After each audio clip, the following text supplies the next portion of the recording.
The Black Lizard Big Book of Black Mask Stories. Edited by Otto Penzler.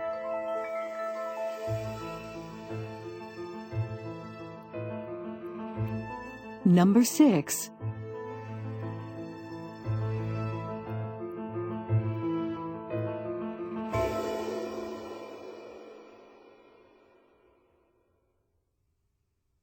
Body Snatcher by Theodore A. Tinsley. Read by Richard Ferrone. Theodore A. Tinsley, 1894 to 1979, was a third-generation New Yorker who, after serving in World War I, began a prolific career writing for most of the major pulp magazines, including Black Mask, Munsey's, Black Aces, Detective Book, All Detective, Action, and several ghost-written novels for The Shadow and Crime Busters, for which he created Carrie Cash-In, the most successful female character in the pulps. A gorgeous and sexy private eye, she was the senior partner in the Cash and Carrie Detective Agency, in a series that ran for more than 36 stories. She made her debut in the first issue of Crime Busters, November 1937. When the magazine changed its name to Mystery Magazine with the November 1939 issue, Carrie continued her adventures until nearly the end of the pulp. Her last appearance was in the November 1942 issue. Tinsley's other successful series included Major John Tattersall, who formed Amusement, Inc. to fight crime with equally stalwart companions, and Jerry Tracy, the likable Walter Winchell-type gossip columnist for the Manhattan tabloid The Daily Planet. 3 of the 26 Tracy stories that ran in Black Mask served as the basis for movies. Alibi for Murder, 1936, starred William Gargan, Marguerite Churchill, and Jean Morgan, and was based on Body Snatcher, February 1936. Manhattan Shakedown, 1937, with John Gallaudet and Rosalind Keith, was based on Manhattan Whirligig, April 1937. Murder is News, 1937, was based on an unidentified Tinsley story and also starred Gallaudet. Body Snatcher. Jerry Tracy tries to switch a murder tag. The shabby suburban bus jolted to a teeth-jarring halt, and the driver growled with patient boredom, "Locust Avenue!" Jerry Tracy fell over a couple of legs and swung off the bus, conscious that his lips were wreathed in a faint, somewhat silly grin. If the boys at Times Square could see the Daily Planet's famous little columnist out here in the sticks, could guess what was inside the 2 paper-wrapped parcels he was carrying, a jeering laugh would go up that would stop the hands on the Paramount clock. Wise Guy Jerry, the lad with the case-hardened front, pulling a sentimental pilgrimage to a has-been because no one else in roaring Manhattan would remember that today was her birthday. Ordinarily on a trip out of town, Jerry traveled in his very dodgy Lincoln, with Butch behind the wheel making delighted horn sounds like the Normandy going down the bay. But today, the Daily Planet's columnist had dived inconspicuously into the subway, ridden out to the end of the line, and taken a bus the rest of the way. The big package under his left arm was a birthday cake with a pink gooey trail on top from a baker's cornucopia that said, "Hey, hey, sweetie." The flat oblong package had come from a 5 and dime, fluted pink candles with tin shields to catch the grease and pins to stick 'em in the cake. Sweetie Malloy had once been a name to adorn the most famous of the Victor Herbert operettas. Beauty, brains, and a velvet soprano voice gone at last, turned out to a forgotten pasturage in a punk suburb. It angered Jerry to think that a woman like Sweetie Malloy should be permitted by fate to settle down in a one-horse, out-of-the-way dump like this. Chilly raindrops spattered on Jerry's face. He stared at the gray sky and knew with a wry dismay that it was going to be one of those sullen, all-night soakers. By the time he had rung Sweetie's bell, the dark pavement of the walk was a dull, glistening black. The sight of Sweetie's face in the half-open door made Tracy's throat catch, as it always would at each new sight of her. The singer was gone, but the woman remained. The pale yellow entry light fluffed her soft hair, was kind to the threads of gray. Time had patted the once taut line of her throat, had put wrinkles around the clear amber eyes without disturbing their serenity or their fine courage. "Jerry!" she gasped with a quick, frightened inflection. "How about letting a guy in out of the rain?" "Why, yes, of course. Come in." There was something in the manner with which she closed the door that put Tracy instantly on the alert, made him study the woman. She was scared to a sickish gray pallor. Stealth. That's what the careful click of the closing door had meant. "Anything wrong, sweetie?" he asked her with a level stare. "Wrong? Why, what a question! With you here?" Her voice steadied. "Everything is right, my friend. Come, let me take your coat and bundles. Gracious, what huge packages! Don't tell me they're for me." "Happy birthday," Tracy said gravely. "We'll open 'em later."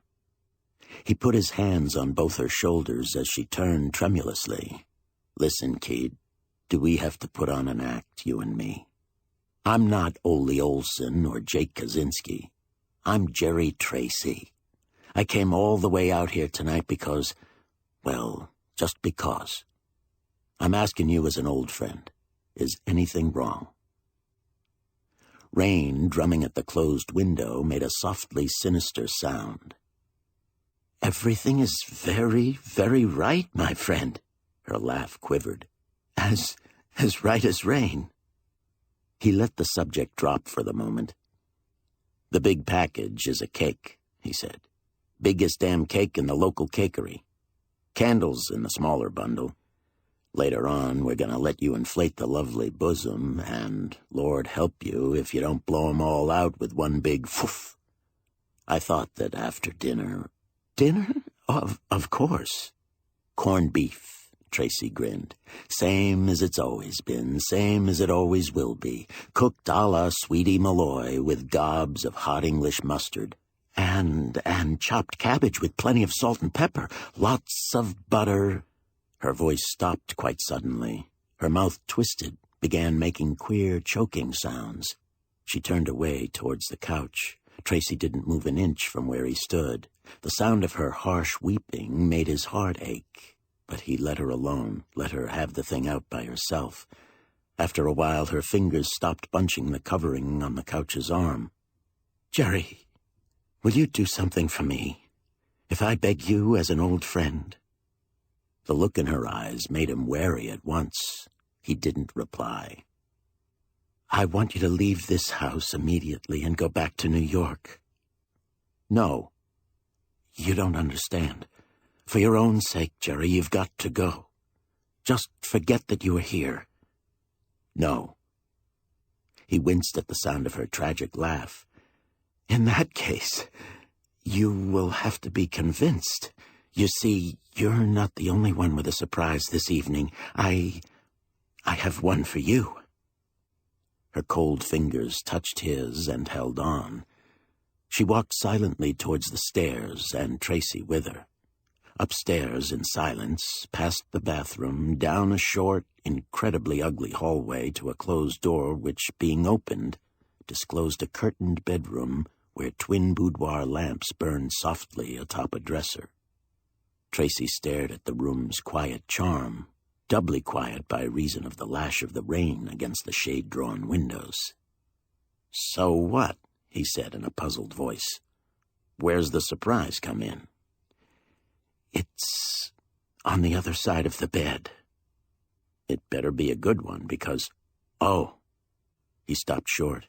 His voice sounded like dried peas rattling in a tin pan. "How did this happen?" It happened." "Who killed him?" "I did," Tracy said very softly. "I knew a guy once who used to lie the same way you do. The more he lied, the more truthful he looked. He never could fool me worth a damn." Jerry Tracy bent downward above the sprawled body and surveyed it with narrowed eyes. The man had taken a small-calibered bullet almost exactly through the navel. The corpse was on his back, with his legs together, one arm trailing stiffly towards the dresser. The sleeve of the extended arm, Tracy noted, was quite rumpled. black silky hair, a little thin on top, a small black mustache that accented the curve of petulant lips, eyelids shut tightly, ears without lobes. Tracy straightened. "You killed this fellow, sweetie?"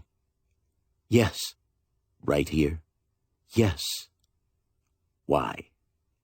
For reasons I'd rather not discuss, Jerry." "We'll skip the reasons. You killed him about a half hour ago, eh?" "No," Sweetie Malloy said calmly. "I killed him early this afternoon." Tracy's chuckle held no amusement. Smart woman refuses to be tripped by cunning columnist. He shook his head.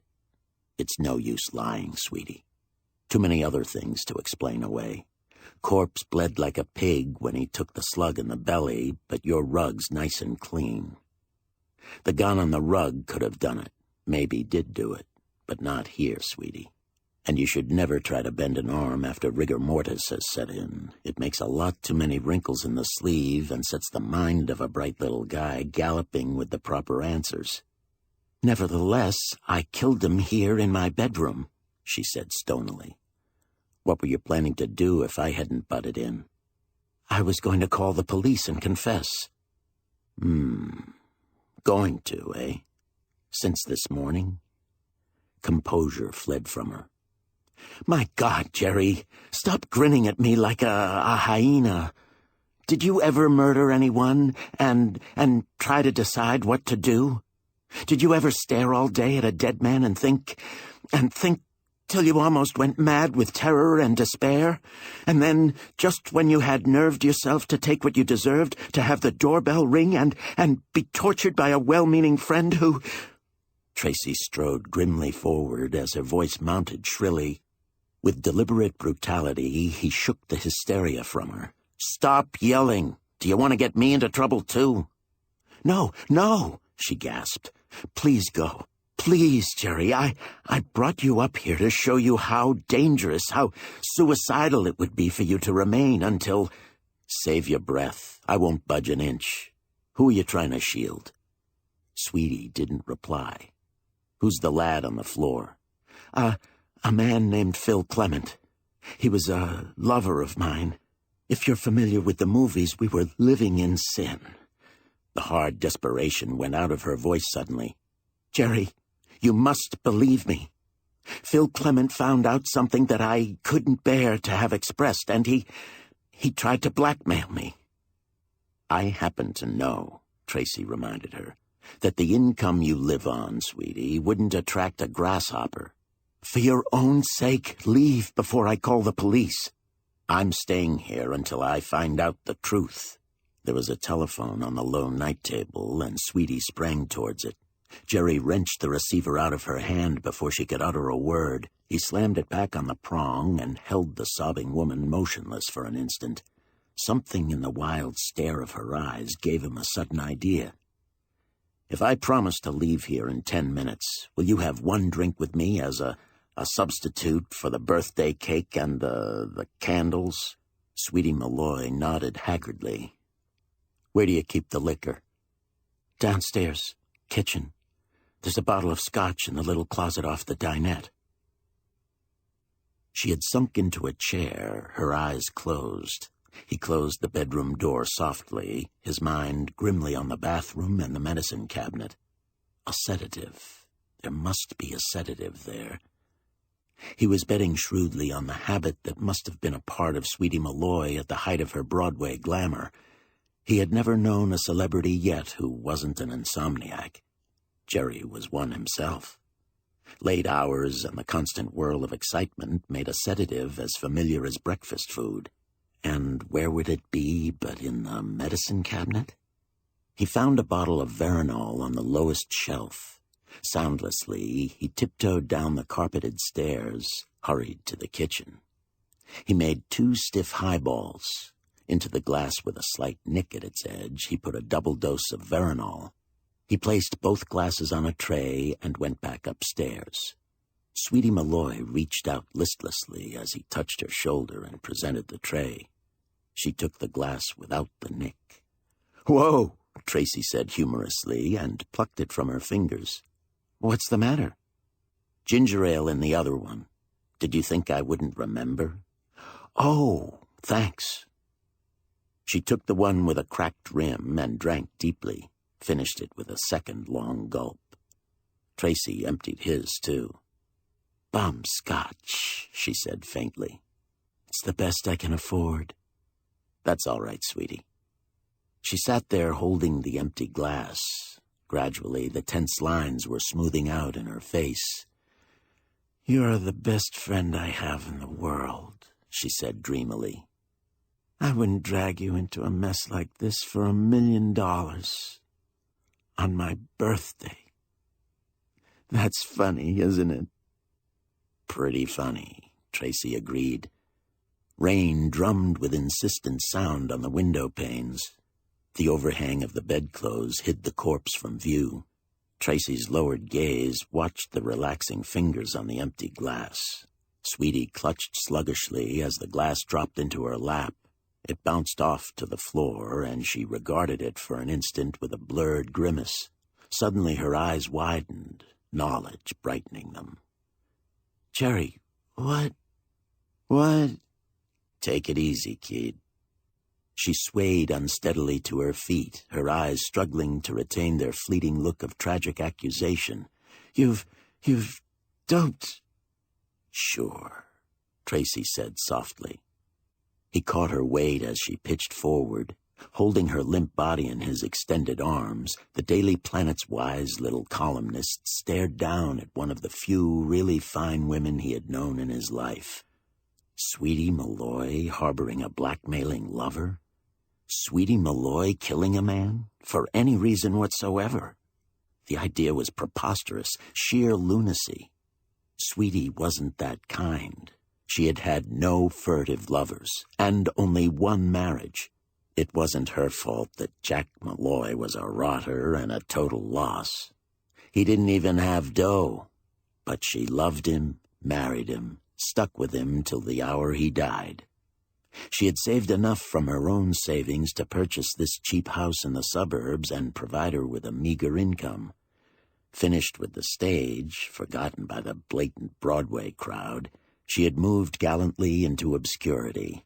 And this was the woman who was trying to assume the guilt for a sordid murder, who would have leaped into black, scandalous headlines but for Jerry's providential arrival in the rainy dusk. He carried her sagging weight across to the bed and dropped her with a soft grunt. He had turned back towards the murdered man when he heard the peculiar sounds Sweetie Malloy was making.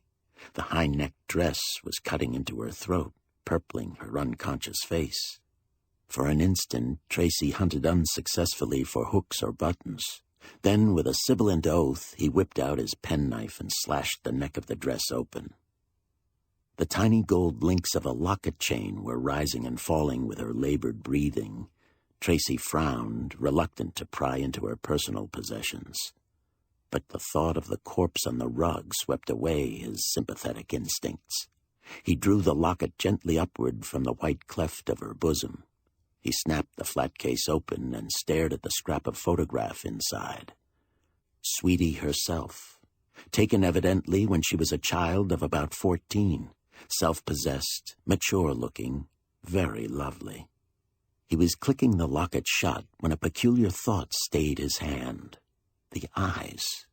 They weren't Sweetie's eyes. Even in the child's face, they were harder, clearer, devoid entirely of that shy reticence that had always been Sweetie Malloy's chief charm. He saw now that the hairdressing was too modern. The scrap of dress that showed in the photo was a fairly recent style that wasn't more than 5 or 6 years outmoded. Sweetie's own childhood belonged way back in the early 90s. It couldn't possibly be her. Then who was this clear-eyed, defiant little beauty? Tracy's memory told him he had seen this kid somewhere, was dimly familiar with the contour of the face, especially the reckless flame of the eyes. She'd be about 20 now, a grown woman. He pried out the picture with the point of his penknife, and his breath caught as he read the rounded, childish handwriting on the back of the photo. To Mother from Lois. Lois. He knew the face now. His imagination filled out the promise of beauty in the face, matured and hardened the lovely mouth, added a nude body misted to a milky radiance under the glow of diffused lights. Señorita Lois. She used no other name. Poised in the perfumed darkness of the Club Espagnole, dancing like a flitting white moonbeam behind the iridescent translucence of an enormous floating bubble. Tracy closed the locket, replaced it gently around the neck of Sweetie Malloy. Poor, desperate, gray-haired Sweetie. Pleading guilty to murder, secretly conveying a dead body to her own home and bedroom to save this same reckless-eyed child. It was only a guess, but to Tracy it seemed a guess perilously close to certainty. A grim hatred for the charming Señorita Lois grew in Jerry's mind. Without Lois, there was no need at all for Sweetie's desperate sacrifice.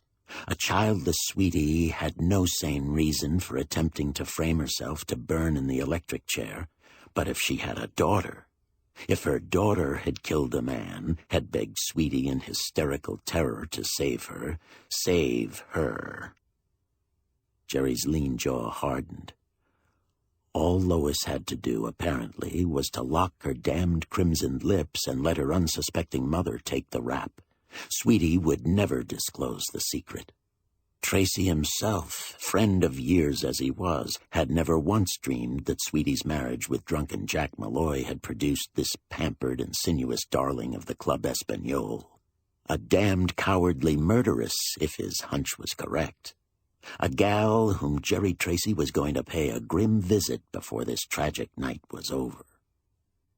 He re-examined the corpse on the floor. Except for tailor marks, the clothes were empty of clues. But Tracy was patient with his searching, and his patience was rewarded by a stiff, oblong pressure in the lining of the man's coat. He found the hole in the inner pocket, ripped it wide with his forefinger, felt down through the lining, and drew up the pasteboard. There were only 2 lines of print. Phil Clement, representing Señorita Lois. Rain still slogged viciously behind the drawn shades on the window. Tracy shuddered slightly at the sound. He knew what he had to do tonight before he called on Sweetie's unnatural and cowardly daughter. He'd get rid of the body, plant it somewhere else for the police to find. With the police short of all clues that might show where and under what circumstances the man had been murdered, Tracy himself would be free for at least one night to go to work on Lois, uncover the whole slimy truth. Sweetie would keep quiet as long as Lois's name remained a secret. Besides, if she stepped forward now and tried to reassume the guilt, it would drag Tracy himself into a criminal mess, and Sweetie, God bless her, wasn't built that way. Tracy strode to the telephone on the night table and called his penthouse. To his disgust, McNulty, his ancient Chinese butler, answered the call instead of Butch. In a steady voice, Jerry assured the Chink that he was perfectly dry and in the best of health, that he wouldn't be home for dinner, and please put Butch on like a first-class and intelligent Chinaman. "You got them raincoat and lubbers?" Sure, I'm all right, kid, honest." Then Butch's adenoidal bellow came over the wire. "Hello, boss. Geez, what a night, huh?" "Where's the Chink?" "Gone back in the kitchen." "Swell. I want you to phone my garage and get the car. The Chrysler, not the Lincoln. Don't tell the Chink where you're going." "How can I?" Butch asked in a puzzled voice. "When I don't know myself." Tracy gave him the address. "Drive out here right away. You can't miss the cottage. It's 3 from the corner of Locust. Pull into the drive and park at the back of the cottage. Keep your mug covered up as much as you can. I don't want anyone recognizing you on the drive through Manhattan. "Ok." "And tell Felix over at the garage to keep his trap shut about the Chrysler going out. If anyone asks later on, both my cars were there all night." "Ok." Tracy hung up with a nervous click. He prowled swiftly about the shaded bedroom, pocketed the gun from the rug, tidied the grim evidence of struggle that Sweetie had so pathetically counterfeited, made the room normal and neat, except for the huddled corpse. Sweetie was still breathing with drugged regularity. She'd be asleep for hours yet. The Daily Planet's pint-sized columnist went downstairs to the kitchen and made himself a hasty sandwich with some Swiss and rye he found. He was as hungry as hell, and besides, it gave him something to do while he waited for Butch. Inaction always got on his nerves, made them raw and jumpy. He had finished the sandwich and was hunting for a bottle of beer when the bell rang at the rear door. Jerry Tracy stiffened. He knew that the prompt caller at the kitchen couldn't possibly be Butch. Then who was it? And should he answer the ring or let the guy get tired and go away? Again the bell rang. The guy outside knew that the lights were on in the cottage, that someone was at home. Jerry would have to answer or arouse suspicion that something was wrong. A plan formed instantly in his mind. He sprang noiselessly towards the gas range, turned on one of the burners. He grabbed an empty kettle from the table, filled it with water, stood it over the blue flame. Then he walked noisily towards the rear door, flung it open. To his surprise, the caller was a woman. Rain slanted against the columnist's bare head. He stared at the woman, trying to get a glimpse of her dripping face. "Mrs. Malloy is quite ill," he said curtly. "What did you want?" "Ill? I'm sorry."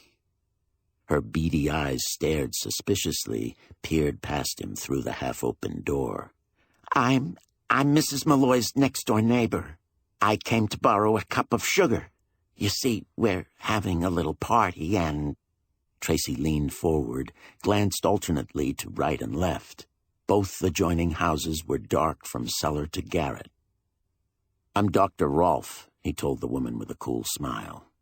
"We mustn't disturb Mrs. Malloy, but come in by all means and, get your cup of sugar." His firm hand drew her unwillingly across the threshold. He took a good look at her in the light. She was fully dressed for the street. Hat, coat, high-heeled shoes, gloves, soaked with rain. Obviously out in the storm longer than it would take to run from an adjoining doorway. Pale, angular face. Might be a Swede, watching the suave stranger that she had not expected to run into with a puzzled, scared expression in her bovine eyes. That lump in the sagging pocket of her long coat was a gun bulge, or Jerry was crazy. He lifted the lid of his kettle and peered professionally. "Mrs. Malloy had a bad heart attack this afternoon. She's upstairs in bed, barely conscious. I'm heating hot water now for a parallelogram treatment." He smiled faintly. "You no doubt know where she keeps the sugar. Help yourself." The woman's eyes swept the cupboard helplessly. I guess I won't bother, Doctor. Thank you. I won't stay." "Shall I tell Mrs. Malloy who called?" No, don't annoy her." She backed towards the kitchen door, swung it open, and ducked out into the drumming rain. The minute the door closed, Tracy ran noiselessly into the front room. With his eye carefully glued to a corner of the shifted shade, he saw the woman hurrying from the driveway to the sidewalk. She melted into the darkness towards Locust Avenue. A liar and a faker. As bad an egg as Tracy had ever smelled.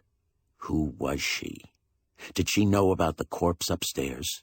Could she be— His jaw tightened. An emissary of Senorita Lois? He went back to the kitchen and turned out the gas flame under the kettle.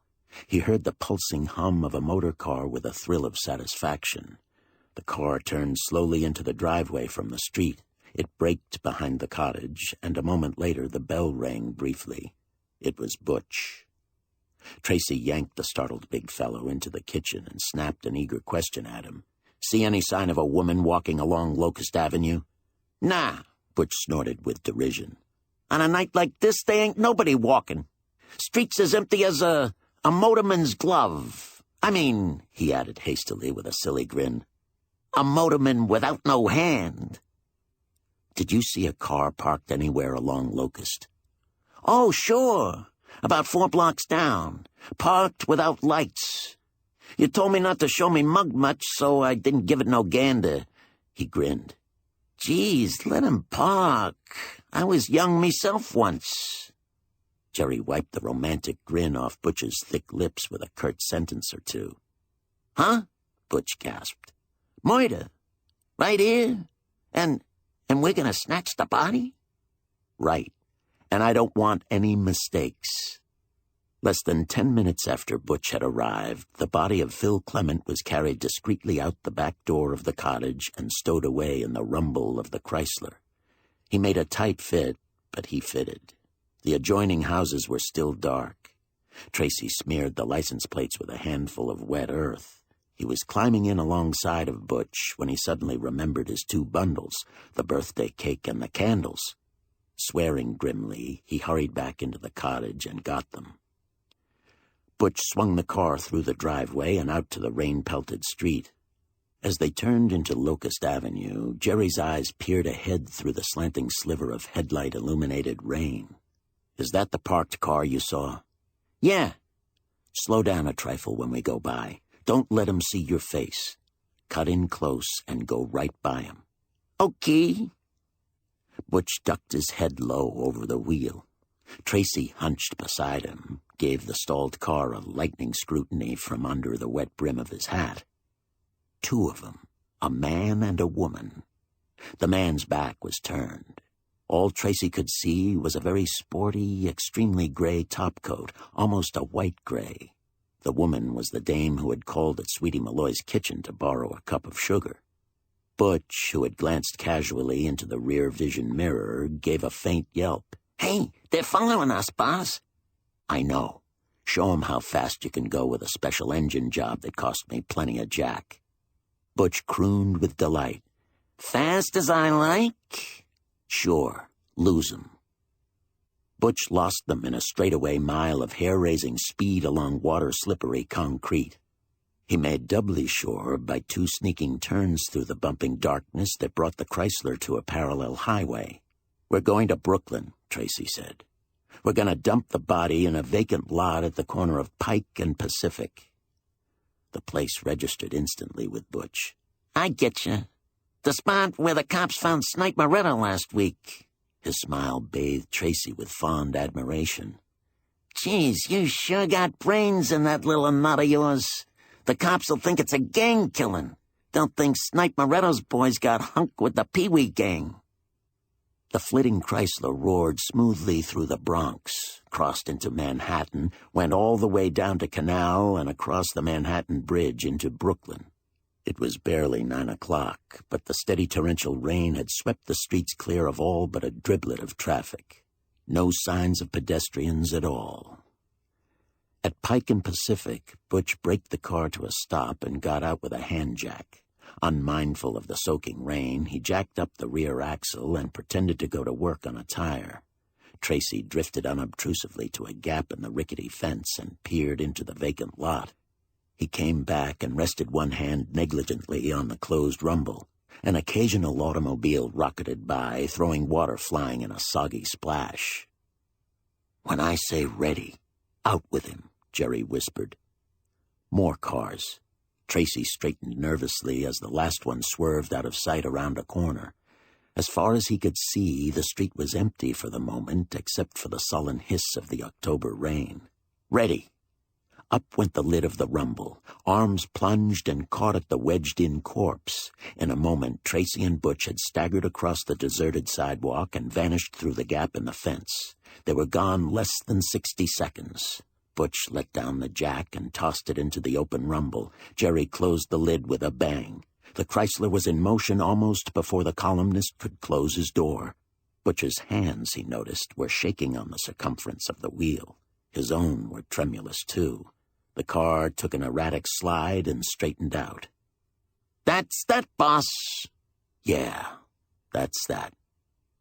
A vivid picture was still uppermost in both their minds. A dead man lying in a grotesque huddle in the rainy darkness of a vacant lot, cold and inanimate, in a sordid welter of tin cans, mud, and busted bed springs. Tracy felt a little sick at the necessity of heaving even a dead man to a rest like that. Jerry had a grim hunch that if he didn't make a quick job of this case, the gal who asked for a cup of sugar and the guy in the gray-white topcoat might do something damned nasty to a pint-sized columnist who had developed such an uncanny habit of minding other people's business when they broke the law. Whoever they were, those two were in the thing up to their ears, along with the bubble dancer. "Drop me off at Nevin Street," he told Butch in a low tone. "I'll grab the subway back. Remember to tell Felix that the car wasn't out of the garage tonight. Get rid of those 2 packages of mine somewhere. Be sure no one sees you do it. Better smash 'em both up and stick 'em in one of the garage trash cans." He watched the crimson taillight of the Chrysler vanish in the rain and descended frowningly into the Nevin Street station. He rode a 7th Avenue Express to Times Square, caught a cab, rode quietly with set jaw to the Club Espagnole. Tracy was soaked and soggy, a bit squishy at the heels, but the Espagnole's doorman recognized him with a respectful grin. "Bad night, Mr. Tracy." Jerry said, "Yeah," and made quick puddles towards the cloakroom. Suddenly he stopped short in the center of the foyer. He was staring at a familiar white-gray topcoat. The coat was being handed across to Nita, the checkroom girl, by a thick-set, muscular man of medium height with bushy black hair and a neck almost as big as Butch's. Tracy began backing quietly towards a convenient Spanish arch, but Nita's face had lifted and her pert red lips were smiling at the columnist. Hey, Jerry mio. Lousy night, no?" The muscular man whirled like a cat, his dark eyes focused on Tracy. Jerry advanced smilingly, fumbling casually for his cigarette case, taking in the guy's details with one slant-eyed flash. Didn't know the mug from Adam. The fleshy cheeks, blunt nose, shaggy black eyebrows made a brand-new tintype for Tracy's mental rogues gallery, but the topcoat was an old friend. The stranger grabbed the coat from Nita with a brusque snatch.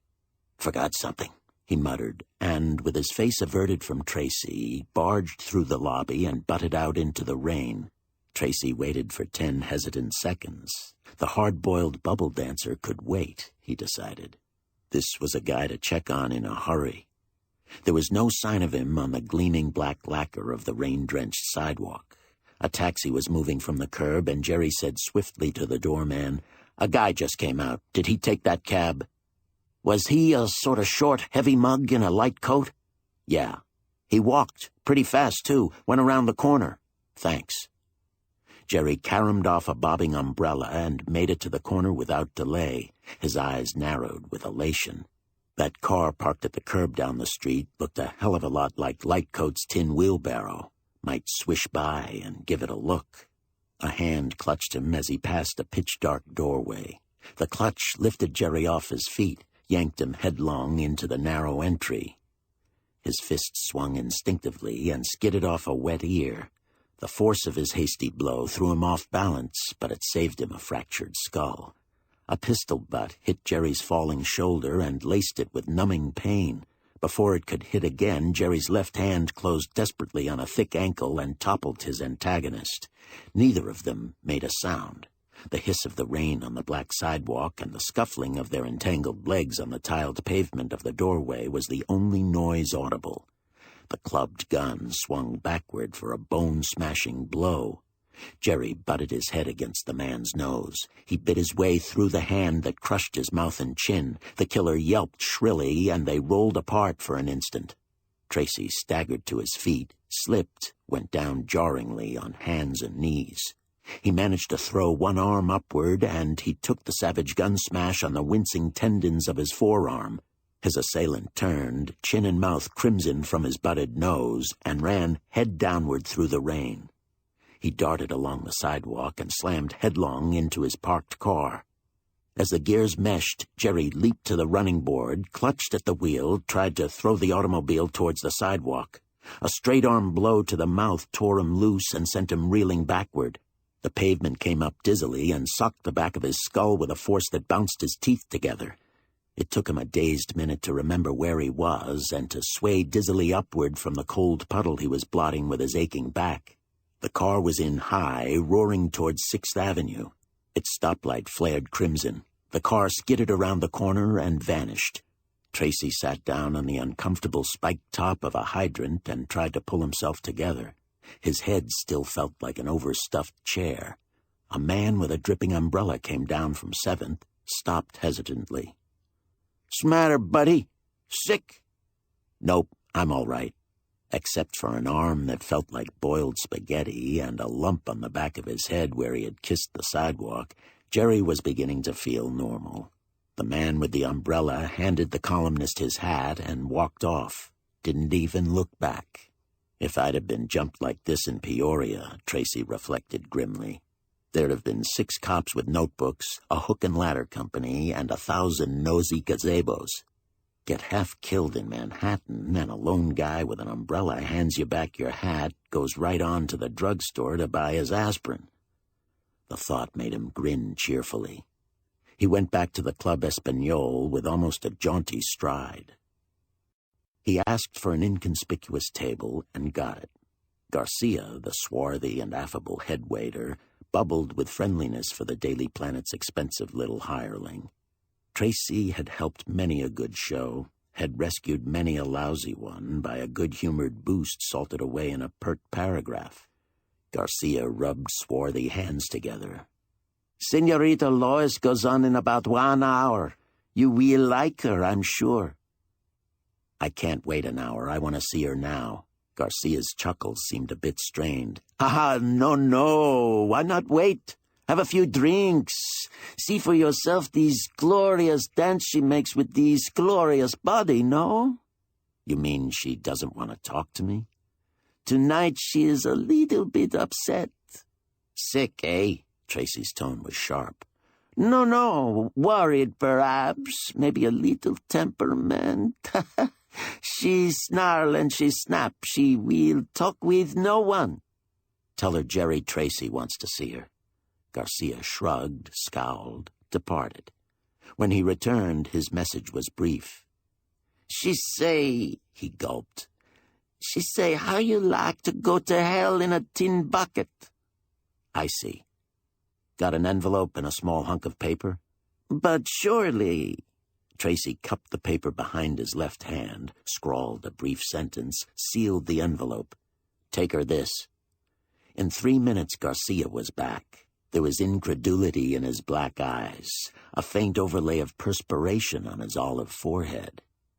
"You are indeed a magician, Signor Tracy. She see you. Come with me." Tracy threaded his way past crowded tables, paid no attention to the whispered buzz of comment his presence excited. He crossed a shining expanse of open floor, ducked under a curtain of heavy brocaded material, and climbed a flight of wooden stairs to a closed door. "Beat it," he told Garcia. He opened the door without knocking, clicked it shut behind him. "Hello, Toots." His note was still in her hand. She had thrown a light robe over her shoulders, but the thing gaped candidly, and Tracy, in spite of the hard anger that gripped him, was forced to admit to himself that this kid was strictly the goods. It was hard to say which was uppermost in her swimming dark eyes, rage or a bright, overmastering fear. "Listen, you wise little newspaper heel. If you're trying one of your celebrated snoop acts, pulling a cheap bluff—" "Shut up." He was not an awful lot taller than the dancer, but he seemed to loom a foot higher as he tramped slowly towards her. "As far as I'm concerned, Toots, you're a 2-bit strip act, and I'm doing you a favor to sneeze at you. I never fool and I never bluff. I asked you how you'd like to push a bubble around in a death cell. Think it over, Miss Malloy." "You, damn you! Who said my name's Malloy?" She sprang at him without warning, caught both his shoulders in a nail-digging frenzy. Her flimsy robe trailed, but neither of them was aware of anything but their locked double glare. Tracy kept his lips compressed, gave no indication whatever that the pointed nails of the dancer were hurting him like hell. He flung her backward a step. "If you don't talk, and talk plenty, Toots, I'm going to nail that calcimine shape of yours to the cross. I'm calling you Malloy because you're Sweetie Malloy's daughter." He heard the sharp hissing of her breath. There was a moment of utter silence in the room. "Well, so what if I am?" "I want to know why you're so damned scared tonight. Are you waiting to hear the newspaper extras that your mother has been pinched for murder?" Her rouged face was as white as the notepaper that fluttered to the floor at her bare feet. "You're nuts! You're absolutely insane!" "Am I?" He stopped and placed the paper in his pocket. "If I'm insane, let out a scream and have me pinched for annoying you. I'd love to tell the cops why Sweetie Malloy could not have killed Phil Clement, your manager." "Is Phil dead?" "You know damn well he is. You're the one that killed him. How about going straight back to your apartment and talking this over?" His glance was like a flick of a whip. "Well?" "Let's go," she gasped. She clutched at his hand, wrenched the door open. Barefooted, panting, she sprang down the wooden staircase, her left hand dragging the startled columnist. A chorus girl ascending the narrow stairs flattened herself against the banister as the almost nude dancer and the columnist swept on past her. "Well, for God's sake!" "Hey, wait a minute," Tracy growled. He pulled the fluttering robe tight, knotted the silken cord securely. "Where's your shoes? You can't go out barefooted, dope." There was almost an insane blaze in Lois's eyes. She jerked him forward, pattered through a darkened corridor, swung open a door. There was a paved alley outside and a parked limousine. "Yours?" Tracy snapped. "Yes." "Swell." He swung her up in his arms with a sudden heave and carried her through the rain. A sleepy chauffeur in a plum-colored uniform flung open the automobile's door, gaping stupidly. Tracy bounced Lois in on the cushioned seat, crawled in beside her. "Tell this lad it's Okie. Tell him home, James." The chauffeur had recovered his scattered wits. He had the door open again, a wrench hefted menacingly in his gauntleted hand. It's all right, Peter," Lois whispered fiercely. I'm not feeling well. Drive us home."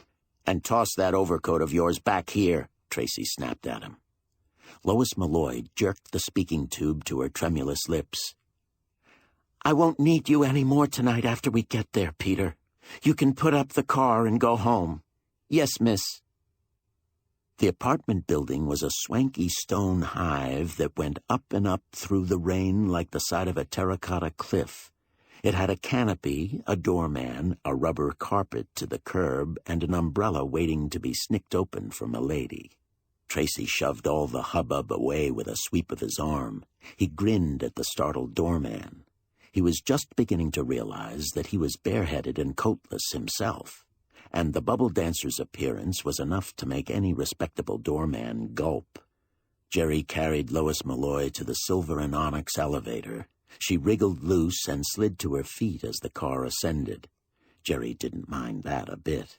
It had been quite a trick to carry her with that numb left arm of his. Her eyes, he saw, were free of terror. They were colder now, wary, self-possessed. "I haven't my key with me," she told the stolid elevator man. "Will you get a duplicate, please?" "Yes, miss." She padded barefooted to her penthouse door and waited with Tracy while the elevator man descended. "Maid out tonight?" Tracy suggested. "Yes." "What's her name?" "Does it matter?" "I think so." "Her name's Selma." "Selma what?" She whirled at him suddenly. "How the hell do I know? Just plain Selma." The doorman appeared, inserted a key, opened the door, vanished.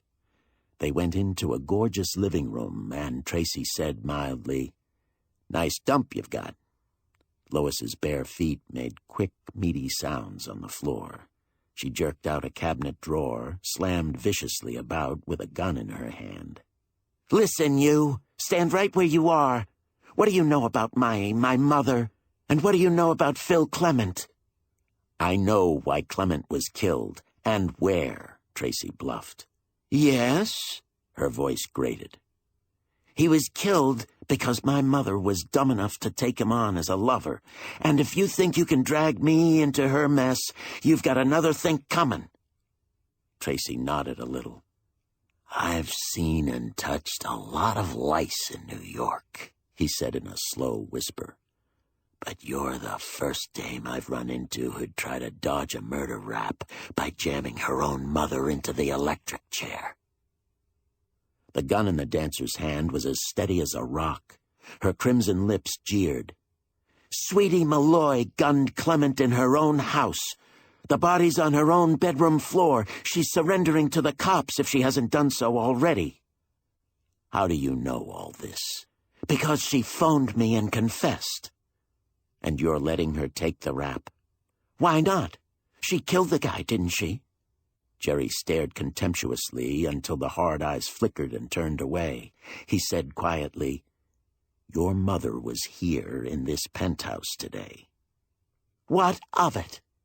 I had some sewing stuff for her. She sews things for me." "I see. Sews things for you. And won't tell the cops she's your mother. But you don't mind if she burns for murder. God, you get better all the time." "What you think about me doesn't worry me," Lois said sullenly. "Is your maid coming back here tonight?" "I don't know." "Where does this Selma live?" "I don't know." "What does she look like?" Lois's lovely lips curled contemptuously. "What does any Swede look like?" "A Swede, eh? Thanks." He leaned towards her, smiling, and, with a sudden gesture, wrenched the gun from her hand and shoved her into a chair. She landed with a force that made her bounce. "I'm taking a quick look about this arty dump just for the fun of it," Tracy growled. He disappeared into another room. She could hear him moving about, but her rigid pose never changed. She was still sitting there, barefooted, creamy-bosomed where the coat gaped when Tracy returned. He snapped her eyes awake with a sharp question. "Do you happen to know a guy who likes to wear very sporty gray topcoats?" He could see the dancer freeze up inside. "Well, do you?" he repeated. "Get out." "Sure," Tracy said unevenly. He threw her gun into her lap. "Do me a favor, Toots. Empty that thing into your rotten little skull. I'd do it myself if I had an exterminator's license." "What's your angle on this thing, Tracy?" He eyed her steadily. "I'm working for the lad in the gray topcoat." Lois's breath sizzled briefly. Do you know anything about architecture, Mr. Tracy?" "Not a thing." "This apartment is completely soundproof." "So what?" he asked. "So this." The gun he had tossed contemptuously into her lap streaked upward like a flash of light. Her finger pressed the trigger 6 times. The 6 harmless clicks sounded almost like one. It was nearly 20 seconds before the knowledge that the gun was empty seeped into her rigid eyes. Tracy gave her a scornful sandpaper chuckle. "I emptied that toy while I was strolling through the apartment. Wanted to see what you'd do. Here. Take 'em back. They stink in my pocket." He threw the handful of loose cartridges at her. They bounded off her body, rolled helter-skelter across the rug. Lois didn't utter a sound. She was sitting there, watching him like a stone carving when he slammed the apartment door. He shivered a little while he waited for the elevator, blinked once or twice to get rid of the image of that baleful face. The opening door of the elevator found him debonair and cheerful. "Were any of you boys on duty this afternoon?" he asked on the way down. "No, sir. That is, come to think of it, Roy was." This little bare-headed guy had eyes that seemed to dig right into a fella. "Roy was homesick one day this week, so he had to take a double stretch to make up for it." "I get it." The elevator stopped and the doors slid apart. "Which one is Roy? Call him over."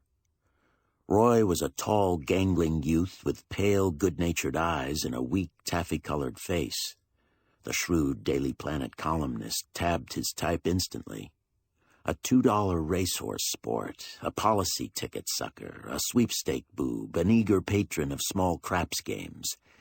There were a dozen kids just like him in the Daily Planet building. A cinch for a bribe. "Come here, son. I want to talk to you." He went with Roy down a short corridor off the lobby and halted in front of the service elevator. His fingers opened and left a crumpled $10 bill in Roy's moist palm. "All you've got to do is answer a couple of harmless questions." Tracy's grin had never been more warmly appealing.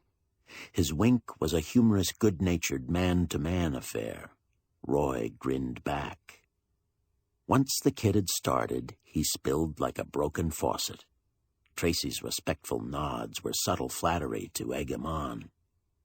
The senorita had gone out a little before 2 o'clock that same afternoon, said she couldn't wait for the sewing woman and to send her up for the stuff when she came.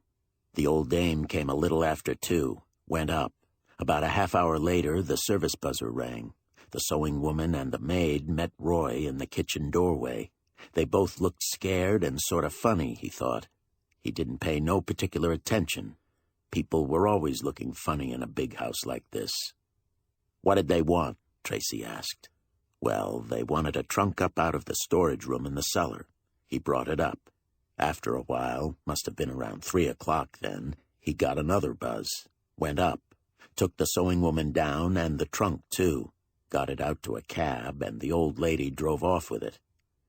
"Did she say what was in it?" "Yeah, she did. I didn't ask her, but she told me anyway. Old dresses of the senoritas. Felt as heavy as hell." He grinned weakly. "Maybe that was because the old sewing woman forgot to give me a tip." "Let's fix that right now." Tracy shot him another 10-spot. "What about the maid?" Well, Roy thought, that was sort of funny, too. Selma, the maid, came down in the passenger elevator about 20 minutes later with a heavy suitcase, gave up her apartment key, said she was called away suddenly and to give it to the senorita when she came back. The senorita got back around 4 or so, Roy thought. He gave her Selma's key, and she looked pretty angry and pretty puzzled. "Not scared?" "No, sir. Just wondering, sorta. She said okie and rode upstairs, and I guess that's all." "Do you know Mr. Clement?" "Oh, sure. Her manager, you mean?" "Yes. Did he call on her any time today?" "No, sir." "How about a short, heavy-set man in a light gray topcoat?" "Dunno him. There wasn't any visitors except the old sewing woman." "Thanks, Roy. You've been a big help." His pale eyes goggled.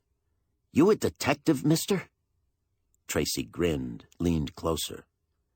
"Say, ever hear of a guy named Jerry Tracy?" "Geez, yes."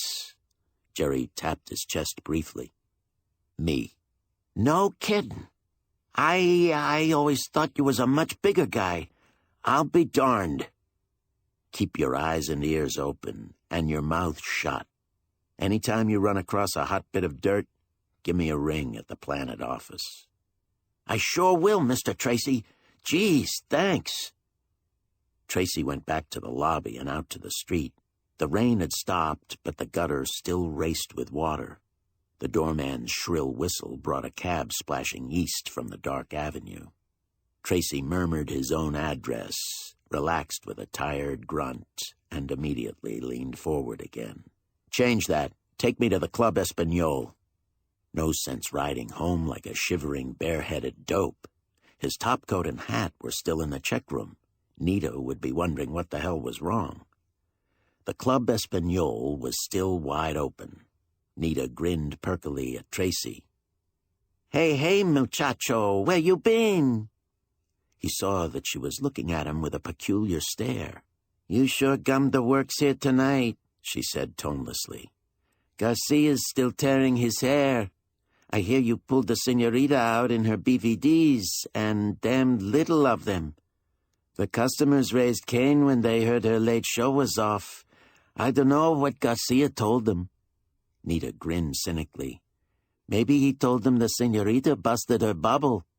Anyhow, there was a lot of arguing, One drunken brawl that was a honey.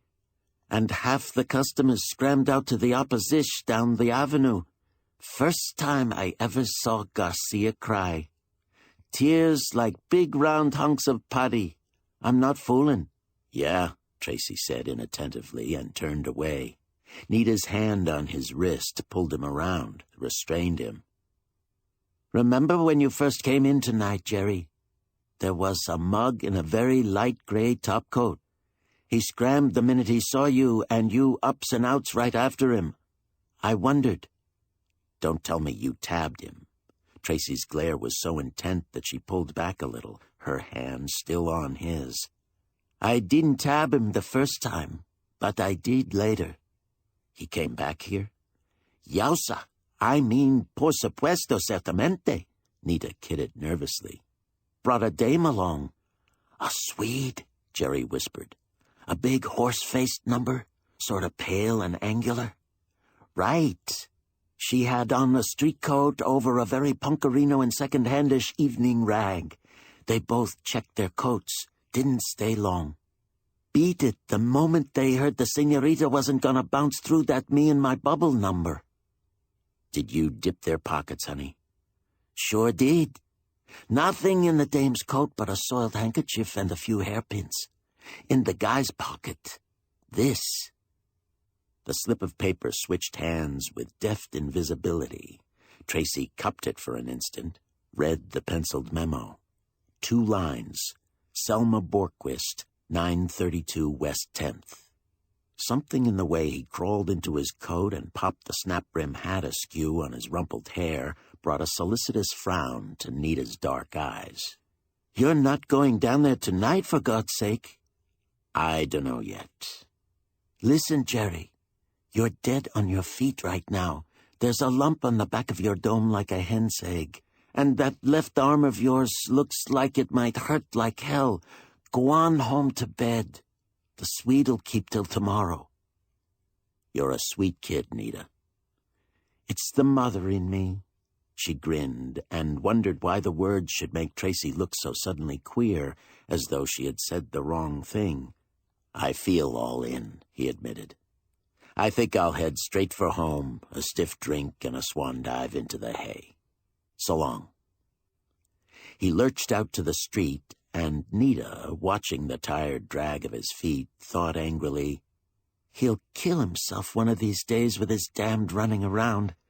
About as big as a bag of popcorn, and more pep to him than a Mack truck. Crazy little runt. When Jerry awoke, the sun was shining. He picked up his fresh copy of the Daily Planet and saw the expected headline on the front page. There was a photograph of the body, with a squat white arrow above it to help dumb tabloid readers pick it out from the tin cans and debris. No identification yet. Jerry, having carefully cut out all the labels from Clement's clothing, wasn't surprised. 24 hours, he thought grimly. After that, Inspector Fitzgerald and the cops. Butch was behind the wheel of the Lincoln when Jerry appeared on the sidewalk. Off like oiled lightning, down to Times Square. Butch tossed his plaid cap at a peg and squatted in the outer office with a copy of Variety and the Daily Planet funnies. Jerry sat down at his desk and hooked the dictating machine closer with a tug of his patent leather toe. But before he dived into the column, he reached for the phone and called Garbo, the very snooty chief operator on the Daily Planet switchboard. He gave her Sweetie Malloy's suburban number. When you get it, say anything you like. I want to know how the woman sounds when she answers. Keep my line in. Verstehen Sie? If you mean, do I understand, Garbo said icily, the answer is yes, Mr. Tracy, I do. He hung on and listened with narrowed eyes to the brief two-way misunderstanding between Garbo and Sweetie Malloy. Garbo lingered a second after she broke the connection. Satisfactory, Mr. Tracy? Quite, he grinned. Hey, Garbo, listen, why don't you like me, kid? You mad because I call you Garbo?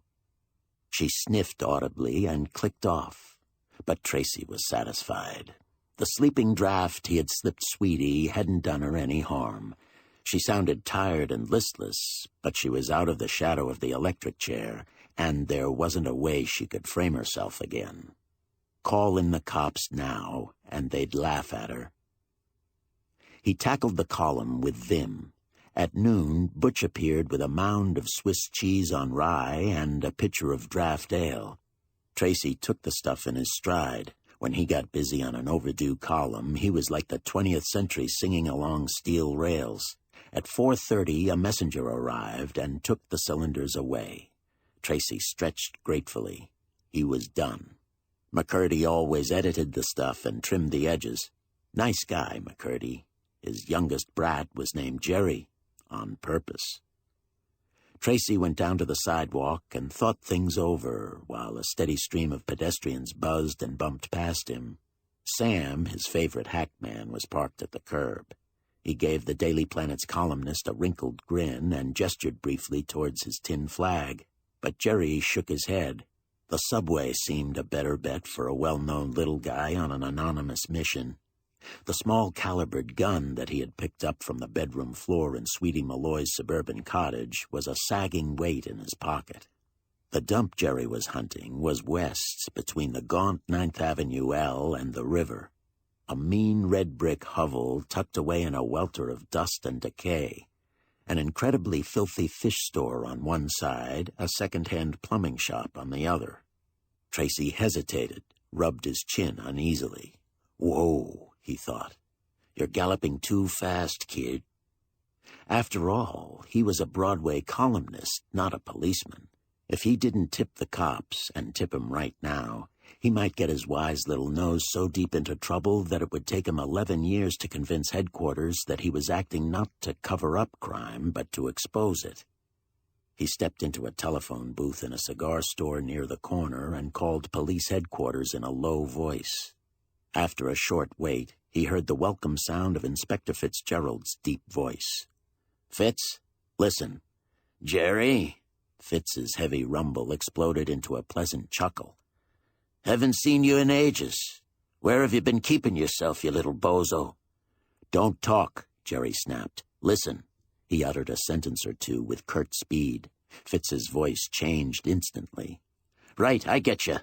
A smart cop, Fitz. Never wasted a second asking how or why.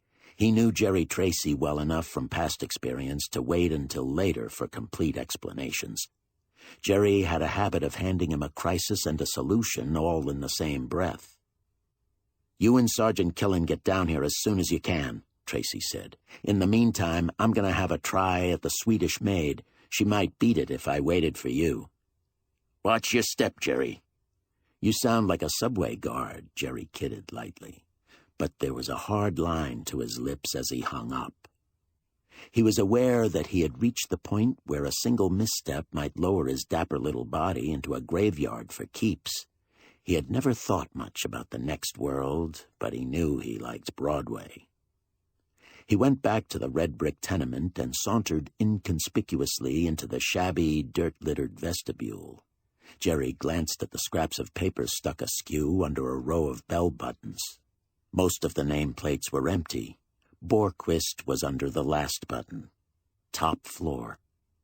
He climbed the steps through pitch darkness, except for the faint flicker of light on the first and third landings. He could barely see the gun in his hand when he rang the bell after a long, careful listen. There was no answer to his ring. He waited for 30 seconds, then banged noisily on the wood with a clenched fist. Gasman, lady!" The door opened a mere crack, but Jerry was all set. He recognized the scared face of Selma. His foot blocked the door. His shoulder sent it flying open. Selma backed into the frowsy living room, and Jerry closed the door and held the woman motionless with his gun. "Up with the pretty arms, kid." What's the idea?" "I came to borrow a cup of sugar," he told her pleasantly. There was no sound except the rickety roar of an L train slogging past in the growing darkness.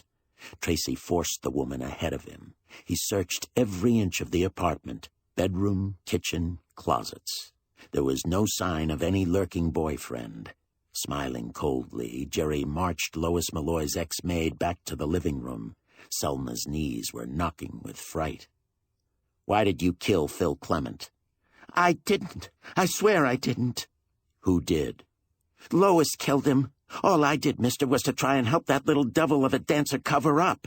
Her old lady butted in and gummed the works. She said she'd smear me with the murder if I didn't help her. So we packed the stiff in a trunk and the old dame took it out. That's all I did, I swear."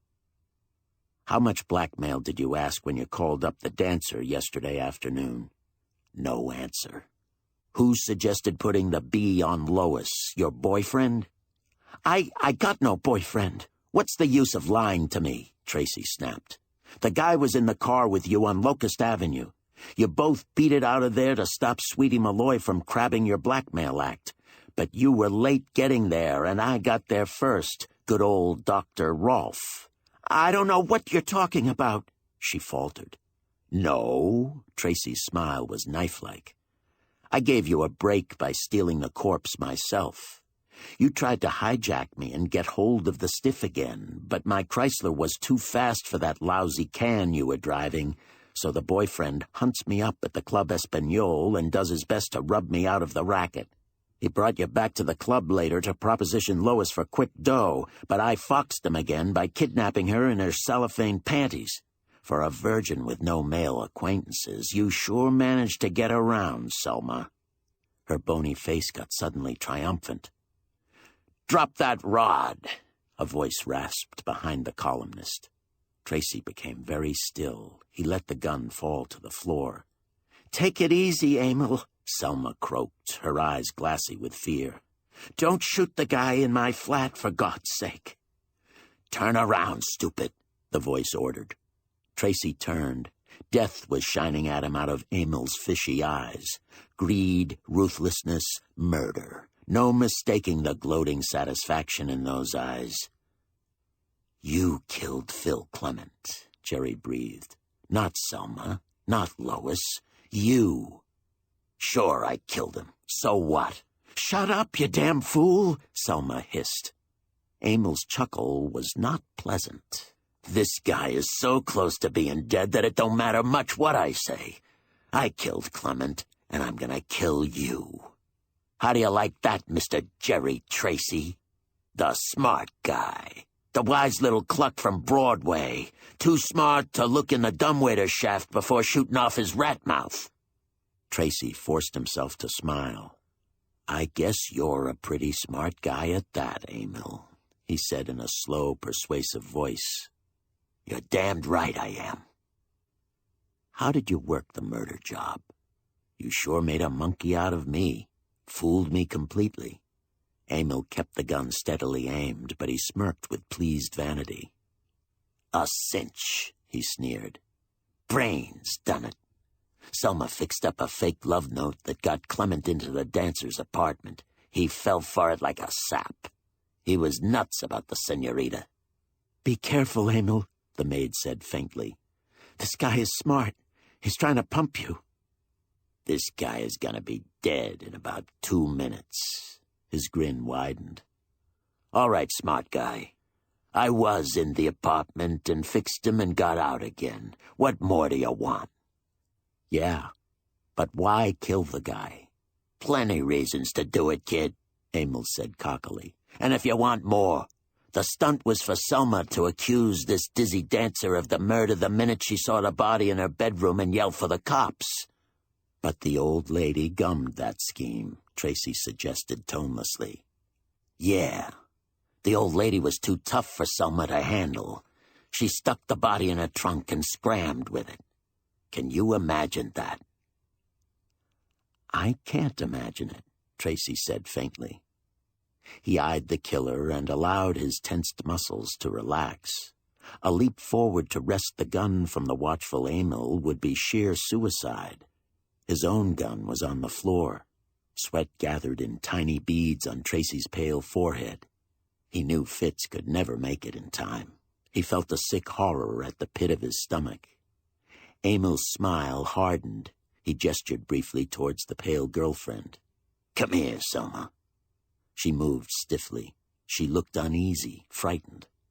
"Take this rod and—" His hand swung suddenly sideways, and the weapon crashed with horrible impact against Selma's skull. She crumpled to the floor without a sound. "What's the idea of that?" Jerry whispered thickly. "The idea, stupid, is to get rid of people I don't need no more. You first, and then Selma. Nice? You can't get away with it. No? Get moving. Through that hall, into the kitchen. Right. Now get over by the window. Sit down on the sill." The window sash was already raised. Tracy, obeying the menace of the leveled gun, sat down. He snaked his eyes outward and downward for an instant, and knew he was doomed. The window faced a narrow 5-story air shaft. There was a blank brick wall opposite. There were windows all the way down below the kitchen, but Tracy, remembering the empty nameplates in the vestibule, felt a sick shudder. "Tough, ain't it?" Emil said. "We gotta wait for an L train to settle you, but Selma'll be easy. She'll go down like a bag of laundry." He grinned with ghastly humor. "You can hold onto the windowsill if you like while you're waiting." The dusk outside had deepened to chilly darkness. Away off in the darkness, Jerry could hear a faint rumbling. It grew rapidly to the metallic clatter of a speeding L train. "So long, stupid," Emil said.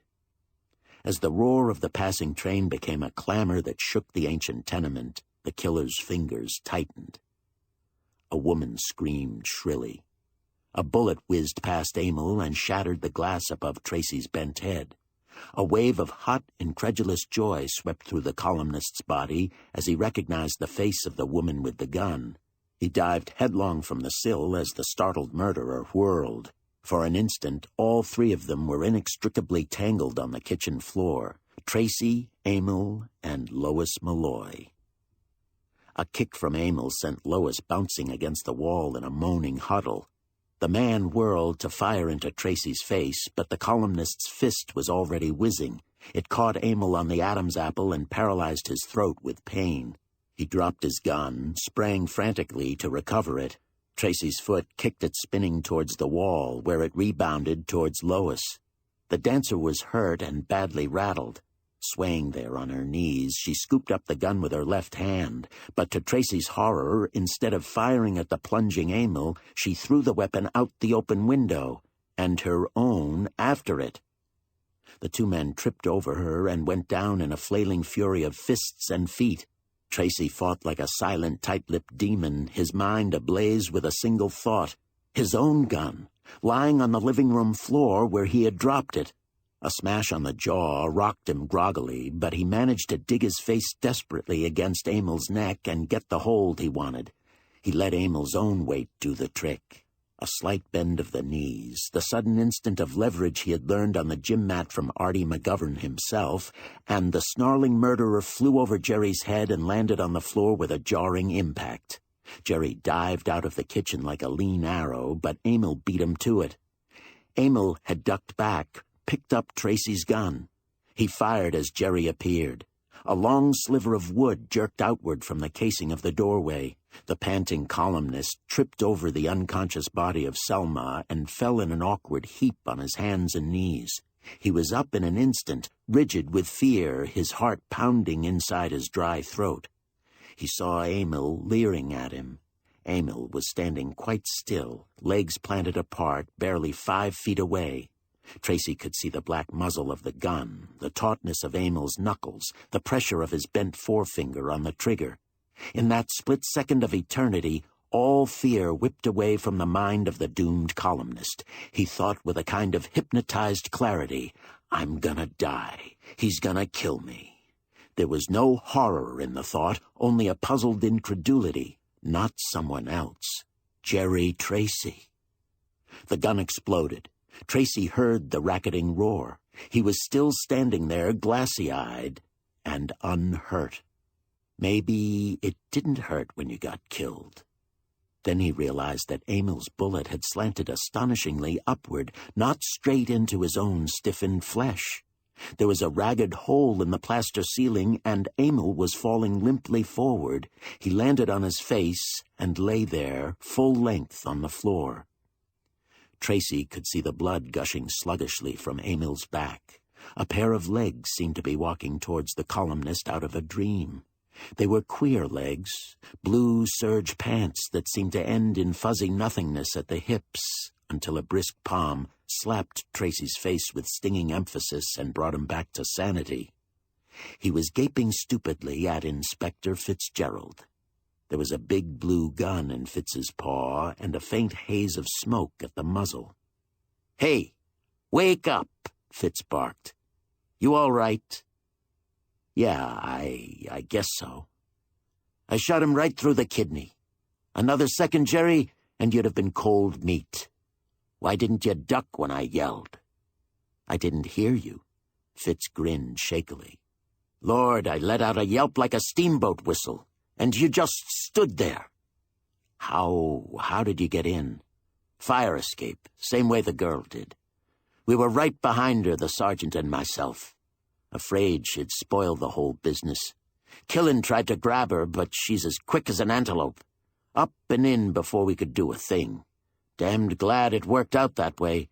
Otherwise, you'd be deader than hell. I'm not kidding." Tracy drew a long, shuddering breath. He still felt woozy as he turned his head. Lois Malloy was in the living room doorway, white-lipped, rigid. He saw her gazing fearfully at the body of Emil and the senseless huddle of Selma. The sight of this slim, courageous girl brought reason back to the fuddled columnist. Lois had saved his life. She wasn't a rotten little coward. He'd been completely wrong about her from the very start. He walked slowly towards her, laid a hand on her smooth arm. "Beat it, babe," he told her gently. "You can't afford to show in this mess. Leave it for me to handle." She shook her head. Her dark eyes never left his for an instant.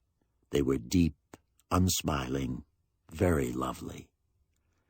"How about you, Jerry? You're in this thing yourself." "I'm okie. Fitz knows about most of it already. Thank God it was Fitz's bullet that finished Emil. I'm in the clear. So are you if you beat it right away, before a lot of reporters come smelling around like a pack of hungry hyenas." "There's a fire escape in the rear," Inspector Fitzgerald suggested dryly.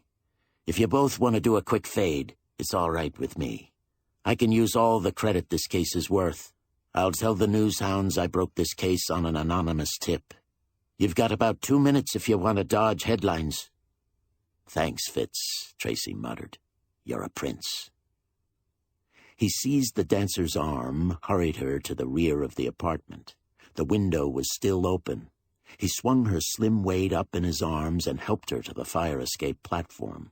In the darkness, there was nothing visible except the blank brick wall opposite and the shadowy dimness of a backyard far below. They stood there for an instant in the darkness, a couple of clear-eyed square shooters, human to the core, both of them.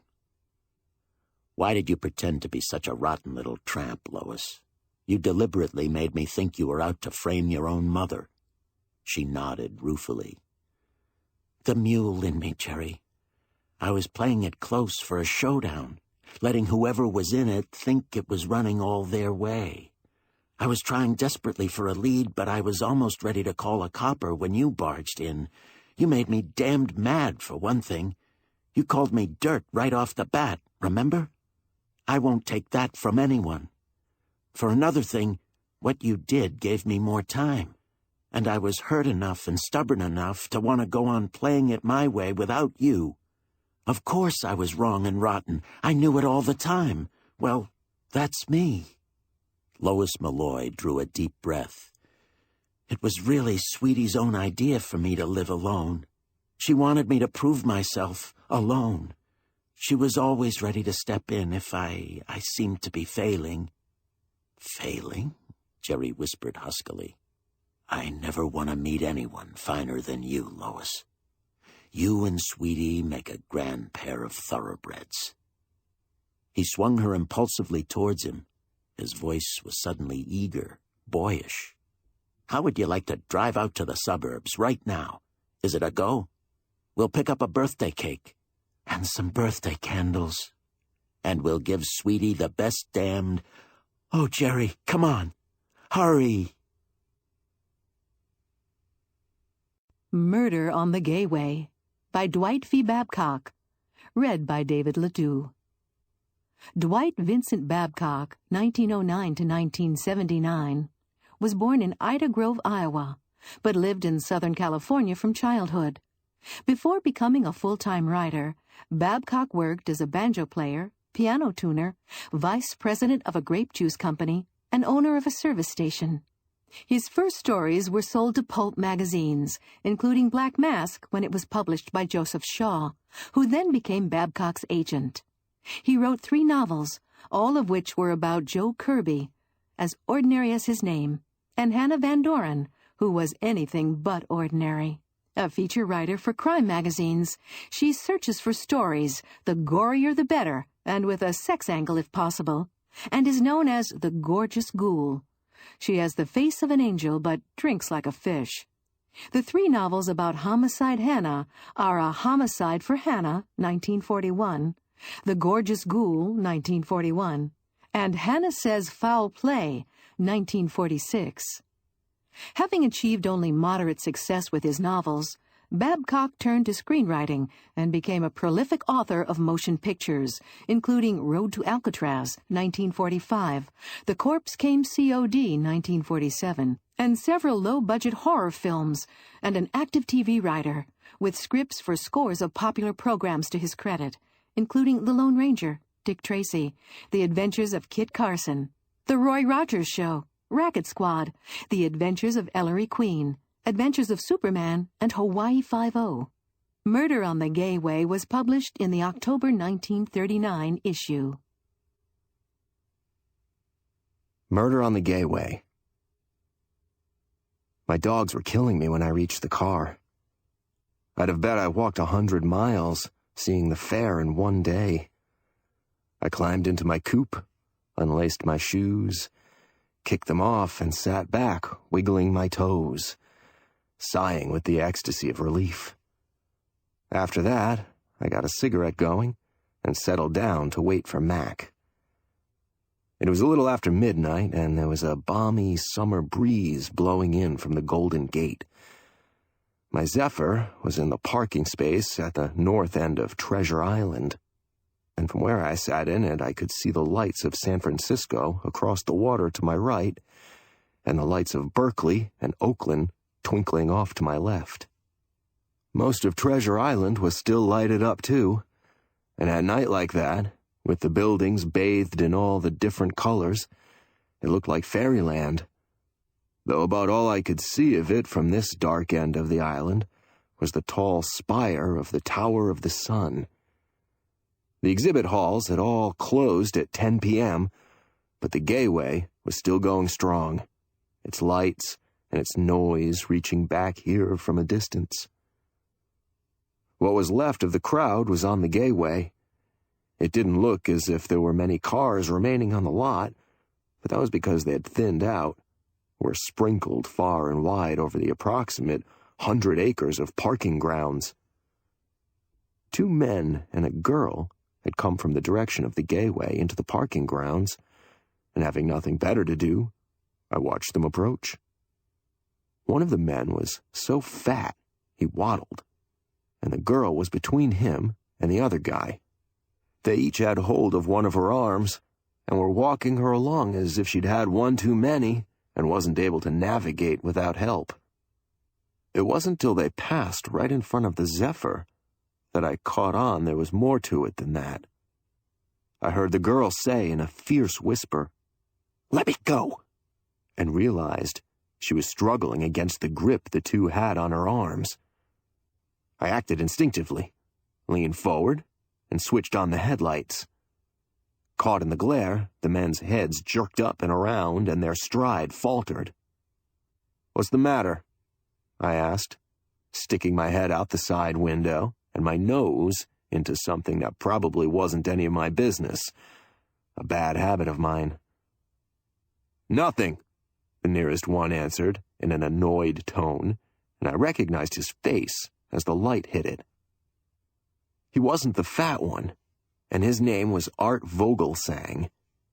I'd run into him off and on when I'd worked the police beat for the Tribune in past years. He'd been a runner for a crooked shyster then, until the lawyer got himself disbarred. Then he'd worked for a bail bond broker who was later tried and convicted as a fence. Vogelsang had slipped out from under both times, and I didn't know what he was doing now. But I did know he was a smoothie, an opportunist who worked on the shady side of the law. "Hold it," I said. "I've got a gun here. Are you sure everything's all right, miss?"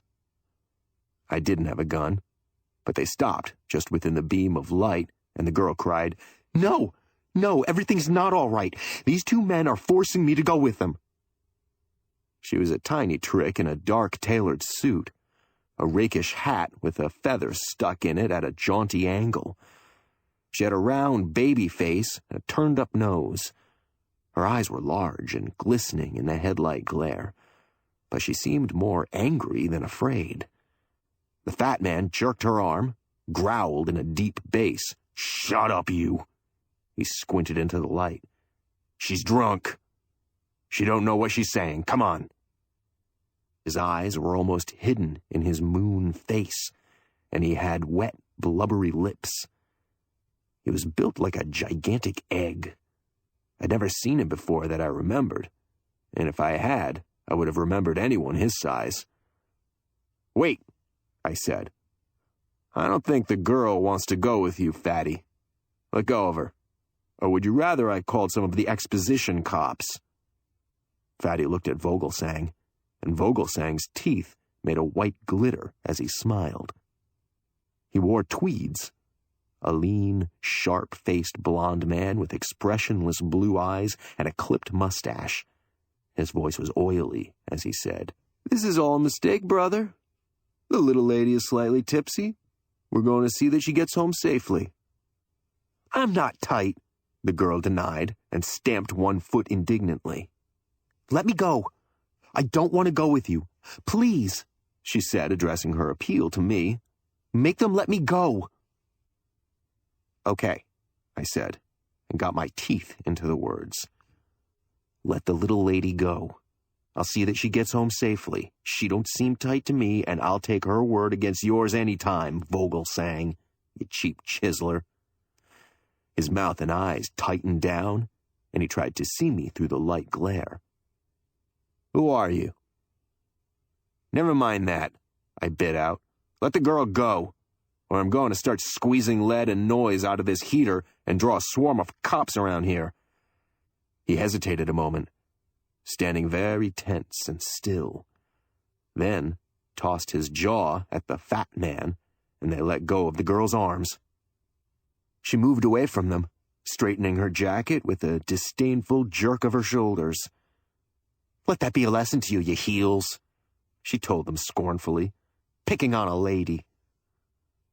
Vogelsang was still glaring in my direction, but I was pretty sure he couldn't see me.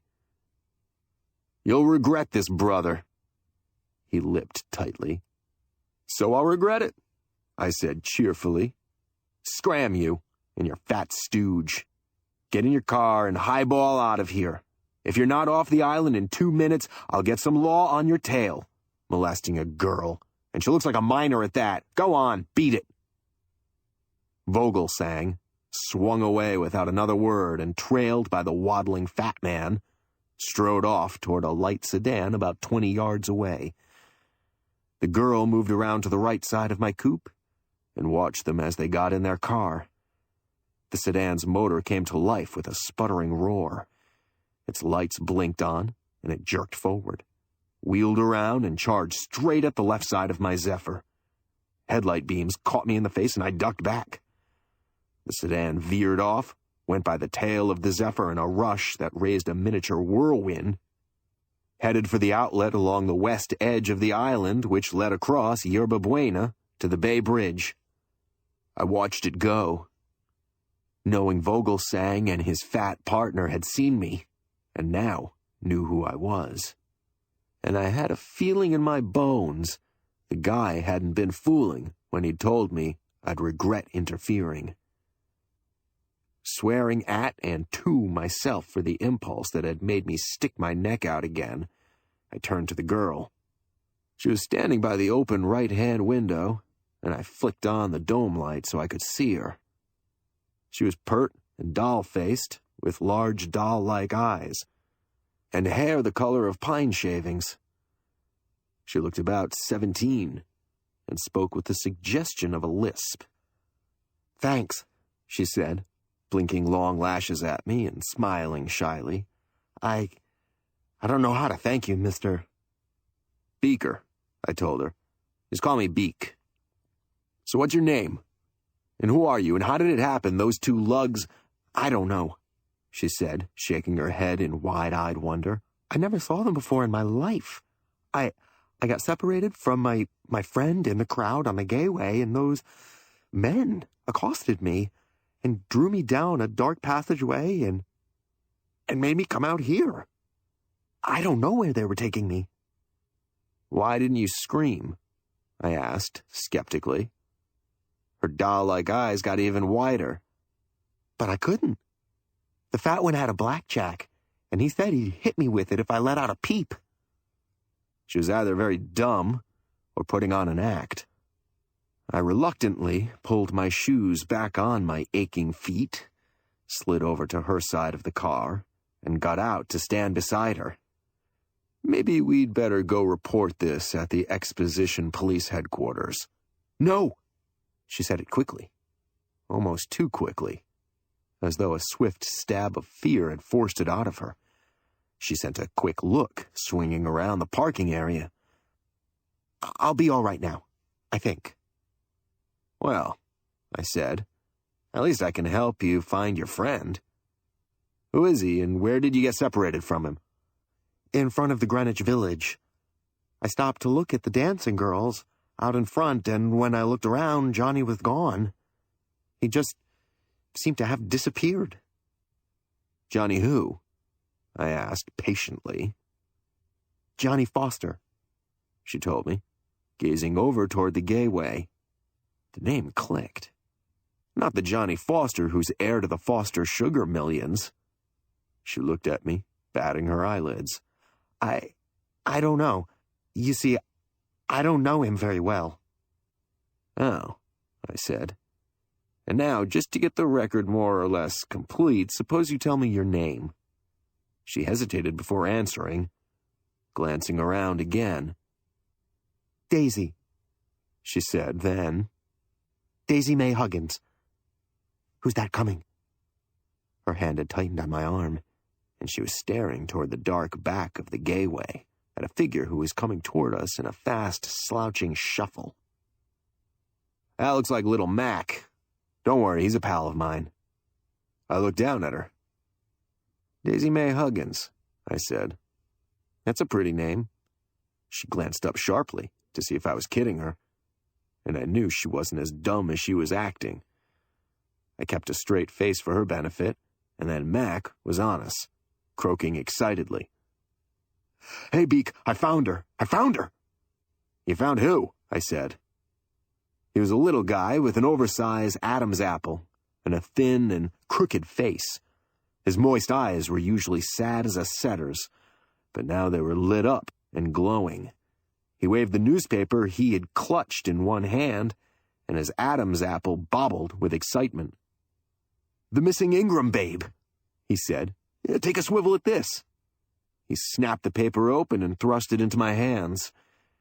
In the glow that fell out from the dome light, I could see it was a bulldog edition of the Morning Tribune. And ahead, in mid-page, read, Hildegard Ingram, traced to San Francisco. I'd read the story before.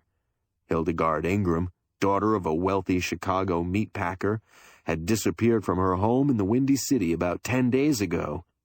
At first, a kidnapping had been suspected, but no ransom notes had been received, and the father had finally offered a reward for her return unharmed, or information as to her whereabouts. Now it had been ascertained, on good authority according to the write-up, that a girl answering Hildegard's description had left a trail that led to San Francisco after evidently just running away from home. There was no art with the story. Due to an eccentricity of her parents and a fear of kidnappers, they had never allowed her photograph to be taken, either by reporters or in a studio. There was a description of the girl, a brunette of 18 years.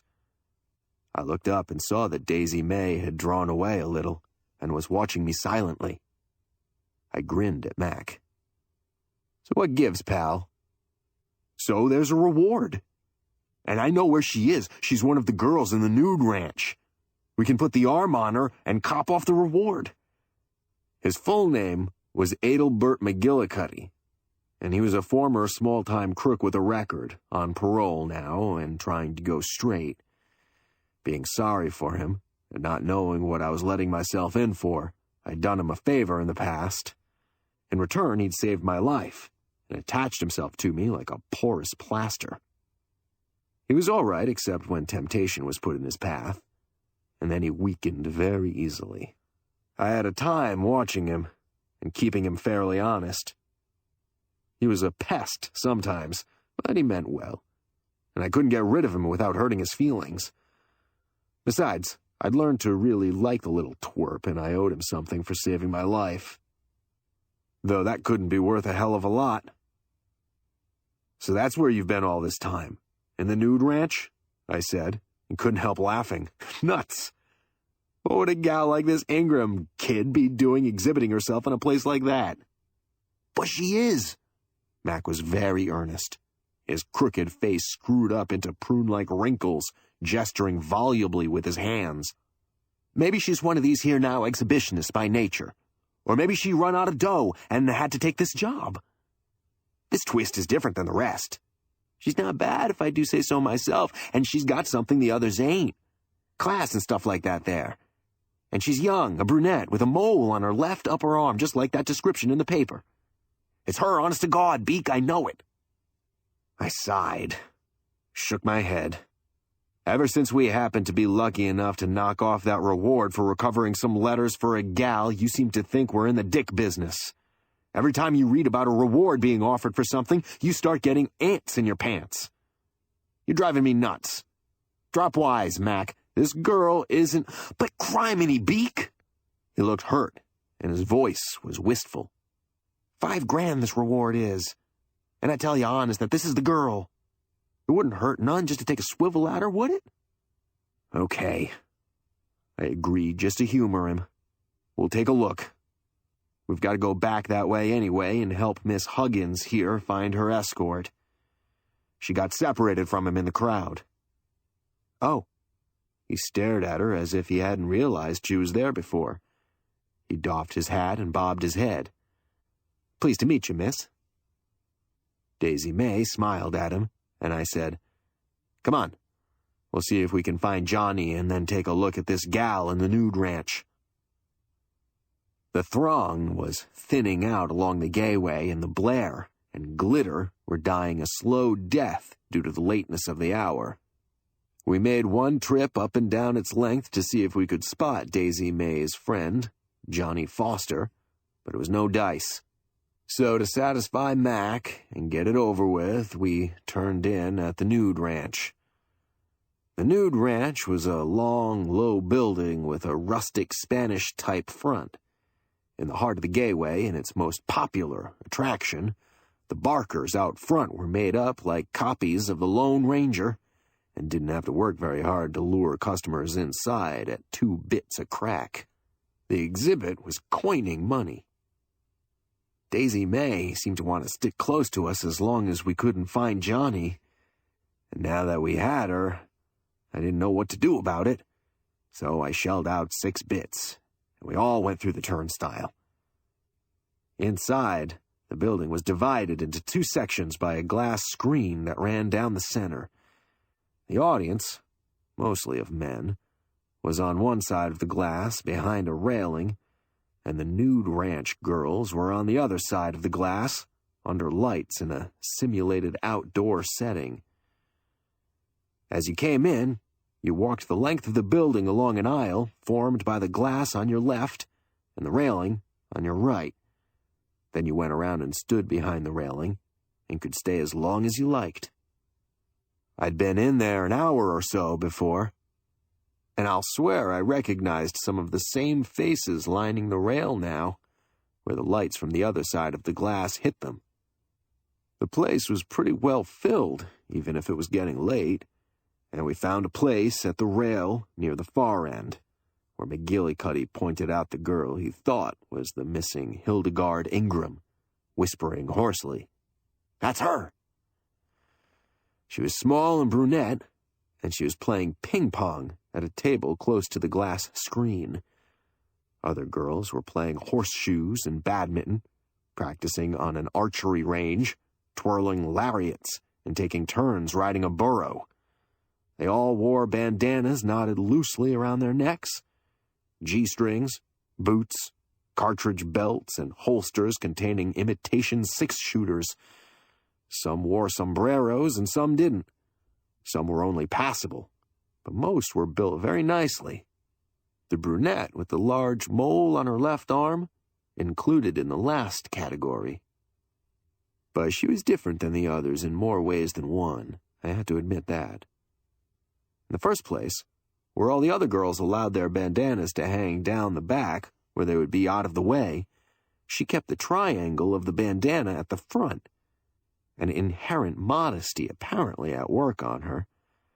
She seemed to be acutely conscious of the many watching eyes while pointedly ignoring them. She had an air of breeding about her, a way of carrying her head, and her face had a genteel intelligence that was out of place here. Her skin was like smooth ivory, small-boned, almost dainty. She had a youthful, boyish figure, with slender hips and small budding breasts that the bandana did not quite hide. It was a fact that she didn't look more than 18, the Ingram girl's age.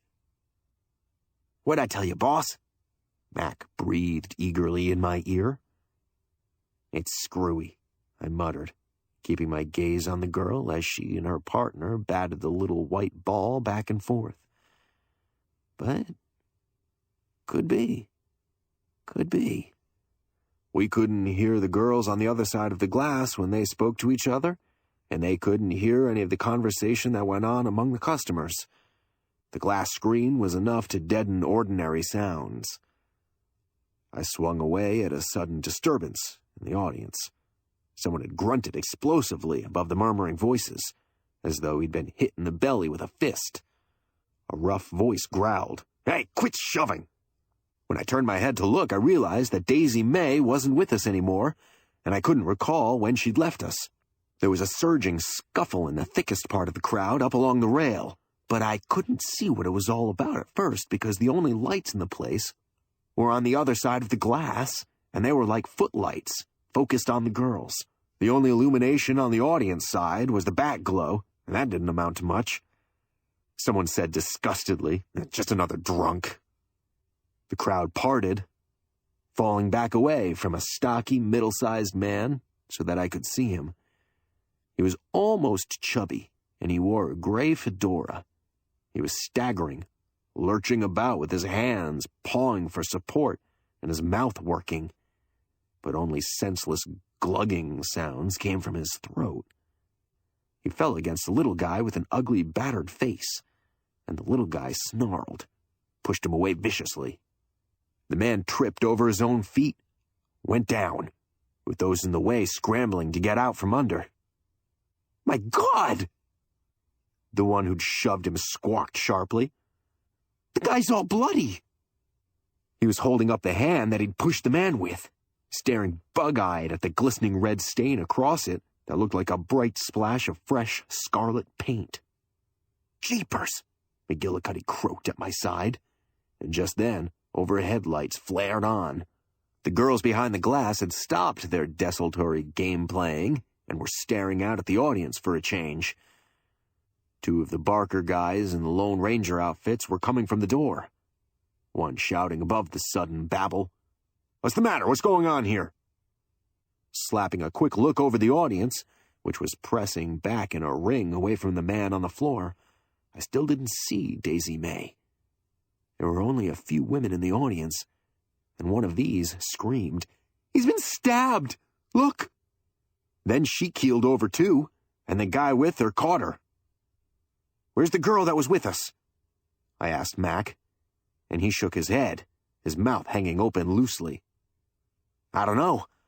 I ain't seen her since we came in here. Cripes, what's happened to that guy? Let's broom out of here." "Nix," I said, and shoved forward, fighting my way through to the front part of the ring. The stocky man was on his back on the floor, one of the cowboys kneeling beside him. The other one was bellowing, "Get back! Get back! Give this guy air!" "He needs a doctor more than anything else," I yelled, grabbing his arm. "Get one, and some cops in here." He looked at me, then nodded and shoved off. The man on the floor had the long bone handle of a clasp knife protruding downward from just under his wishbone. At its base, his vest was sodden with a slowly spreading stain of blood. The blade, at least 6 inches long, judging from the handle, was slanted inward and up toward the heart. It had been driven in that way by an underhand blow that had at first knocked the wind out of the man. Now, he lay with his head supported on the arm of the attendant. His chubby face beaded with sweat and convulsed with pain as he gasped for breath. He was a middle-aged, nondescript man, with hair beginning to gray. He opened his eyes and stared upward, looking around almost desperately. His jaws opened and closed. He gasped something that sounded to me like, "Hilda, and then the blood came, thick and frothy, pouring from his mouth. It ended in a liquid rattling in his throat as he relaxed and died. My insides turned over and I retched, swung away to keep from being sick. The hush that had fallen over the crowd was broken by one of the women with a shrill, hysterical scream, and there was a sudden stampede for the door that was met and stopped by a couple of special cops in their fancy fair uniforms. But I was staring at the girls behind the glass then, wondering if the man had been trying to say Hildegard Ingram as he died. The girls were huddled together just opposite me, staring out. All but one, the brunette with the mole on her left upper arm. She stood aloof and alone at one end of the ping-pong table, half leaning on it for support with one arm. Her patrician face was unnaturally white and strained, and her knees were bent a little, as if they were about to give way and she might collapse. The cops were forcing the audience back into the room, gradually restoring some semblance of order out of the chaos. Uneasy and murmuring, some frankly sick, the customers were being lined up between the railing and the glass, and all backs were turned to the glass now. The almost nude girls behind it had ceased to be the main attraction. I made sure again that little Daisy May wasn't among those present. Worked my way to the side of the cowboy who had been on duty at the door. "Did anyone go out of here?" I asked him, "just before this happened?" He was tall and pale and thin, all the sap knocked out of him by what he'd seen. He shook his head in a half-dazed way. "Judas Priest, I don't know. I came in here to see what was wrong, and anybody could have slipped out behind me then." "That makes it just swell," I muttered, "for the killer." A doctor came first and shook his head over the corpse, pronounced it dead. Then more fair cops and plainclothes men stationed on the grounds. Finally, the coroner and homicide squad from San Francisco. From papers and identification in his pockets, the corpse was found to be one Rufus Moore, a Swinnerton operative from Chicago. Swinnerton Investigation Service has offices in every large city, is one of the largest private dick agencies in the world. But Rufus Moore had come all the way here from Chi, and I thought I knew why. The Swinnerton agency had been hired to trace Hildegard Ingram by her father in Chicago, and Moore had come here on her trail. I didn't tell the cops that, though. For some reason, I kept it to myself when we were all herded into a back room and taken aside, singly, for questioning. I knew white-haired Chauncey O'Toole, the inspector in charge, from my old days on the Trib, and so I got off pretty easy, furnishing McGillicuddy with a straight alibi. The cops had found a blood-stained plain linen handkerchief on the floor under Moore, and figured it had been used to hold the knife when the killer used it. So I was pretty sure there weren't any fingerprints on the knife handle, though they didn't say, and an expert was working on it. But a funny thing about the handkerchief, it was the small size used and carried by girls and women of all ages, and not by any of the kind of men I know. Not one of the audience could name the killer. It had been too dark for them to notice, and practically everyone had come in to get his money's worth, so was concentrating his attention on the nude ranch gals. The cops held the little guy with the ugly, battered face who had pushed Moore and got blood on his hand, and 3 other known petty crooks who were in the audience took names and addresses and let the rest of us go, one by one. It was almost 2 a.m. when Mac and I got out of the place. The nude ranch had closed down, of course, but there was a mob hanging around out front, being kept back by a squad of the exposition cops. None of the other attractions on the gateway was getting any kind of a play. Word had gotten around about the killing, and practically everyone left on the fairgrounds had gathered here. We were collared by a bunch of news hounds, my old pals of the Fourth Estate, who wanted to know who, what, where, why, and how. I told them we didn't know from nothing, but not to quote me, and fickle characters that they are, they left us to swoop down upon the next guy the Dicks had let out of the place. I lit a cigarette, and we were moving out of the limelight to become part of the crowd when a voice said in my ear, "I beg your pardon, but do you know if the police are keeping a girl inside? A blonde girl?" "Who?" I said, twisting my head to look at the man at my side. His face was young and clean-cut and worried. He smiled apologetically. "I've been looking all over for her. We became separated earlier in the crowd, and I can't find her anywhere. She isn't outside here now, so she must be inside. I saw you coming out, and I thought maybe you could tell me if she's in there." I lifted my brows at him, took the cigarette from my mouth, and said slowly, "You mean as a customer, and not as one of the, attractions?" "Of course." He wasn't quite as tall as I was, but he was well built, and you could tell he was wearing quality clothes. He looked like money, but there was nothing flashy about him. He had a good jaw, a cleft chin, crisp, dark hair. "She's small and blonde," he said, "and is wearing a dark suit, a hat with a feather in it." He used a gesture to illustrate the length of the feather. "Her name wouldn't be Daisy May Huggins, would it?" I said. He hesitated a moment before nodding his head and answering yes. There was an odd, questioning gleam in his eyes. "She isn't in there," I told him. "She was, but she's not there now." Then I explained how I happened to know her name, and told him about Vogelsang, and his fat stooge trying to take her with them. Mixed thoughts and emotions were chasing themselves all over the kid's good-looking face. "My God," he breathed. "Maybe they've got her again."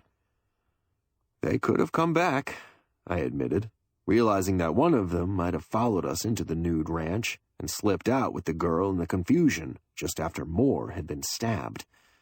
I added, "You're Johnny Foster, aren't you?" He looked at me in a blank, startled way. Then his face got very expressionless. "No," he said shortly, turned on his heel, and walked off, shouldering through the crowd. He hadn't even bothered to thank me. He was too worried for that, and I was beginning to get an idea about Daisy May. On impulse, I fished out my car keys, shoved them at Mac, who had been standing silently beside me. "Tell that guy, Keed," I told him. "He's heading for the parking grounds, so that means he has a car. I'll ride a cab into town. Phone me at Riccopetti's as soon as he lights." Mac looked puzzled when he grabbed the keys, but he didn't ask any questions. He said, "Right, boss. But you keep an eye out for that girl, huh?" Then he was gone, after the kid who had denied being Johnny Foster. I was becoming more and more interested in the missing Hildegard Ingram and the possibility of knocking off a hunk of that $5,000 reward. The Swinnerton dick getting knifed out and gasping what sounded to me like her name couldn't be just a coincidence. And any part of the reward would come in very handy indeed in keeping the wolf from my door, as I did not have any particular prospects of a job, and did not particularly relish the idea of work anyway, since I'd got used to a life of ease and trail tramping. 5,000 clackers was something worth gambling for. And what could I lose? Right then, I was really more worried about what had happened to Daisy May, but while on the spot, I thought I ought to find out what I could about the dark-haired gal in the nude ranch that McGillicuddy had pointed out to me. The gals were still inside. The cops were questioning them, too, to see if any of them had noticed anything in the audience at the time of the killing that might help them to tab the killer. They weren't off duty till 2, anyway, so I planned to hang around until they came out. There was a back door, and chances were they'd use that. I had to go up to the corner and around the building that held the incubator babies and cut back along behind the row of buildings. It was darker back here, and there wasn't as much of a crowd, only a scatter of the curious who were watching the building from the rear. I took up a position against the wall near the rear door, got another cigarette going, and settled down to wait. It wasn't long before the door opened, and the gals started to drift out, mostly in pairs or groups, chattering about the murder. There was a single bulb burning above the door, so when the one I was waiting for came out under it, I spotted her without any trouble. She was alone, and she was hatless, and she was wearing a coat of dark, sleek fur that matched her hair. That was something. A $35 a week nudist wearing a fur coat in midsummer. A coat that looked like Kolinsky, and you can't get Kolinsky for peanuts. She sent a quick searching glance from side to side as she passed under the light, then started to walk past me. I stepped up even with her and touched her arm. "Pardon me, miss. May I speak with you a minute?" She shied away from me like a frightened filly, her delicate face white and strained. "Don't be afraid," I told her easily. "I'm harmless. I'm not going to hurt you. All I want is to ask you a couple of questions." She was pressed against the wall of the building, staring at me. "What? Who are you?" She spoke in a whisper, and I kept my voice down, too. "I'm curious," I said. "I saw you inside, and you don't belong in a place like this. What are you doing here?" "That," she said tensely, "happens to be my business." "Maybe I can get you a better job," I lied. "Would you mind telling me your name?" The fear had gone suddenly out of her, and she straightened up away from the wall, tilting her chin. "I most certainly would." Behind me, a rough voice said, "Who is this slug?" I turned and looked at a hard-faced mug with a barrel chest who was fully 6'4" and built like Slapsy Maxie Rosenblum. The red knot of his necktie was on a level with my eyes, and I had to look up to see his face. And even then his chin was in the way, so I couldn't see most of it. His jaw stuck out like the prow of a battleship, and he had big black shaggy eyebrows that seemed to hang down over his eyes. He had been one of the customers in the nude ranch before and after the killing. "I don't know," the girl told him. "I've never seen him before." I didn't see you when you came out. And he stopped me and started talking to me, tried to find out my name. One of them kind of guys, huh? The gorilla growled. What's the idea, slug, annoying a lady? I ought to hang one on you. Beat it, before I pop you one. On your way, on your way. He was pointing a thumb like a sausage over one shoulder, jiggling it. He was one of those the cops had questioned and let go, and I wasn't sure they hadn't made a mistake in letting him go, seeing as how he knew this girl. If she were actually Hildegard Ingram, I remembered he'd been standing close to the spot where Rufus Moore had fallen with the knife in him, and he'd been the one who'd told Moore to stop shoving before the man had dropped. Don't scare me like that, I told him, getting ready to jump the other way. Who are you to order me around? I thought that might make him tell me who he was, but it didn't. And when he put his slab of jaw down on his big chest and started for me with his long arms swinging, I knew I'd met my Waterloo. I retreated and got out of his way. He didn't follow, just stopped and snorted, sneering at me. Then he swung back to the girl, said, "Come on, babe, let's go." She let him take her arm and they strode off, looking almost comical together like that, due to their difference in size. I let them go, as I didn't want to ask her any questions anyhow, with the gorilla around to overhear. That would be inviting mayhem. And I have a very well-developed instinct for self-preservation. I've been going at things the wrong way. If I'd been smart, I wouldn't have stopped the girl at all. I would have followed her home, where I could pick my time and see her alone. Another single girl had come out through the door and was walking past me. "Hello," I said. She looked at me blankly. She had a heart-shaped painted face and was wearing a miniature straw hat on top of glittering platinum hair. She had on a white sweater that clung to her full breasts and a pleated skirt. I didn't remember her as one of the nude ranch girls. Maybe she looked different with her clothes off, as she suddenly smiled at me. "Hello," she said. "Do I know you?" She said it hopefully, and I told her. "Sure, but we ought to get better acquainted." I was standing close to her. I nodded up in the direction where the gal in the fur coat and her gorilla boyfriend were walking away.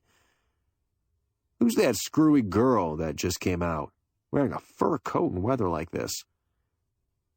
They were still in sight when the painted blonde took a slant at them.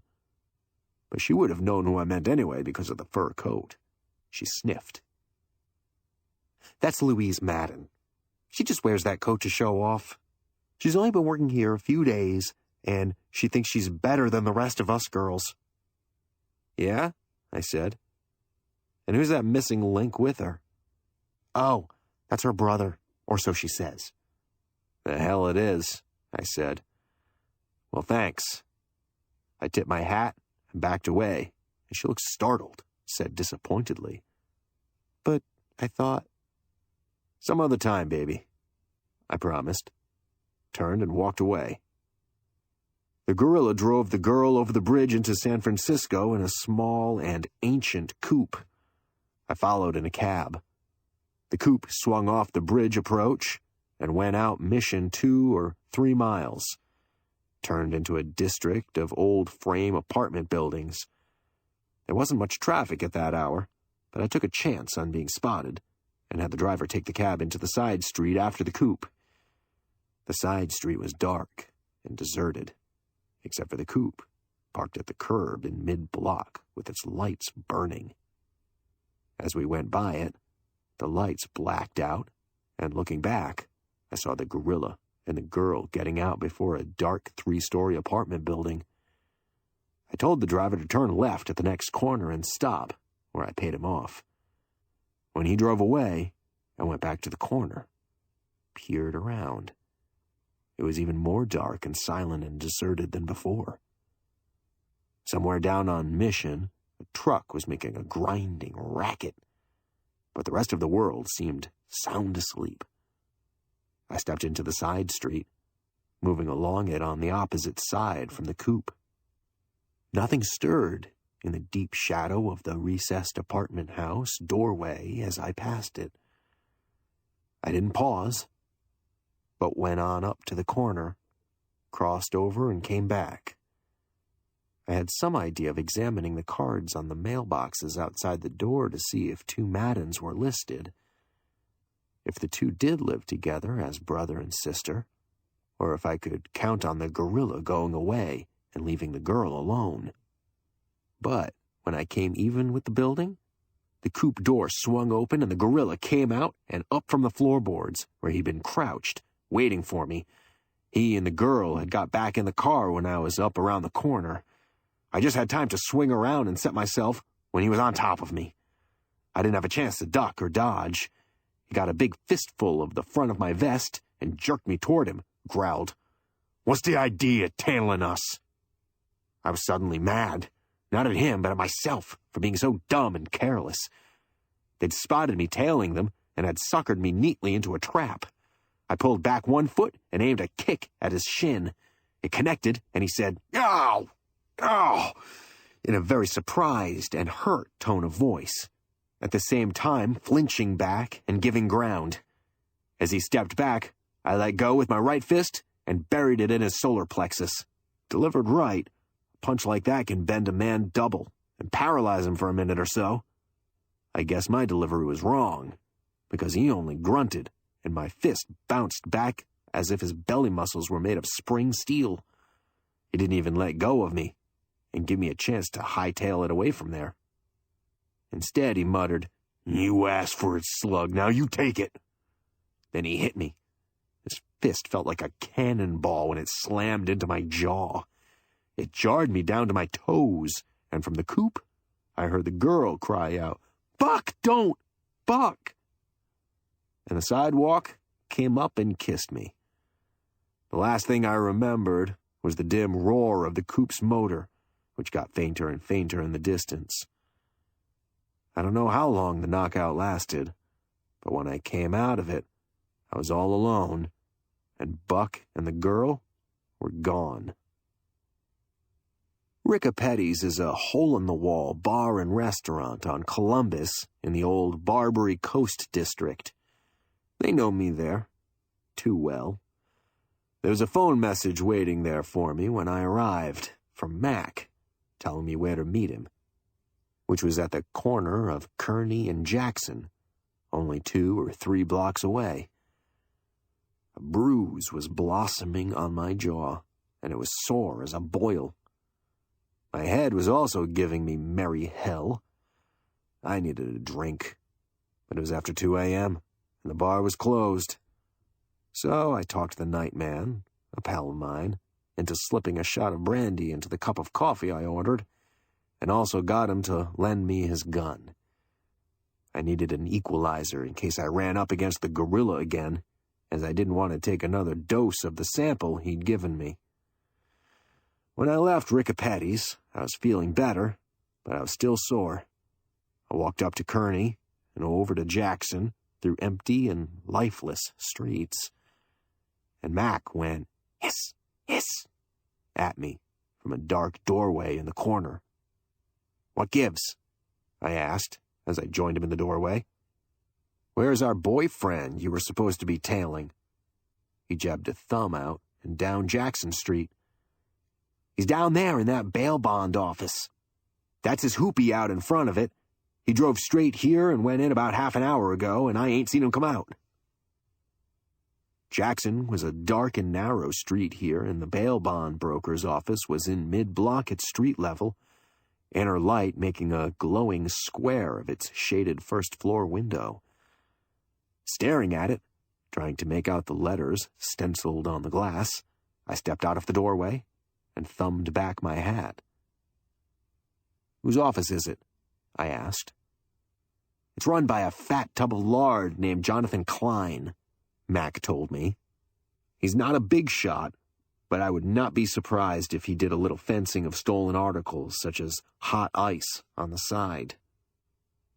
Oh, I breathed, thinking of Vogelsang's fat stooge. I was pretty sure who Mr. Klein would turn out to be. "Criminy beak," Mac blurted suddenly. "What's the matter with your puss? You look like you happened to an accident." Light from the corner street lamp had got under my hat brim. "I did," I admitted, palming my sore jaw. "You wouldn't happen to know a big gorilla by the name of Buck Madden, would you?" Mac knew most of the small-time crooks and chiselers in town by sight. Name or reputation, anyway. He blinked, scowling thoughtfully. "That moniker sounds familiar." Then he snapped his fingers. "I think a bruiser by that name used to do some strong-arm work for Art Vogelsang. But I ain't heard of him for a long time. Why?" There it was. Art Vogelsang again. Everything seemed to be tying up together. The guy bopped me. I muttered, still smarting. "That nude ranch gal you think is Hildegard Ingram is supposed to be his sister, Louise Madden. I was tailing them, and the so-and-so laid for me, and then got away. We could find out for sure where they live by greasing someone at the nude ranch, but I had to try to play it smart and get my face pushed in for my trouble." I sighed. "I don't know whether fooling around like this is going to get us anything or not. I don't know just how I happened to get sucked into it in the first place, but now that I'm in, I'm going to stay and find out what's what. I owe somebody something for this clout on the jaw. I've either got to get paid for taking it, or else get hunk some other way." Little Mac clucked sympathetically. "You and me should have stuck together, boss. Together, we ought to be able to take the big heel, huh? Let's get him, huh? The big bully." "Not now," I said, grinning. "Later, maybe." "But what are we going to do here?" "I've got a hunch," I explained. "Moore, that Swinnerton op who was knifed in the nude ranch, was on the trail of Hildegard Ingram, I think. It sounded to me like the last thing he tried to say was her name, only no one else seemed to get it. Art Vogelsang and his fat stooge were after Daisy May, and you know the kind of guy Vogelsang is. Also, Daisy May was in the nude ranch with us just before the killing, then disappeared. All that is either a hell of a lot of a coincidence, or else Daisy May is Hildegard Ingram." Mac's crooked, thin face was screwed up in a scowl of concentration. "But Hildegard is a brunette." "She could have dyed her hair," I pointed out. "Probably would have if she really wanted to avoid recognition.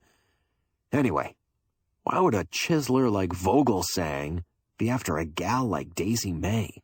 Unless there was some dough in it. And if I'm wrong, we can always go back to the other gal. I'll admit she intrigues me, pal." Mac was thinking it over, mumbling in his beard. The dick said her name before he kicked off. He looked up brightly. "Maybe this Daisy May is Hildegard, and she knifed him, huh? Because she didn't want to be caught. Maybe the dick was trying to name his killer." "Maybe," I said. "But whether she's a murderess or not, there's still a $5,000 reward offered for her, and the thing for us to do now is to find her. At first, she was with this kid you followed, who I think is Johnny Foster, and he was looking for her too. He came here, so..." "So what?" Mac said, puzzled. "So, we're going to find out what. Something very squirrely is going on, and there just might be a chance that we could pull that $5,000 reward out of the fire yet." $5,000, boy! He smacked his lips. "What do we do?" "We pay a call on Mr. Jonathan Klein first and see what goes on. I think Mr. Klein is Vogelsang's fat pal, but I don't know just what we'll be walking into, so let's sort of take it easy. I'll go in first, and you wait outside. If I get in a jam, I'll holler or something, and you can get help if we need it." I nodded back along Kearny, past where the Zephyr was parked, toward Portsmouth Square, and the gray pile of stone across from it was the Hall of Justice. The police station's only a couple blocks away, but don't call a copper unless you have to. We don't want to have to split that reward with anyone, in case there's a chance of getting it. If we get too many cops in here, they'll ace us out entirely. I get it, boss, Max said. Are you healed? Yeah. I touched the short-barreled police special in my coat pocket that I'd got from my pal in Riccapetti's. Wait here until after I'm inside. Take it easy, boss, Little Mac warned pleadingly as I moved off into Jackson. From the glow that filtered out through the shaded windows, I noticed that the kid's car was a low Packard convertible and carried Nevada plates. That wasn't odd, because Nevada is a taxpayer's haven and plenty of wealthy people maintain their residence there. I moved on and up to the office door and had my right hand on the gun in my pocket. I put out my other for the door handle and paused. Thumping sounds were coming from inside. The scrape of furniture being pushed back, a splintering crash that sounded like a chair hitting the floor. On either side of me, the window shades were tightly drawn. There was no crack or slit through which I might see. Thumping sounds from within continued. I let my hand close on the door handle, thumbed down the latch. The door was unlocked, and I pushed it open a little so I could see inside. A railing bisected the room, and behind the railing were Art Vogelsang and the kid I'd tabbed as Johnny Foster. But they didn't notice me in the doorway. They were busy, completely wrapped up in each other, engaged in a slugfest that was a furious exchange of lefts and rights. They were viciously in earnest, going at it hammer and tongs. And the room was filled with grunting sounds and the thudding impacts of fists against flesh. Battling back and forth, the kid's dark hair was hanging down in his eyes, and his coat was ripped. Sweat and blood streaked Vogelsang's sharp face. The kid was boring into him like a buzzsaw, forcing the taller man to give ground. As I watched, the kid brought up his right in a pretty uppercut, and Vogelsang's head jumped, and he slammed back against a roll-top desk. Started to slide down it to the floor. The kid stood over him, panting. And behind the kid, a bulky shape that I hadn't noticed there rose up from the floor. The fat man, Klein. I stepped inside, heeled the door shut behind me, said, "Hold it." The heater was out in my fist, but either I spoke too late or Klein didn't hear me anyway. He swung the metal wastebasket he brought with him up from the floor. It arced over his head, bonged on the back of the kid's skull. The kid staggered forward, went to his knees. "Klein!" I bit out. "Drop it!" He looked at me, his moon face dull, blubbery lower lip hanging slackly. Sweat glistened under the lights on the dome of his almost totally bald head. There was a threat of blood from one corner of his mouth, and his clothes were dusty from the floor. The kid had evidently gotten at least one good punch on him before going to work on Vogelsang. He'd really been cleaning house. Klein's eyes glinted, almost hidden in deep folds of flesh. He let the wastebasket drop from his hand to the floor, stood breathing harshly, his bulging torso expanding and contracting. The kid had only been knocked to his knees, catching himself there and holding his head in his hands. His coat sleeves had worked back along his arms, and one shirt cuff was stained darkly with blood. His clothing was practically ruined, but he didn't seem to be marked up much physically. Now he sobbed. "You!" He came up swinging, going for Klein. "Where is she?" he gritted. "Hold it," I said sharply, moving to the railing. "What goes on?" He jerked his head around and stared at me as if he hadn't known I was there before. Behind the railing, a chair and a typewriter table had been knocked to the floor. Vogelsang had his back propped against the desk, was holding his jaw in one hand and looking up from the floor with dazed, glassy eyes. All three men were puffing, and the sound of their breathing was very loud. "They've got the girl," the kid blurted. "And they won't tell me where they've got her. They're holding her. They're keeping her against her will." "What girl?" I said. "You wouldn't happen to mean Hildegard Ingram by any chance?" His head jerked in a nod. Yes, they've kidnapped her. Then, I said slowly, Daisy May is really Hildegard. An uncertain light flickered in his eyes, as if he realized he'd spoken out of turn, revealing a confidence, and now regretted it. Then he murmured resignedly, "Well, it's out now, yes." "Then these mutts must have kidnapped her right out of the nude ranch," I said. "I don't know." His eyes were harried, and he spoke heatedly. "But I know they've got her." I pointed the heater at Klein. "Where is she, fat boy? Give." His face was stupidly sullen, and he didn't answer. "Nuts," Vogelsang said, and I looked down at him. The glassiness had gone out of his eyes, leaving them blue chips of hard sharpness. His thin, blood-streaked face was sneering. "We should tell you, so you can hijack her and collect that reward. You took her away from us once, and now you're sticking your nose in again." "To hell with the reward!" the kid sobbed, quivering. His jaw was set in a rigid white line. "I don't care about the reward. I want to know where she is. You two aren't just after the reward. You're going to try to hold her for ransom or something. At least try to chisel more than 5,000 out of her father. Otherwise, you wouldn't have hidden her somewhere."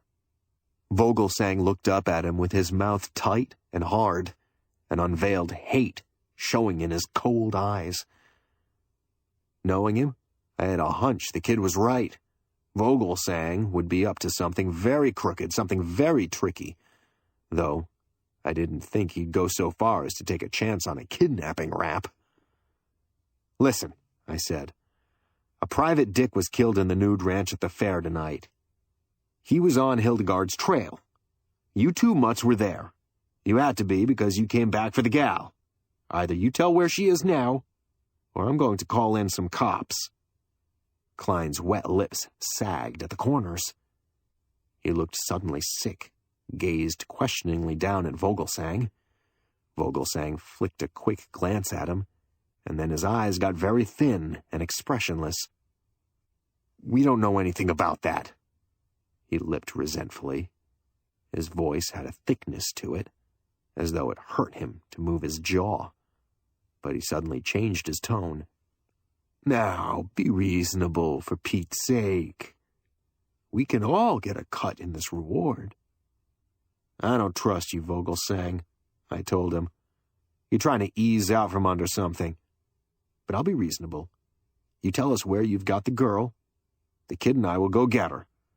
I'll collect the reward, and we'll split it. Unless it turns out that one of you two lovely personalities knifed that Swinnerton dick." "Hell, we didn't have nothing to do with that," Klein said in his deep, petulant voice. "What are you planning to do, frame us?" "No," I told him. "But you had to be near there at the time. You had to follow us back to the fairgrounds to get the girl." The fat man's grunt was a surly sound, and his eyes receded into their pockets of flesh. Vogelsang was looking thoughtful, a cunning cast to his face. "Okay," he said reluctantly. "I don't like murder. We don't want to get mixed up in it, so we'll tell you. But you better play square with us and see that we get our cut after the reward is paid. You, 1/3, we, 2/3. "How about the kid?" I asked. "I don't give a damn about the reward," the kid gritted. "Sure," Vogelsang said. "All he wants is the girl. He can have her after she's returned to her father," I said. "But the split is 50-50. I've got a pal working with me." "Where is she?" "She's out in the Sunset District," Vogelsang admitted cheerfully, as if we were pals now. "Staying with some friends of mine. It's about the last house on Noriega Street, where it runs into the sand dunes going west. We'll go with you." "No, you don't," I told him. "You're staying here." I moved through the gate in the railing, lifted my chin at the kid. "See if you can find something to use," so we could tie these two mutts up. "Hey, what's the idea?" Vogelsang muttered tightly, trying to get his feet under him so he could stand up. I let the heater point his way. "Stay where you are. We just want to be sure you'll be safe and sound while we're gone. Your friends will be guarding the girl in that house, and I don't want you to phone and warn them before we get there.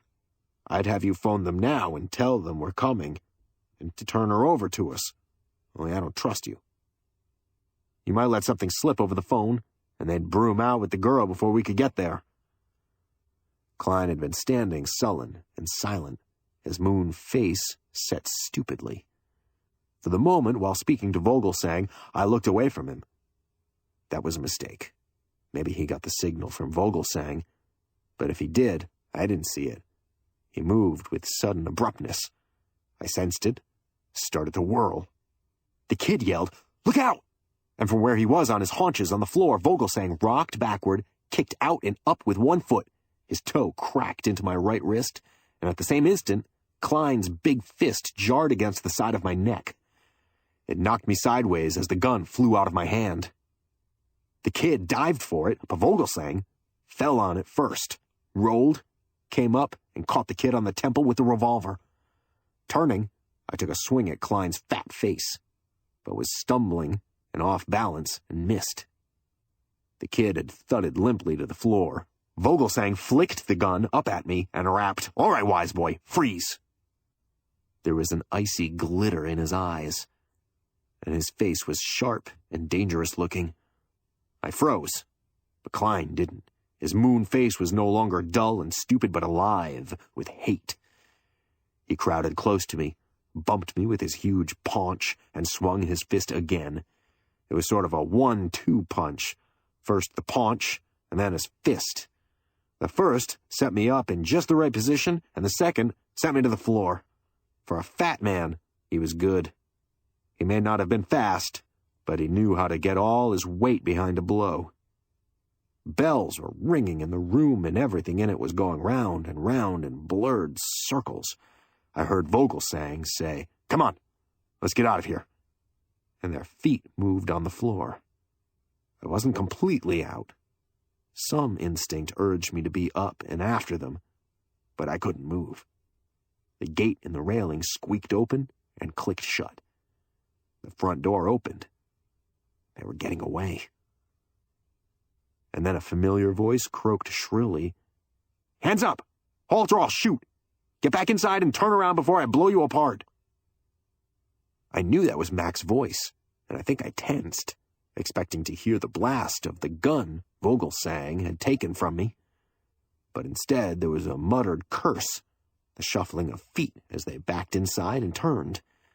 Mac's voice wavered and almost cracked as he ordered, "Drop the Roscoe, Bo!" I heard it hit the floor. Then there was a faint swish and a hollow thunk of impact, and another greater weight hit the floor like a dropped sack of potatoes. "Hey!" Klein's deep voice protested. "What the—" "Don't move," Mac warned. "Let this be a lesson to you, fatty. Crime don't pay."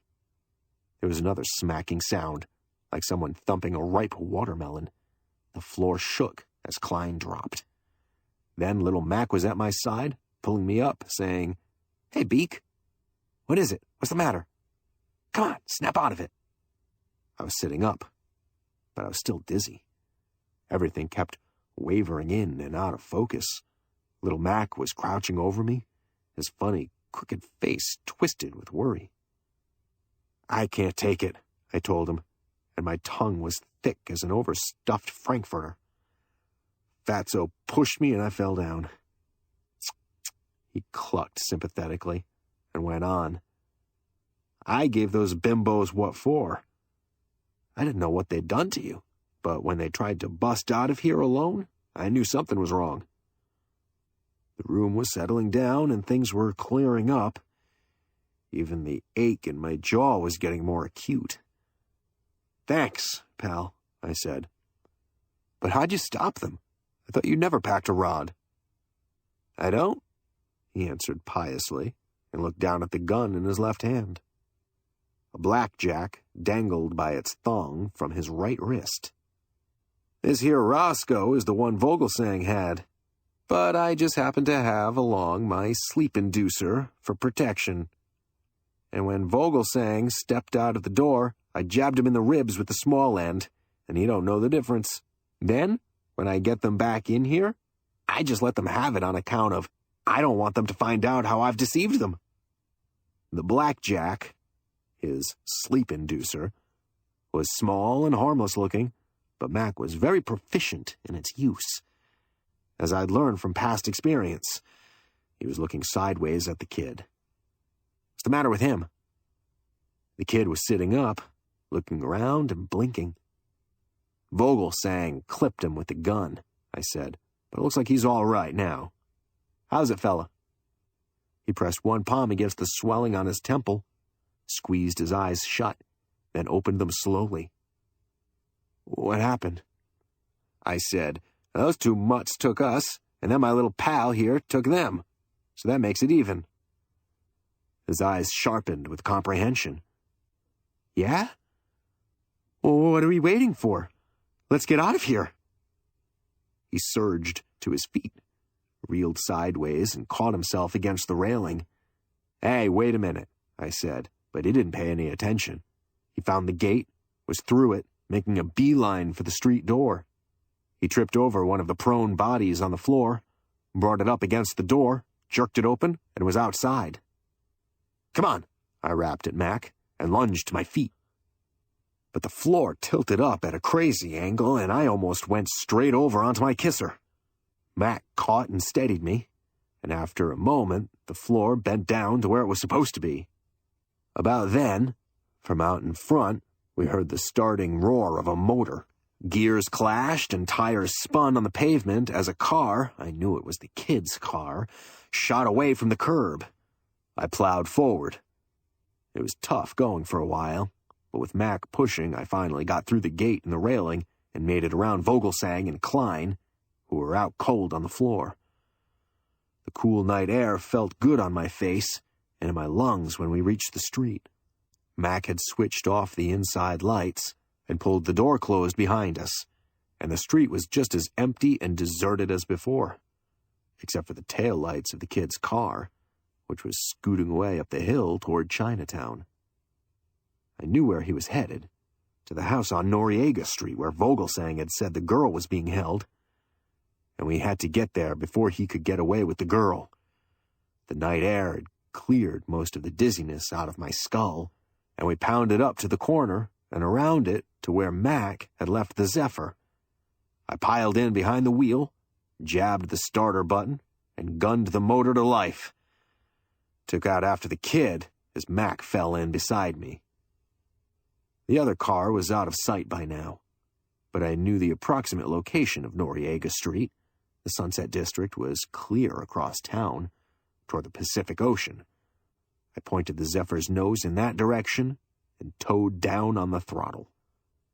About half a mile south of Golden Gate Park and a mile east of the ocean, right in the center of the Sunset District, is a section of sand dunes where streets do not run through. Bleak and bare. It is a lonesome area at night, with only a few houses spotted here and there across the dunes. The house we wanted was where Noriega Street dead-ended, running westward into this waste space of rolling sand. We spotted it as we passed the nearest other house, more than a block away, and clustered about a corner street lamp, as if for protection from the night. It stood by itself, inner light making glowing squares of its windows, a low stucco bungalow. There was a dark shape squatting out in front. The kid's car. We'd made good time, but he'd got here before us. I braked the Zephyr to a stop behind the convertible and jumped out. The kid was on the porch at the front door, his shoulder jammed against it, arguing with someone who was trying to close it in his face. Mac was right behind me when I skidded up onto the porch, and the short-barreled police special was out in my hand. Looking back over his shoulder, the kid half sobbed. "He won't let me in." I saw he had one foot stuck in the door, and above and behind the white blob of his face, I could see the outline of Buck Madden's gorilla head, silhouetted by the inner light. I was sure no one else had a head like that, and I wasn't particularly surprised to find him here. "Stand back, Madden," I told him. "I've got a gun here and we're coming in." "Oh, you again, huh?" he growled. "Yeah, me."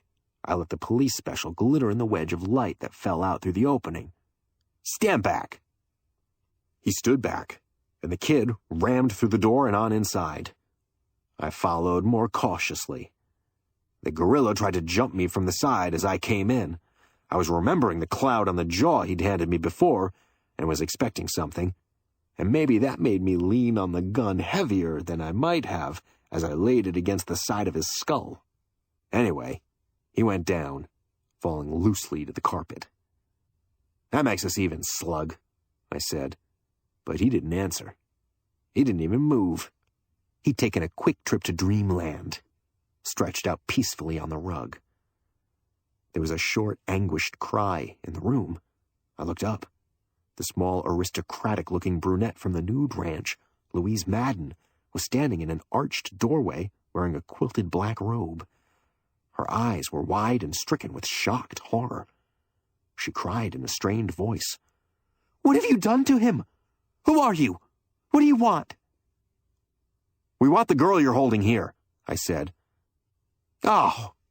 Her eyes jerked as she recognized me. Then she came running across the room and went to her knees at the gorilla's side, held his head up to her breast. She looked up at me again. "Take her! I didn't want Buck to keep her here anyway, but they made him. She's in the back bedroom, and she hasn't been hurt." We were in a small, low-ceilinged living room that was neat, but looked bare. It contained so few pieces of furniture. The kid was across the room at another doorway, had stopped there when this girl had appeared. Now he plunged through the doorway, toward the back of the house, and I nodded to Mac to follow him. Mac had come in behind me and closed the front door, and when he was gone after the kid, I asked the girl, "Who made you keep her?" Her delicate face was marred by a deep and bitter shadow of anxiety. "A man named Art Vogelsang and Jonathan Klein. I've been trying to keep Buck going straight, but they have something on him and they try to use him when they can." "Then he's really your brother," I said. "Yes." She nodded, with her face turned down toward his. She was jiggling his head, massaging the back of his neck. "Buck! Buck!" "Don't worry," I told her. "He'll be all right. You couldn't hurt a massive muscle like him." She was on the verge of tears as she glanced up, her fine mouth quivering. "I suppose he had it coming to him. I'm sorry he hit you when you were following us. Who is this girl you're after?" I felt my eyebrows go up in surprise. "You don't know? She's that missing Hildegard Ingram. You know, the runaway daughter of the Chicago meatpacker. For a while, I thought you might be her. That's why I was following you. That fur coat had me fooled. And you've got class, sister." She let go of a bitter little laugh, shook her head hopelessly. "You surely don't think I'd be working at the kind of job I have now if I were this Hildegard Ingram. The coat is just a relic of better days. The only thing I have to wear. The only reason we rent a place way out here is because it's cheap. I hope we don't get in any trouble over this. Buck has a record. He doesn't like to live on what I make, but he can't get an honest job. Nobody'll trust him." "That's tough," I said, really feeling sorry for the kid. "But don't worry. And maybe we can work it out so he'll get a split of the reward that's offered for finding this Ingram babe." She didn't look up or answer. Her shoulders moved convulsively, and I knew she was crying silently. For some reason, that felt like a heal. I was actually sorry I'd hit her brother, because when he'd clouded me, he'd probably thought he'd been protecting his sister or something. Just then Mac and the kid came back with the other girl. Her doll face was blank, and her big doll eyes looked a little bit more dazed than usual. But she didn't seem much the worse for wear. Somewhere along the route, she had lost her hat with the feather in it. But she hadn't been mussed up any. Under the lights, I noticed at the part in her hair there was a dark line where the unbleached hair had grown out a little in its natural color. The kid had his arm about her protectingly, was wearing a resentful scowl. "They had her tied to the bed," he complained. The girl had looked over the room, blinking her large, blank eyes, and now gazed up worshipfully at the kid's face. "Oh, Johnny," she breathed ecstatically. "I knew you would come for me. You're wonderful." She was giving him the needle. It was pretty sickening, but the kid went for it. His scowl smoothed out, and he looked soulfully down into her eyes, said softly, "Come on, honey." They started for the front door. Little Mac blinked, and his Adam's apple raced up and down before he could get out a weak yelp of protest. "Hey!" I stepped in front of the door. "Where do you think you're going?" The kid stared indignantly at me. "Out," he said. "I'm going to take her away from here. She's had all she can stand." I shook my head, smiling. "Oh, no, you're not." His jaw crept forward and his brows came down. "Why not?" he asked belligerently. "Because," I explained, "this little lady is worth money in our kick, and it's share and share alike. We want to be sure we get ours. Besides that, there's a little matter of a murder to be cleared up. I want to find out where Hildegard was when Rufus Moore was killed. The knife was held in a girl's handkerchief." "Knife?" the girl said blankly, batting her eyelashes. "Who was killed?" "A Swinnerton Dick was killed in the nude ranch," I said. "I think he was on your tail at the time. And right after the murder I looked around, and you disappeared. You'd been there just a minute before, because you came in with us. A clasp knife with a 6-inch blade sounds like kind of an unusual weapon for a girl, but it's possible you could have used it. So suppose you just tell us where you were at the time." The kid was glowering at me, and the girl was suddenly pale and weak and stammering, floundering for words. She said, But I wasn't there. I went outside. Before that, I didn't know anything about it. Those men took me. That fat one and the other one, the same ones that you made release me before." I nodded. "They must have, because they brought you here, but it seems funny that they could come back and drag you away on a brightly lighted place like the Gayway. But maybe you wanted to go with them. Maybe you could use the fact that they abducted you as an alibi later. It's very odd that you just happened to go outside at that time after being so anxious to stay with us when we went in the nude ranch. Why?" She shot a glance up at the kid's face, seemed numb with fear. The kid growled, "Leave her alone, and let us out of here." "In a minute," I told him. "I want to get a few things cleared up before you take this gal off and marry her. I want to be sure she knows who you are." His eyes tightened and his face became very expressionless. The girl was batting her eyelashes at me again, looking as if she were gasping for breath. "Where'd you meet this kid?" I asked her. "In Reno," she gulped. "He drove me here last week." "And he told you he was Johnny Foster, the Johnny Foster, scion of the Foster Sugar Millions?" She nodded dumbly, swallowing. "Well, I don't believe it," I said. "I thought he was too when I first saw him. But I stopped thinking so, and it struck me as odd he knew just where to go after you when you disappeared. To Art Vogelsang and Jonathan Klein. He knew who they were. When I told him Vogelsang had been after you, he's had some connection with them before, and it seems funny a guy like Johnny Foster would have anything to do with a couple of chiselers of their stripe. I think your boyfriend here is an imposter, a gigolo. One of those guys who hang around Reno posing as wealthy playboys and preying on divorcees with dough. The way I've got it figured, he was looking for a catch and thought he'd found one when he discovered who you were. So he decided instead of turning you in for the $5,000 reward to run away with you and talk you into marrying him. That way, even if the marriage were later annulled by your father, he'd be in a position to chisel a handsome settlement. Somehow, when he got to town here, he let it slip to Klein and Vogelsang, who must be old pals of his, who you were. He must have been bragging about the catch he'd made, counting his chickens before they'd hatched. But his two former pals decided to double-cross him and go after you for the reward. The girl was staring up at his face and trying to pull away from him, but he was holding her tightly and looking at me through slitted eyes. "You're wet," he said through his teeth, and somehow it sounded vicious, like a threat. Mac was looking on, goggle-eyed, with his mouth hanging open. Louise Madden was listening too, but giving most of her attention to her brother, who was beginning to stir his arms and legs and mumble senselessly. "So I'm wet," I told the kid.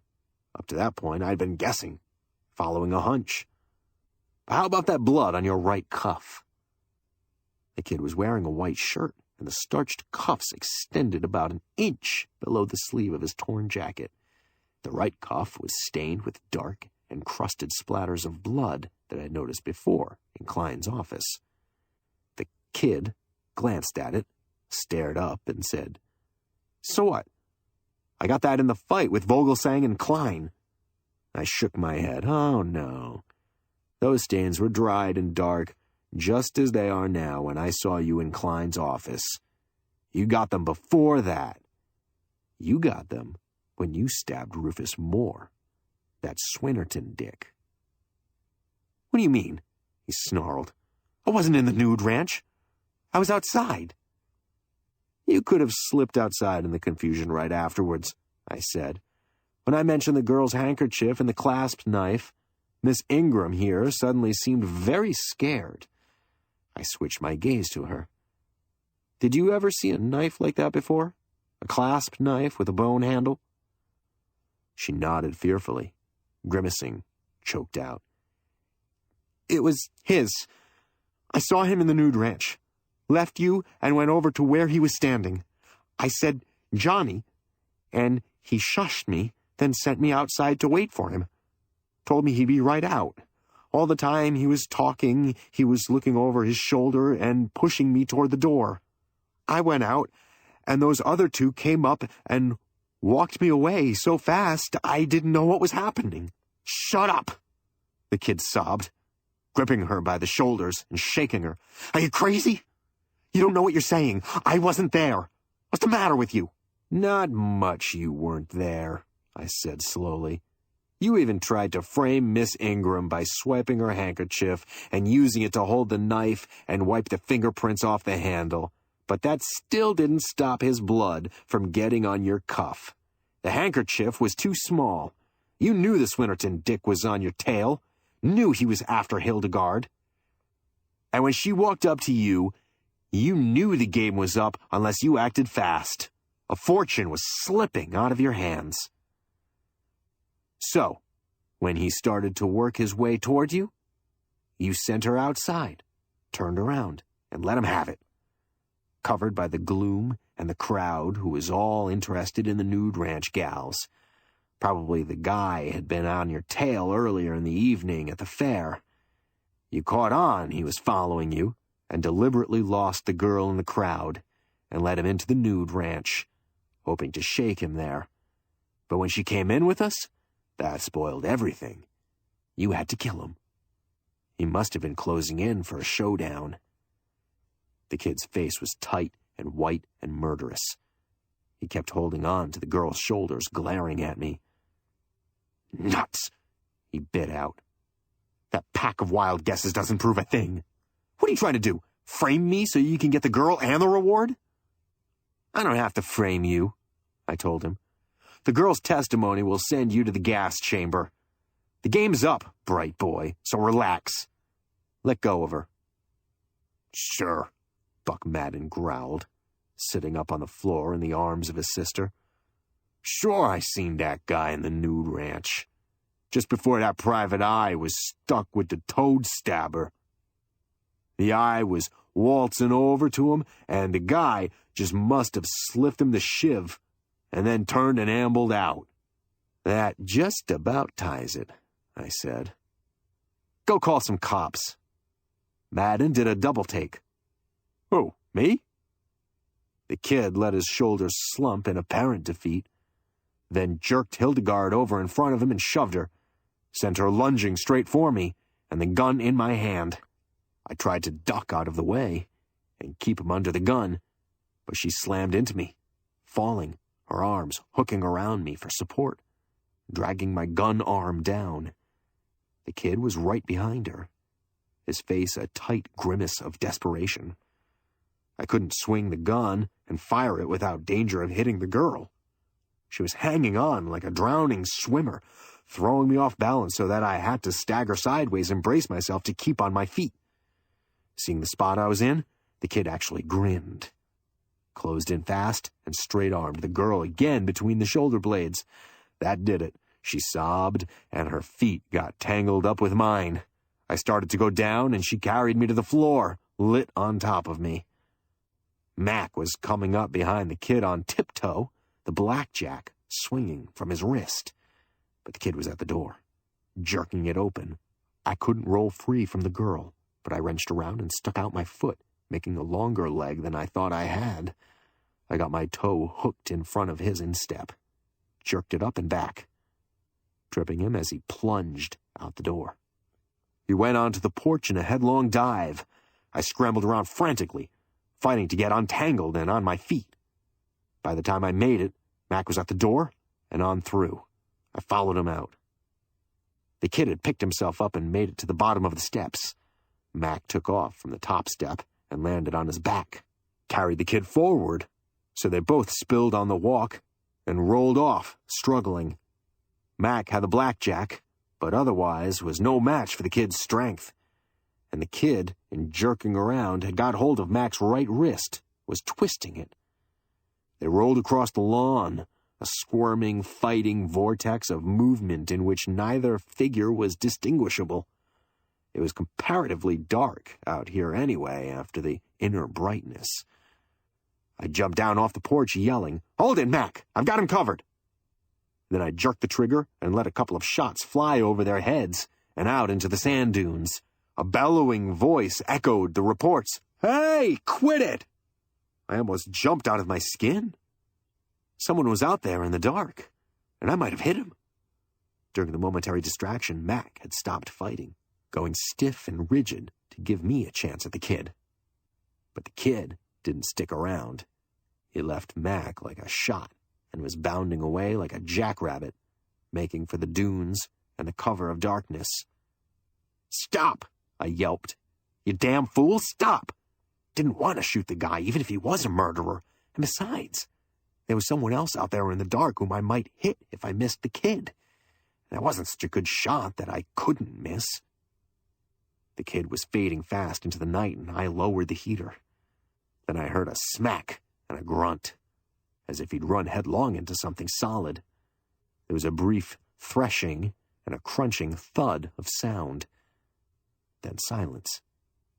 Mac was on his knees, and we waited, staring. A figure loomed up out of the dark. A tall, lean man in a gray topcoat and hat, walking toward us and dragging something behind him. He had hold of the back of the kid's collar with one hand, and the kid was a limp, dead weight. He dropped him on the grass, said, "Here's your man." He ran smack into me in the dark. He tried to fight, so I tapped him one and put him to sleep. "That's good," I said. "He's a killer, and he was getting away. Who are you?" The automatic in his hand had a dull black gleam. The name's Daly. I'm a private investigator. You say this guy's a killer? Yeah. A light had dawned. You're a Swinnerton, Dick. How did you know? I just guessed. I jerked my chin down at the kid. It's lucky you stopped him. He's the guy you want. He used that shiv on Rufus Moore. Well, I'll be damned. The man's tone was hard. He turned and looked down at the still figure on the lawn. The kid was lying flat on his back with his face turned up to the stars. But right now, he couldn't see them. His face looked relaxed and young and handsome. Staring down at him, the Dick let his gun drop to his side, and he swore with a brief and bitter harshness. Muttered, "If I'd known that for sure, I'd have really put the slug to the lousy." He must be Babyface Blythe. Babyface Blythe, I said. He looked at me. He had a lean, haggard face. He nodded. Roof said the girl was with someone, and he thought the guy was Babyface Blythe. He's wanted in Chi on a manslaughter charge. Or he was, until tonight. Now, California can have him for the murder of Roof. He's Babyface Blythe, all right, the dirty son. I knew then that most of what I'd guessed before must be right. Blythe had recognized Moore and had to kill him if he wanted to stay free, whether he could marry the girl and her fortune or not. "How did you get here?" I asked. Daly said, "I just came from Klein's office. Roof and me were working together trying to locate Hildegard Ingram. He traced her here from Chicago, got a line on Blythe, and was following him, hoping he'd lead him to the girl. Blythe spent some time with Klein and Art Vogelsang, and so when I heard Roof had been knifed, I knew who'd done it. I went to Klein's office, looking for him. I found Vogelsang and Klein out on the floor, and I shook them into admitting that Blythe had been there. They were sore at him and gave me this address." "When thieves fall out," I breathed, and looked up at the porch. The light had come on, and all the others had come out of the house were standing there, staring. A car was coming fast along the street, its headlights rushing toward us. From the porch, the girl we'd just rescued said in a voice brittle with a touch of hysteria, "So he was a crook and a chiseler all the time? He tried to deceive me? The lousy heel?" Her tone was scathing, contemptuous, in spite of its shrillness. We turned to look at the car as its brakes squealed, and it slewed to a stop before the house. Art Vogelsang dived out from behind the wheel, came dashing over, hammering words. "Hey, don't forget we get cut in on that reward, don't forget." He was blustering, coming up to me and the Swinnerton Dick, with Fat Klein waddling along behind. I told him, "You'll be damn lucky if you get off without being stuck with a kidnapping rap." "Nuts to that." He gazed down coldly at the man on the lawn. "So you got him. We're going to testify against Blythe. So we'll be able to make a deal with the DA. Don't worry about that. Where's the girl?" I nodded toward the porch. "Right there." Vogelsang started for her, as she shrank behind Louise and Buck Madden. "Wait a minute." Daly's voice clipped out. Vogelsang stopped and looked back. "Who's that?" the Dick asked, nodding toward the porch where the girl was trying to hide herself. "That's Hildegard Ingram, the gal you're after," I said. For the first time, Daly smiled. A brief, ironic twist of his lips. He pulled a folded newspaper from his top coat pocket, snapped it open, and passed it to me. It was an early morning edition, off the presses less than an hour. "Read that," he said, jabbing with one finger at a column on the front page. By tilting the paper at just the right angle so that light from the porch hit it, I could make out the print. A head read, "Missing heiress found in Reno. Hildegard Ingram marries butcher boy." I blinked and swallowed, feeling like a sudden bursted balloon. What is it, Beak? Mac croaked in my ear. We've been double-crossed, pal, I told him weakly. We don't get any reward. This is the wrong gal. Give me that, Vogelsang snapped and grabbed the paper out of my hands. Well, starch my diapers, Max said in a dazed tone. Pardon me, I think I'll go out and get measured for a straitjacket. He wandered away across the grass, mumbling to himself. I marched to the porch and up the steps, reached for the doll-faced gal with the dyed blonde hair, jerked her out into the open. You're not Hildegard Ingram, so who are you? Me? She blinked her eyes rapidly, looking up at me with an expression of injured innocence. Why, I'm just Daisy May Huggins. Don't you remember? I told you. Miss Ingram hired me in Reno to impersonate her and lead the detectives she thought were on her trail away. I met that heel Blythe, and he let me think he was Johnny Foster. So I just sort of played him along for the good time that was in it when all this happened. I'm sorry. You're sorry? I said, and felt my jaw. To think I took a beating and risked my neck to rescue someone who turns out to be a ringer? So I got left holding the sack again. Somebody kick me, I'll bend over. A big hand slapped me on the back and Buck Madden growled with true sympathy. Gee, mister, that's tough. I'm sorry I busted you one. I apologize. Forget it, I told him. I made it even, didn't I? And you and your sister had it tough enough without all this. The girl smiled at me tremulously, almost hopefully. Coming up to the porch, Daly, the Swinnerton Dick, said, She had us fooled too. She led Ruth and me on a wild goose chase. His voice went harsh. That got him killed. But anyway, you helped catch the killer. And that's the way things break sometimes. Uh-huh. I breathed resignedly and looked out across the lawn, trying to forget about the reward that I'd thought was in the bag. Daly had handcuffed Blythe, who was still dead to the world. Vogelsang and Fat Klein had slunk away, back to their car, and as I looked, it started up, wheeled around in a U-turn, and went away very slowly. Little Mac was sitting on the curb, holding his head in his hands. I sighed. I said, Okay, I'll testify against Blythe. With the girl, that will be enough. But you've got to agree to keep the Maddens out of it. They've gone through enough. Daly nodded. If you say so. All I'm interested in is to see that Blythe gets the death penalty. The sudden relief on Louise Madden's face and her smile of thanks were almost enough to pay me for what I'd been through. I began to feel better. Well, that's settled then, I said. But I still wish somebody would kick me. I'd rather kiss you, she said. The Key by Cleve F. Adams. Read by Jeff Gerner.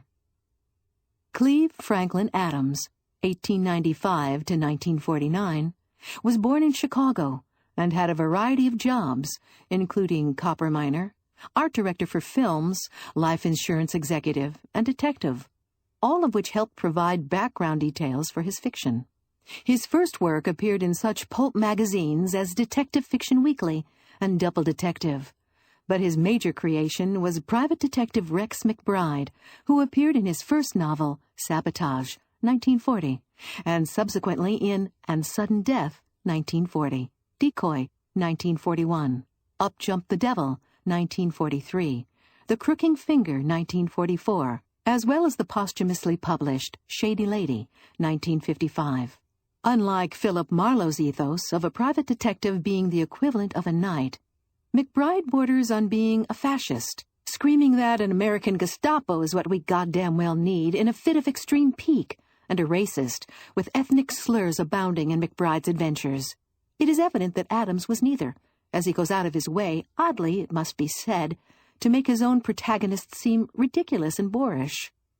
Adams published 3 pseudonymous works as John Spain: Dig Me a Grave, 1942, Death is Like That, 1943, and The Evil Star, 1944, as well as a collaboration with Robert Leslie Bellham, The Vice Czar Murders, 1941, as Franklin Charles. The Key features the Los Angeles cop team of Lieutenant Canavan and Lieutenant Kleinschmidt. It was originally published in the July 1940 issue of Black Mask. The Key. Lieutenant Canavan's trouble was dames, toward whom he behaved as a sort of cross between Walter Raleigh, Galahad, and a bull in a china shop. It was a rare gal indeed who could appreciate his interesting efforts to be helpful when murder was on the loose. Chapter 1.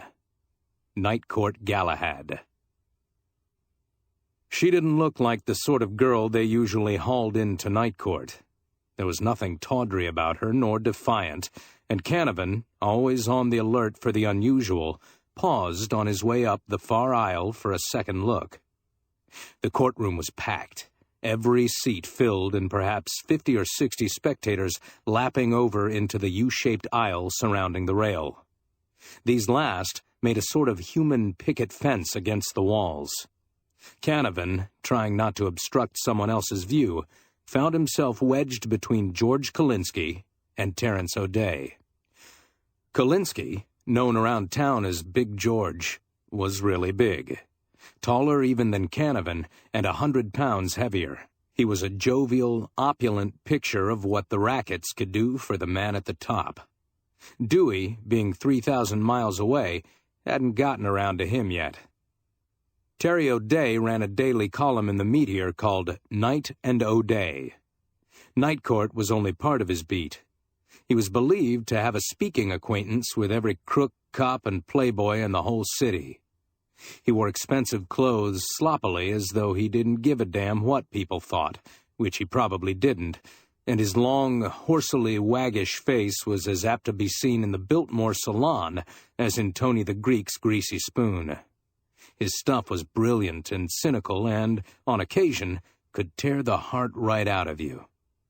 A lock of thinning, sandy hair usually straggled out from beneath a hat that was as familiar as the face under it. Making room for Canavan, he whispered, "Hi, Flatfoot. You're a long way from headquarters." Canavan nodded. I had to bring a mug over here to keep his lawyer from finding him. He looked sideways at Kolinsky. "This time it isn't one of your boys." Kolinsky's fat face mirrored pleased surprise. "Thanks, pal. Thanks too much." A 3-carat diamond twinkled merrily as he laid a pudgy finger alongside his nose. "Glad to know you're using Jefferson Heights as cold storage again." Canavan kept watching the girl. She sat on the prisoner's bench together with 2 streetwalkers, a giant scarred Negro, and a kid in grimy overalls who looked as though he had been hauled off a freight train. An aged Mexican was being questioned by Justice Marie Tarbell. Canavan, on sudden impulse, left his place against the wall and leaned over the rail separating him from the clerk's table. Justice Tarbell banged her gavel. "Lieutenant Canavan!" Straightening, he waved at her. "Yes, ma'am?" She glared at him. "This is a courtroom, not a thoroughfare. I wish you would remember that." The crowd tittered. Canavan, completely unembarrassed, begged the court's pardon. He had all he wanted anyway. His whispered colloquy with the clerk had given him the girl's name and the charge against her. She was accused of beating a dinner check at the cathedral. Canavan's right eye, the one away from Judge Tarbell, drooped a little, and the clerk rearranged the charge slips so that the one concerning Miss Hope Carew was on the bottom of the batch. Miss Carew herself, unaware of the interest being taken in her, tried unobtrusively to put another inch between herself and one of the streetwalkers. Against that drab backdrop, perhaps because of it, she looked like $1 million. Canavan went back up the aisle and into the main lobby of the jail, and from one of the public booths called Luis Rinaldo, who ran the cathedral. "Luis, this is Bill Canavan. You filed a complaint against a gal named Hope Carew. Rinaldo's voice was smooth as silk. For $8, I'd file a complaint against my own grandmother. Maybe your grandmother, Canavan said. Not against this gal, unless she wouldn't let you take it out in trade. Personally, I don't think she would. Rinaldo laughed softly. Such a suspicious nature. So what, Lieutenant? So, I want you to call up and kill the charge. I'll take care of the $8. Meaning she'd prefer you to me? Canavan cursed. Listen, heel, this gal don't even know I'm alive. But for $8, I wouldn't have her spend the night in a tank full of tramps and worse. You get on the phone and kill that complaint. Okay, Rinaldo sighed. Okay, copper. But just the same, I want the $8. Tonight, not next payday, savvy? You'll get it, Canavan snarled. He suddenly felt like a fool. Pronging the receiver with a vicious swipe, he banged out of the booth and went down the tall steps to the street. It was perhaps 15 minutes later that the girl came through the swinging doors. Silhouetted against the light from within, she seemed taller. She was wearing a street suit of some dark blue material, no topcoat. Beneath the matching hat with the little green feather, her hair showed coppery gold, and Canavan guessed her eyes would have gold flecks in them, too. The property clerk had given her back her bag. Canavan stepped out of the shadows, lifting his hat. "Take you someplace, Miss Carew?" She descended the steps. Her eyes were, as he had suspected, golden brown. They were also faintly contemptuous. "You're the man whom the judge reprimanded, Lieutenant Canavan, wasn't it?" He admitted this without shame. She said, still distantly aloof, "Aren't you presuming a little bit on the badge you carry?" He had the grace to flush. "Maybe I am at that." He put on his hat, turned away. Then, because he was a persistent sort of guy, he again faced her. "Listen, I can't exactly explain it, but when I saw you there in a place you'd no business to be—" He broke off as the full implication of her question hit him. "Hell's fire! If you think I make a business of rescuing ladies in distress—" "Oh, so it was you who rescued me?" "Well, She stood there a moment, considering him. "I can't quite make up my mind whether to be angry with you or grateful." He gave her one of his very best smiles. "Couldn't you sort of compromise and just be friends? I'm not on the make. It's just that, well, a night in a Jefferson Heights tank is like the ill wind that blows nobody good. I knew a guy once that had to burn his clothes afterwards." "I see," she said. Then, with the faintest of shrugs, she came down the last step. "I think I shall avail myself of your kind offer. There's nothing like a police escort when you're thinking thoughts like mine." Her golden eyes had angry little glints in them. "Who knows? You may keep me from committing murder." Canavan thought she was beautiful as hell, but he carefully refrained from saying this. Instead, he opened his car door for her, went around to the other side, and climbed in under the wheel. "Where to, lady?" "The Hotel Wickersham," she said. They rode in silence for a little while. North Broadway was a magic lane of lights, weighted with the sounds and smells of Little Italy, and, later on, with those of the new Chinatown. Canavan, leisurely threading his way through 10 o'clock traffic, watched the girl's ungloved hands. They were good hands, indicative of character. Presently, he said, "Care to tell me about it, Hope?" At the use of her given name, she shot him a swift glance. Then, apparently satisfied, she once more looked straight ahead. "I was to meet a man at the cathedral, ordering dinner for both of us if he happened to be late." She shrugged. "He didn't show up at all, and I had less than $1 in my bag." Canavan growled deep in his throat. "Didn't Rinaldo proposition you?" She shivered. "So you even know about that?" "I know Luis Rinaldo." Canavan swung the car west on 7th Street. Listen, Hope Carew, I'm not trying to pry into your affairs. Oh, aren't you? All right, he said savagely. Then I am. Just the same, there's something about this business that smells. How come, if you stay at a place like the Wickersham, you haven't got $8 to square a dinner check? Who was the guy you were supposed to meet? Why didn't you contact him? I couldn't, she said, answering the last question first. I don't know who he is. As for the money, I left all I had in my room. They say it isn't there anymore. Who does? The management. Canavan took his eyes off the road long enough to stare at her. You mean you've been robbed? She nodded. That's what I mean. The hotel people seem to think it's all a figment of my imagination, that I never had any money. Well, Canavan said decisively, we will certainly have to look into this. He ran the car into the curb before the pretentious portal of the Wickersham. Getting out, the girl dropped her bag and the contents spewed all over the floor. Canavan scooped up the miscellany and dumped it back in the bag. They entered the lobby. There were quite a few people around, well-dressed, important-looking people. The Wickersham was that kind of hotel. Hope Carew crossed directly to the desk. See here, if there has been anything taken from my room, I'm going to hold you responsible. The clerk just looked at her. He was a tall, languid young man with the manner of a diplomatic attaché. His words, however, were not exactly diplomatic.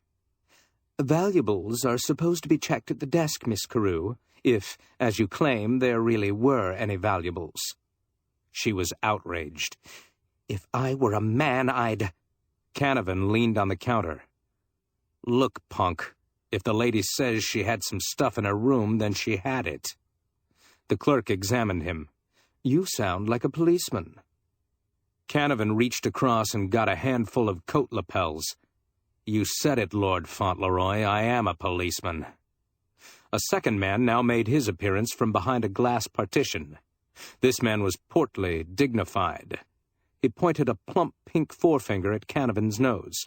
I take it that you are interested in Miss Carew? Canavan pushed the finger aside. And if I am, then perhaps you would like to pay her bill here? Meaning you're asking her to vacate? The portly man's mouth curved downward. Exactly. We do not care for guests who have been in jail. Nor can I release her baggage until the account is cleared up. He coughed. A matter of some $18 only. I am sure that... The girl's face was white as paper. Lieutenant Canavan, I think... Shut up, Canavan said. He fished a $20 bill from a pants pocket. Change back, Shylock, and the key to Miss Carew's room. He got both. Then, cursing under his breath, he took the girl's arm and piloted her across acres and acres of carpet to the elevators. A fine business. In the third-floor corridor, she faced him. See here, why are you doing all this for me? He glared at her. What do you think? He unlocked the door to 327 and they went in. Even to an untrained eye, it would have been obvious that the room had been searched. Hope Carew gave a little cry and ran to the dresser. Something hard and heavy as an anvil clunked Canavan behind the ear. He went suddenly and definitely bye-bye. Chapter 2. A Couple of Ghouls. Canavan awoke to the realization that he had been tricked, and that there was a guy bending over him who could not possibly be anybody but the house Dick. This man was small and neat and as inconspicuous as Mr. Average Citizen. Beyond him was the portly and pompous manager. Canavan propped himself on an elbow. So, who let you in? I just sort of drifted in, the house Dick said. His brown eyes were laughing. Looks like you've been suckered into something, copper. Did the girl hit you? Canavan saw then that Hope Carew was not among those present. Swift anger made him forget the aching lump behind his ear. He pushed himself to his feet. Listen, what kind of a flophouse are you running around here? The manager's face purpled. "Are you insinuating that any of this is our fault?" "You're damned right I am.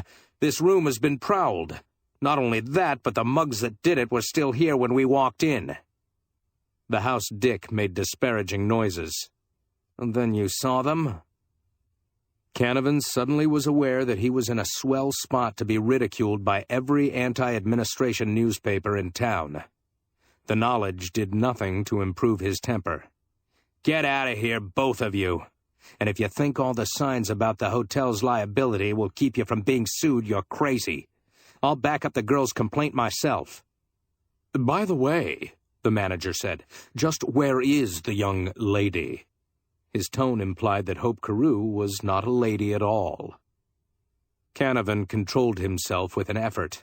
"I'll ask the questions if you don't mind. This is police business now." "Monkey business," the house dick said.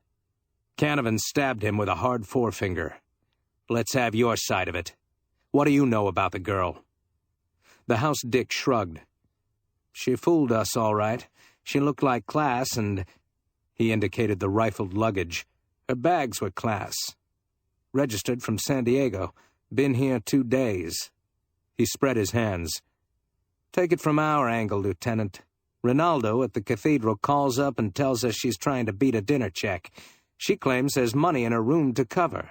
So we come up, and it looks like she's taking a powder on us, grabbing the best of her stuff and leaving the rest. There is no money." Canavan took a deep breath. "The room was like this when you first saw it?" "That's right."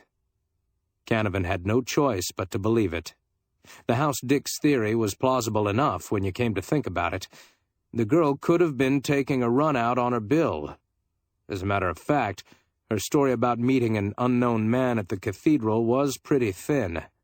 The only thing was, she herself had certainly not been the one who conked Canavan. Still, she could have had an accomplice. But suppose she had. Where was the percentage? Canavan had paid her bill. He had aided her to get out of jail. Quite suddenly, he snapped his fingers. That was it. He had been instrumental in springing her, but instead of being free, she found herself saddled with him. So she had just told him along till the psychological moment, and then... Swift hands rummaged his pockets. His wallet was gone. The house dick grinned slyly. "So she rolled you too." Spots swam before Canavan's eyes. He had never been so furious in his life. To cover up, he made a great business of pawing through the girl's effects. Silken underwear, stockings, handkerchiefs, everything bore the subtle perfume she used. He kept seeing her golden brown hair and her eyes and her hands, the hands he had thought so indicative of character. He laughed harshly. "She get any phone calls or make any?" "There were a couple incoming," the house dick said. "Besides the one from Ronaldo at the cathedral. I can get you the numbers of any outgoing calls." He went to the phone. The pompous manager plucked nervously at his lower lip, eyeing Canavan worriedly now. He was beginning to see that no matter what happened, the hotel was due for a certain amount of notoriety. "See here, Lieutenant, we can forget this if you can." He appraised the girl's bags. "We might even refund your $18. "Keep it," Canavan said nastily. "I'm going to get this dame if it's the last thing I ever do." The house dick replaced the phone. "Only one outgoing, Kester 5, 6943. Want me to look it up?" "No," Canavan said. He put on his hat, wincing as the sweatband bit into the lump at the back of his head. "No thanks, I'll take care of it." He picked up the phone and called headquarters and filed a general alarm for Miss Hope Carew. He was surprised to find that he could describe her so minutely, even down to the little feather in her hat. Lieutenant Roy Kleinschmidt came on the wire. "Listen, we got a complaint from an undertaker. The old man says we should look into it." Kleinschmidt was Canavan's working partner. "This guy was bopped on the head, says somebody was trying to steal a corpse or something." "The hell with that," Canavan said. "I'm busy trying to locate somebody I can make into a corpse. He thought a moment. "Look, Roy, send a couple of print men out to the Wickersham, will you? Tell them to see the house Dick. I want every piece of baggage covered, just in case this dame has been mugged before." "Well, sure, and get me the address of this phone, will you?" Canavan repeated the number the house Dick had given him. Waiting, he tapped his foot impatiently. He'd show her, by God. Kleinschmidt came back. The number was the Saints of Mercy Hospital. "But look, Bill, I still think we should ought to see this, undertaker, this Egbert Weems." "You see him," Canavan said. "And my regards to all the stiffs." He hung up, glared at the grinning house Dick and the smugly pompous manager, went out and down to his car. 10 minutes later, Canavan walked into the lobby of the Saints of Mercy Hospital. He had cooled off sufficiently to be quite polite, yet strictly official with the nurse at the information desk. She was a redhead, and at another time Canavan might have been interested. Now she was just a white-starched uniform among a lot of others. He showed his badge. "We're trying to check on a Miss Hope Carew, who apparently called your number sometime late this afternoon." The redhead, too, was quite official. "Do you know the reason for her calling us?" "No," Canavan said frankly. "I don't. Perhaps your records—" "I'll see." The redhead went away to confer with someone behind a glassed-in partition. Canavan watched people come and go through the tall doors. On a bench beside the elevators, there was a little guy who looked as though he were about to become a father. He was sweating. Presently, the redhead came back. She had a file card in her hand. "Miss Carew must have been calling about her brother." She wrinkled her nose. "Odd, though, his name is given here as Carroll." Canavan felt a pleasurable little tingle at the base of his scalp. He was getting warm. "Fine, that's just fine. I'll talk to her brother." The nurse shook her head. "I'm afraid you can't do that, Lieutenant." "Why not?" "Because he's dead. He died at 2:05 this afternoon." Canavan said a very naughty word indeed and snatched the file card. There it was, as plain as the nose on your face. Edward Carroll, admitted 1:18 p.m., Tuesday the 26th, that would be yesterday, operated on for ruptured gastric ulcers at 11 p.m., died 2:05 p.m., Wednesday.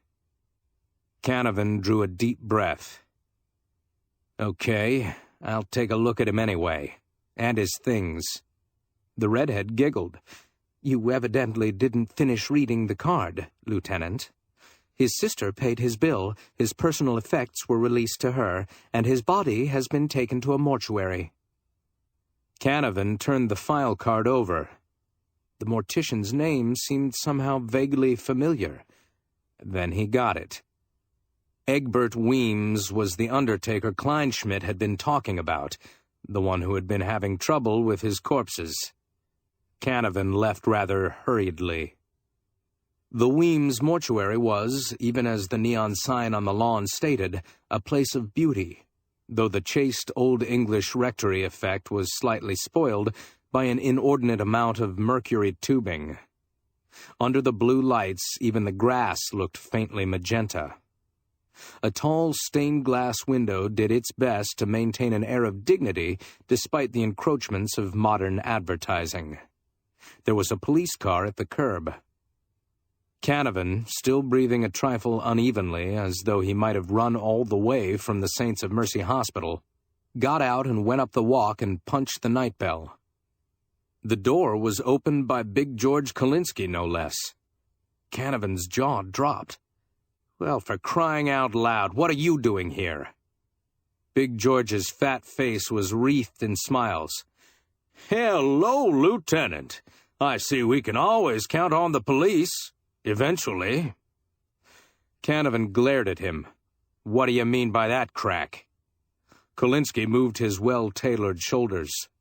"Mr. Weems reported the incident at least 2 hours ago. You boys are just beginning to take an interest. And what's that to you?" Again that exasperating shrug. Mr. Weems is one of our clients, the Morticians Protective Association, you know. Another of your rackets? A protective association, Kalinsky said. Naturally, when the police department didn't function, Mr. Weems called us. The big diamond on his hand twinkled as he laid a fat finger alongside his nose. Not me directly, you understand. I'm merely a director of the association. But when I heard about it, well, the case was so unusual that I went down to headquarters to see why a taxpayer like Mr. Weems wasn't getting service. Lieutenant Kleinschmidt was just leaving, so I rode out with him. Canavan almost choked. It's getting so you can't even die without running into a racket. What do you do if the undertakers don't pay up? Yodel at the funerals? He pushed past Kalinsky as Lieutenant Roy Kleinschmidt came through a door at the end of the short hall. Kleinschmidt was big and blond and red-faced, a good cop, though without brilliance. He seemed relieved to see Canavan. "Look, Bill, this don't hardly make sense." He paused as another man came through the door. "Mr. Weems, this is my, now, partner, Lieutenant Canavan." Weems was a smallish, twittery man with a perpetually quivering nose. He had a bandage wrapped around his head. His harried eyes went from Canavan to Big George Kalinsky. "I've paid my dues. I don't know why you should do this to me." Kalinsky's tremendous bulk seemed to solidify. "Look, punk, I told you before that we didn't do it. You think I'd be here if—" "Shut up," Canavan said sharply. He looked at Kleinschmidt. "You tell it, Roy." Kleinschmidt coughed apologetically. "Well, of course, like Big George here says—" "Never mind Kalinsky," Canavan yelled. "What happened? Was it a guy named Edward Carroll?" Kleinschmidt blinked stupidly. "How did you know that? It wasn't in the report." Canavan could feel Kalinsky's eyes on him, alert, questioning. He suddenly became quite calm. "Skip that for now." He looked at Egbert Weems. "Maybe you'd better tell me exactly what happened." There really was not much to it. Weems was on duty, relieving his regular nightman. A couple of guys had walked in and asked to see the body of Edward Carroll. Also, his clothes and personal effects. Mr. Weems, becoming suspicious, had objected and been knocked on the head for his pains. Awakening some time later, he had found his mortuary something of a mess, what with a couple of corpses dumped from their caskets and everything else topsy-turvy. He could find nothing missing, however, and it was probably this admission which accounted for the lack of hurry on the part of the police. His description of the two men was completely vague. It amounted to one tall man and one shorter man. Was there anything unusual about either? Not that Mr. Weems could remember. "I was naturally quite agitated," he explained. He breathed noisily and bent a jaundiced eye on Big George Kalinsky. "Pure vandalism." Kalinsky scowled. "Listen, punk. You try blaming this on the association and you're liable to really run into something." He looked at Canavan. "You know who this guy Carroll is? He's Ed Stengel." Canavan took a deep breath. Stengel was, or had been, big time. The police of half a dozen cities wanted him for twice as many very high-class jobs indeed. Kleinschmidt confirmed Kalinsky's identification. "That's who, Bill." "Let's have a look at him," Canavan said. They all went through the door at the end of the hall, into a room of smells and gleaming porcelain and a table that would have been suggestive even without the sheeted figure on it. A pair of bare feet, toes pointed ceilingward, protruded from beneath the sheet. Mr. Weems, with that curiously hallowed air peculiar to morticians, uncovered the face, and Canavan stared down at it, trying to find some resemblance to that other face of which he was so conscious, Miss Hope Carew's. This Stengel, alias Ed Carroll, had the same golden-brown hair, and, in repose, the features had that same indefinable air of breeding. But there was a hardness, even in death, about the mouth and eyes. Of course, the man was older than the girl. Canavan placed him as around 35. Kleinschmidt said suddenly, "There was a girl made the arrangements with Weems here. Claims she was this guy's sister." He looked at Canavan with swift suspicion. "That explains it, by golly. Her name was the same as the one you... Hey, so that's how you knew who he was." A slow, angry flush suffused his heavy face. "By God, Bill, you've been holding out on me." Big George Kalinsky pounced. "What was her name again, Weemsy? Carew?" He smacked his thick lips. "That girl you rescued from Night Court, Canavan." Canavan scowled. "What do you mean I rescued her?" Kalinsky chuckled nastily. "I was there, remember?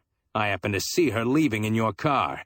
And now it turns out that she is the sister, or the moll, of a guy so hot he was burning up." He rubbed his fat hands in pleasurable anticipation. "This is going to make swell reading in the papers, pal. Unless you can turn her up and offer a damn good reason for playing around with her." He stabbed a finger at Weems. "Take a good look at this guy. Could he be one of the mugs who knocked you over?"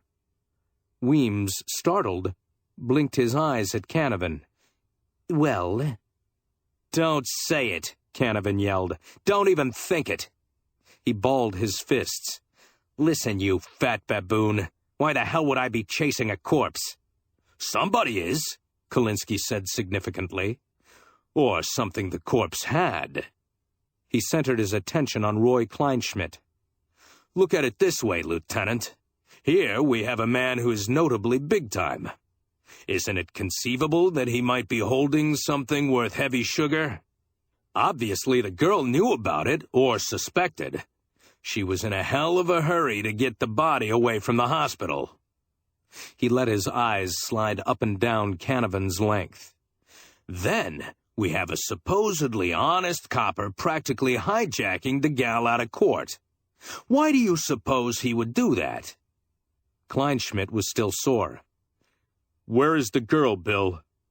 "I don't know, I tell you. Why do you think I called in and had her description put on the air? Now, would I do that if I knew where she was?" "You might," Kleinschmidt said. "You could have faked it to cover up her disappearance." His fist slid unobtrusively toward the gun in his holster clip. "Maybe you even killed her, Bill." Canavan couldn't believe it at first. It was all too ridiculous. "You damned fool." He sucked in his breath. "Listen, I happened to be passing through Night Court and I saw this gal. Obviously, she didn't belong there, so I checked with the clerk and found she was charged with beating an $8 dinner check.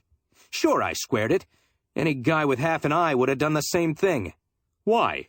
Kleinschmidt said. Kleinschmidt was not a romantic man. "Why would they, Bill?" Canavan resorted to heavy sarcasm. "Why, because I recognized her, of course. I knew she was Ed Stengel's sister and that he had a double fistful of diamonds, so I planned to make her tell me where he was, only she knocked me out first and got away. Nuts." "Maybe she didn't knock you out, Bill. Maybe you just made it look like she had." Kleinschmidt was definitely going for his gun now. "I hate to do this, Bill, but—" Canavan hit him. He might not have done it if he'd stopped to think, but he was too mad to think. His fist connected with the Dutchman's chin, and even as the big guy went down, Canavan snatched out his own gun and waved it at Kalinsky and the stupefied Mr. Weems. "Take it easy, you two lugs, and when Kleinschmidt wakes up, tell him I said to use the few brains God gave him." He backed to the door. "And you, Kalinsky, you'd better watch your step. When I get through with this little job, I'm going to make it my business to tear your Morticians Protective Association wide open." He went out to his car. Neither Kalinsky nor Mr. Weems made any attempt to stop him. Chapter 3. The Corpse in the Folding Bed. The address given on the hospital card turned out to be one of those mediocre bungalow courts just off Hollywood Boulevard, where anything can happen. Broken-down character actors choose these places for some reason, and extra girls and bartenders and car hops. There were half a dozen parties going on in as many different units. A man like Ed Carroll, alias Ed Stengel, could have found no better place to remain incognito. Canavan went along the flagged walk till he came to 1217A. There were no lights on inside, and he stood there in the shadows a moment, listening to the medley of sounds from adjacent units. Offhand, he couldn't have told you just what he expected to find here. It was just that the girl was indubitably bound up with the affairs of one Ed Stengel, and Bill Canavan was intent on again meeting Miss Hope Carew. This place, having been the temporary residence of Ed Carroll, might possibly offer a clue to the girl's present whereabouts. He wondered if they really were brother and sister. The name Carroll lent a certain amount of credibility to this. The first syllable of both names was identical. Canavan frowned a little, remembering Big George Kalinsky. Was Big George's interest merely what he had stated, or was the business of the Morticians' Protective Association just a blind for a much deeper interest in Ed Carroll, alias Ed Stengel? Canavan was suddenly struck with Kalinsky's own words. Obviously, someone was looking for something, and rather seriously, too. The search had encompassed not only Hope Carew's hotel room, but also the corpse. Conceivably, it would extend, or had already extended, to include this second-rate bungalow. Canavan went up the 3 shallow steps and tried the door. It opened under his hand, and he went in quietly, closing it behind him before he turned on the lights. It was even as he had expected. The place had been combed thoroughly, and certainly not too carefully. Evidences of hurry were scattered all about. Canavan decided there was not much use in his doing the job all over again. Whatever was being sought for had either been found or was never there at all. He went to the phone and called headquarters. "Hey!" the sergeant yelled. "We got a pickup order on you." Canavan cursed Kleinschmidt. That heel. He took a deep breath. "Listen, Donnie, what did the boys find out about that girl?" It appeared that the boys had found out nothing at all from the hotel room. There had been plenty of fingerprints, but none of these were on record at headquarters. "And anyway," the sergeant said gloomily, "I don't know where you got the idea she was hot. We checked with San Diego, where she registered from, and you know what?" Canavan admitted that he didn't know what. "Why, she's one of the Carews. Her old man is worth around $17 million. "The hell he is!" "Well, he is."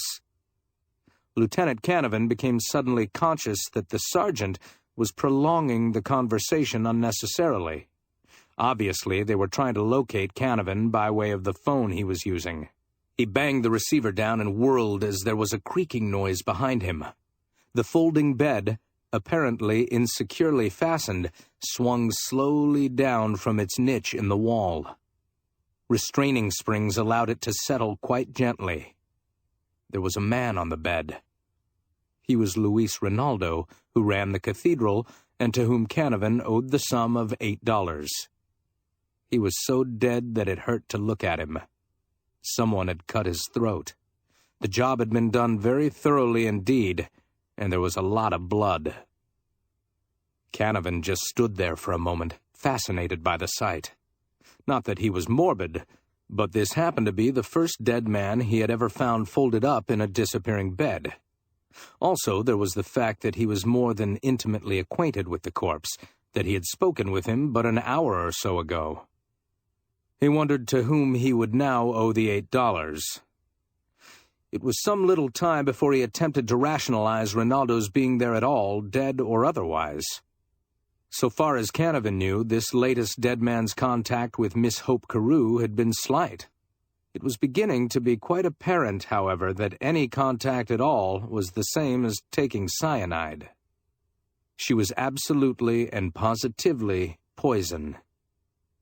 Look what just a speaking acquaintance had got a guy named William Canavan. He had been conked and robbed, and was now even a fugitive from his fellow cops. Indeed, he was accused of violating the sanctity of the Weems mortuary and the person of yet another corpse, though at least it seemed agreed by all that Ed Stengel, or Ed Carroll, had not been murdered. He had just died of stomach ulcers. Canavan, remembering suddenly that headquarters had probably traced his phone call and that a prowl car was due any minute, had just decided that he had better get the hell out of there when the doorbell rang. It sounded loud enough to wake even Luis Rinaldo. Canavan considered vanishing by the rear exit, but in case the bell ringer was a cop, he more than likely had his partner posted at the back door, and an attempted escape would make things look even worse than they were. Canavan compromised by folding Luis Rinaldo in the bed back into the wall. He then opened the door. The caller was Terence O'Day, he of the horsily waggish face and caustic wit. He looked slightly drunk, but then he usually did. He did not seem surprised at finding Canavan here. "Hello, handsome," he said. Canavan stared. Well. O'Day used his spread hand to push his disreputable hat farther back on his head. "Aren't you going to invite me in? I'm the press, you know. The good old meteor." Canavan breathed gustily. "How did you find out about this place?" O'Day grinned. "Everybody knows about this place, pal. Or almost everybody. And about you, too," he added cheerfully. "You're getting quite famous, really you are, Bill, going around rescuing damsels in distress and robbing corpses and one thing and another." "I did not," Canavan yelled. "Well," O'Day said, "I'm only repeating what I heard. Kleinschmidt called in and my leg man at headquarters passed the facts on to me. It was a simple matter to phone the hospital and get this address. Probably even Kleinschmidt has thought of it by this time." Behind Canavan, there was a telltale creaking. That damn bed was coming down again. Rather desperately, he tried to close the door in O'Day's face, but he wasn't quick enough. O'Day put his foot against it. "Oh-ho, what have we here?" Reluctantly, Canavan stood aside. "Now look, don't go getting ideas. It wasn't me that killed him." "Certainly not," O'Day said. He went over to the bed. My, that Prince of Heels, Luis Rinaldo." He lifted a quizzical eyebrow at Canavan. "Didn't you owe him $8? Canavan shook with impotent rage. "So you know that, too?" "Of course," O'Day said equably. His breath smelled of sensen. "When you escorted the little lady away from the bad, naughty jail, I was just curious enough to find out how you did it." "Someday," Canavan snarled, "your curiosity is going to get you a swift sock in the nose." He mopped sweat from his upper lip, though the night was not cold. "Look, Terry, be a good egg and forget you ever saw me, will you? And let's get the hell out of here." O'Day rocked back and forth on his heels. "Tell me about the little lady, pal. Is it true that she's Stengel's sister? Has her old man really got $17 million? Does she love you or does she not?" Canavan lifted a threatening fist. "All right, Heel, you're asking for it." Behind him, a harsh voice said, "Hold it, Lieutenant." Canavan whirled. There was a harness bull in the doorway, and the harness bull was holding his service gun as if he meant business. Out and back, someone was fumbling at the kitchen door. That indicated at least one other cop. The bull in the doorway caught sight of the corpse on the bed, and he let out a yell and charged. Terence O'Day stuck out a foot and tripped him. Then, winking owlishly, he jerked a thumb at the open door. Canavan's lips formed a soundless thanks. He ran out. From far down the street came the wail of a siren. That would probably be Kleinschmidt, and of all people, Canavan did not want to meet the Dutchman, especially with a murder victim at hand. He headed at top speed down the flagged walk, reached his car, and had the right-hand door open when two enormous shadows closed in on him. Something that certainly was not a Frankfurter rammed him in the right kidney. "Be nice, copper." Canavan was in no humor to be nice. With a sound like a maddened bull, he pivoted and swung a devastating left at the nearest face. The face merely slid to one side, and the momentum of the blow, missing, carried Canavan into a pair of outspread arms. "Sock him," the owner of the arms said. The second guy socked. Canavan had already been knocked cold once tonight. This second attack was just too much. Blackness as absolute as the bottom of a coal mine engulfed him. Chapter 4. The Letter. He awoke with a sense of unreality, as does one who has been under an opiate for a long, long time. Blurred objects swam before his eyes, as though seen through layers and layers of gauze, or the opalescent depths of a gray-green sea. Once he had had a tooth extracted, a molar whose roots were wrapped around the jawbone, and the exodontist had given him several successive shots of Novocaine. Canavan had passed out, awakening later with almost the same sensations. There was no pain, only the vague discomfort of incipient nausea. Voices were blurred too, and then the sharply insistent fumes of ammonia bit at his nostrils, and the fog cleared away. The guy with the ammonia flask said, "Geez, he looks green." He was a small, chunky man with eyes almost as naive as Kleinschmidt's. Canavan tried to hit him in the mouth, but for some reason he couldn't get his hands up. Later, he found that this was because they were tied to the chair he was sitting in. Beyond this first guy, there was a second, also small, though not so chunky. He had sallow skin and a habit of sucking air into his lungs through the right-hand corner of his mouth. Canavan figured him for a reefer smoker, and this conclusion was borne out by the faintly sickening odor of burning weeds which saturated the atmosphere. It smelled like the inside of an incinerator after the gardener leaves. The room belonged in a decrepit and abandoned farmhouse. The floor was of well-worn pine, the walls covered with stained and moldy wallpaper, with here and there a cleaner area where once had hung a picture. Aside from Canavan's chair, a cumbersome Morris, there was only one article of furniture in the room. This was a chipped iron bed with a stained and lumpy mattress. On this unbeautiful couch lay Miss Hope Carew, wearing only shoes and stockings and a slip. She was not there from choice, apparently. There was adhesive on her mouth, and presumably there was more around her wrists and ankles, though Canavan couldn't be sure of this. Her eyes looked at Canavan with horrified fascination. In lieu of more authentic names, Canavan dubbed his jailers Tubby and Reefer. Tubby smelled of the ammonia bottle. "Geez!" Reefer's eyes narrowed. Cut the clowning. You gonna go back and find a phone, or will I? Tubby licked his lips. "Let's ask the punk a couple of questions first." He looked at Canavan. "Where's the letter?" "What letter?" Tubby made a V of his first two fingers and gouged Canavan's eyes. Canavan essayed a kick, but here again he was thwarted. His legs were also bound to the Morris chair. All he could do was yell, and he did this quite effectively. Nobody seemed to mind. Obviously, there was no possibility of a rescuer within earshot. Canavan ceased yelling. "Listen, lice. This is the first I've heard about any letter." Tubby winked at Reefer. "He says he don't know about no letter."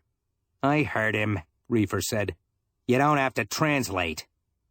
He now addressed Canavan directly for the first time. "Why don't you make this easy on yourself, copper? You ought to know we can't afford to let you circulate again, but a good clean slug in the right place is a lot nicer than some of the things we could think up." Canavan, strangely enough, was quite calm. He could blow his top over some little inconsequential thing, but in an emergency he took the breaks as they came. "I know what you guys can do to me. The thought turns my stomach." Tubby managed to look actually sympathetic. "Then why don't you spill?" "Because I can't, you fool. Believe me, I'd give you all the letters in the Los Angeles post office if I had them. I'm a cop, not a hero." "Sure," Reefer said, "sure." He stared meditatively at Miss Hope Carew on the bed. "Funny. She says she don't know about any letter either. Maybe there isn't any, Canavan said brightly. Tubby considered this. Matter of fact, there might not be at that. He twirled the cylinder of his gun. Only if there ain't, we're all going to a hell of a lot of trouble for nothing. He looked at Reefer. We better get in touch with the boss. Kalinsky? Canavan said. Both Reefer and Tubby ignored him. Presently, they held a whispered conversation, and finally, after flipping a coin, Reefer went out. Somewhere there was the sound of a starting car. Tubby sat on the edge of the bed beside Hope Carew, nursing his gun and a cigarette. The utter silence was enough to set your teeth on edge. After a while, Canavan said, "Look, you didn't mind my yelling. Certainly the girl can't yell any longer. Why don't you take that damn tape off her mouth and let her breathe comfortably?" "Why not?" Tubby said. He reached over and worked a none-too-clean thumbnail under a corner of the adhesive. Then, with a sort of sadistic enjoyment, he ripped the strip free and watched the tears start from her golden brown eyes. "How you like it, babe?" "I'd like to carve you into 700 small pieces," she said frankly. She tried to wipe her eyes on a bare shoulder without much success, because her hands were tied behind her. Giving up the attempt, presently she regarded Canavan. "I seem to have caused you no end of trouble." "And that's a fact," he agreed. "For a gal whose father owns $17 million, you do get in the damnedest jams." Tubby became suddenly alert. "What's this about $17 million? Didn't Kalinsky tell you?" Canavan said. Tubby looked positively sick. "Kalinsky? That's twice you've... You mean to tell me Big George is..." He broke off to leer cunningly at Canavan. "Let's hear some more about this $17 million, copper." Canavan, feigning a sincerity he did not feel, framed his next words carefully, like an artisan laying bricks. "It's no skin off my nose, monkey, but I hate to see even a punk like you suckered into anything. How much are you and your sidekick getting paid for all this?" Tubby's pale eyes shifted. $1,000? "There you are," Canavan said triumphantly. "The boss gives you a cock-and-bull story about looking for a letter. Because why? Because if he told you this was a snatch job involving millions, you'd want more dough." He snorted. "Here you are risking the G-heat and worse, and all for a lousy $1,000. Tubby brooded on this for a moment. Then, muttering obscenities, he stood up. "Thanks, copper. Thanks too much." He went out, banging the door behind him. Hope looked at Canavan. "You didn't believe a word of that." "No," Canavan admitted. He considered the possibility of escape, but there seemed little chance for it. His hands weren't even tied together. They were bound at the wrists, each to one of the rear legs of the Morris chair, and his arms were practically numb from being bowed over the broad arms of the chair. "No, I didn't believe it. But when in doubt, it's always a good idea to get the other team fighting among themselves." "You're a smart man, Canavan." He made a bitter mouth. "Yeah, that's why I'm here." He glared at her. "Look, babe, I don't know how long this respite will last, but it would please me if I knew a little more than I do now. Is this Ed Carroll, this Ed Stengel, really your brother?" A slow flush crept up around her eyes. "Yes, Canavan. His real name, as you may have guessed, is, or was, Edward Carew." "But when the cops checked back on you, they found no record of a brother." "They will," she said, "if they check back far enough." She rolled a little on the bed to ease her cramped muscles. "Edward got into trouble when he was just a boy. He kept on getting into trouble. My father is a proud man. Finally, he just erased Edward from the family album, and we didn't even speak of him anymore." "How old were you then?" 15. Edward was 18. "But you kept in touch with him." "I heard from him occasionally," she admitted. indirectly. I didn't know he was the much-wanted Ed Stengel. And then, on a shopping trip to Los Angeles, I ran into him. He was ill, and he told me he was going to the hospital for an operation." She caught her breath. "You know what happened after that." "Damned if I do," Canavan said. "I know he died, but beyond that—" "He was broke," Hope Carew said. "I didn't have a great deal of money either, and I couldn't make up my mind to wire my father. Finally, I decided to get him to an undertaker's at least." "But he said nothing to you of a letter. What about his personal effects?" "I got those," she said dully. "There was nothing. Some keys, the usual stuff a man carries in his pockets, a bag with a change of linen. Then, early in the evening, I had a phone call, the one asking me to go to the cathedral. The man said I would learn something to my advantage, something to do with Edward. So, thinking that possibly there might have been some money after all—" Canavan took a deep breath. "So you ended up in Night Court." He laughed a little wildly. "My God, that must have been a blow to somebody." She stared at him. He said, "Look, from what has happened since then, it's perfectly obvious that the dinner date was just to get you out of your room while it was searched. But whatever it is they're looking for wasn't found. So they came after you and discovered you'd been pinched. After that, well, we've all been going around and around." "And for what?" "A letter," he said. He was quite sure by this time that there was a letter. A lousy piece of paper that is dangerous as hell to somebody. His mind went back over the trail. Big George Kalinsky had been in Night Court. He or his punks could have trailed Canavan and the girl back to her hotel. Later, he had turned up at the Weems mortuary. All of these things together couldn't be called mere coincidence. First, the girl had been caught, then Canavan, because it was thought that if Hope Carew didn't have the letter, Canavan might. The murder of Luis Rinaldo was a little more obscure, though it was possible that he too had scented something important in the furor created over the girl. It would not have been hard to trace back to the bungalow court address of Ed Stengel. The record was there for all to see, and certainly the police department itself had made no attempt at secrecy. Canavan stiffened at a sudden thought. Rinaldo's killing was merely a protective measure.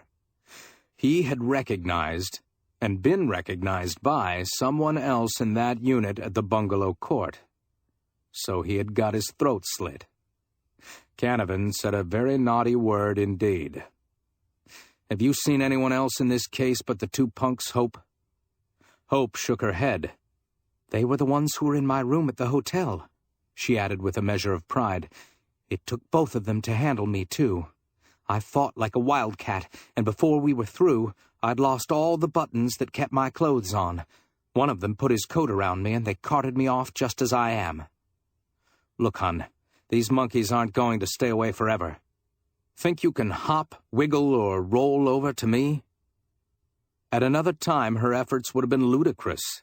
Now they were just painful as hell. The sweat stood out on Canavan's brow as though he himself were going through all those contortions. Her wrists were strapped behind her, and her ankles bound together. Every time she would attain her feet, she would fall down again. It was heartbreaking, but finally, after what seemed like hours, she reached Canavan's side, stood up, teetered drunkenly a moment, and fell across the arms of his chair. He attacked the adhesive on her wrists with his strong white teeth. Presently she was free and was busy freeing him. He stood up, flexing his cramped muscles. Outside and below, as if this room might be on the second floor, there was the muted roar of a car motor and the creak of protesting springs. Probably reefer coming back, Canavan thought. The single lamp at the end of a cobwebbed drop cord glowed yellowly. Naturally, Canavan's gun was gone. He had expected that. But at least he was free, and for this, he was properly grateful. 2 pairs of feet climbed the stairs beyond the door, and there was a whispered colloquy. Canavan motioned Hope to a spot behind the bed. Then, For want of a better weapon, he caught up the leather cushion from the Morris chair and waited, one hand on the snap switch of the light socket. It was odd that in that moment he should see humor in one old leather pillow against a couple of guns, but he did. He was actually grinning when Tubby opened the door. There was just the fraction of a second that Tubby, paralyzed by surprise, forgot the gun in his hand. Canavan hurled the cushion and followed it with a plunging dive for the chunky man's knees. He didn't know that he was carrying the light bulb and the drop cord with him until he hit. The bulb banged loudly, then a gun, and Tubby came down like a ton of lead on Canavan's back. Another gun banged 2 or 3 times, and Tubby quit kicking suddenly. Canavan crawled out from under in time to see Reefer, backing away from what he had done to Tubby, lift his gun with a shaking hand. "Stand still, you," Canavan said, just as though he had a cannon in each fist. He was propped on his spread hands, with Tubby's body weighting his legs, as defenseless as a man could possibly be. But Reefer, who had just killed his own partner, was in no condition for careful analysis. He kept on backing away, nerveless fists trying to steady a shaking gun, and quite suddenly, there was no floor under his feet. He went down the stairs end over end, and the gun banged just once. Reefer only screamed once, too. Then there was the sound like a snapping stick, and silence. Inside the room, Hope Carew whimpered like a thoroughly frightened child. Canavan got to his feet and examined Tubby. Reefer couldn't have done a more thorough job on purpose. All 3 slugs had entered Tubby's heart from the back. Cursing a little, Canavan went down the stairs. He felt no pride of accomplishment in finding that Reefer had suffered a broken neck.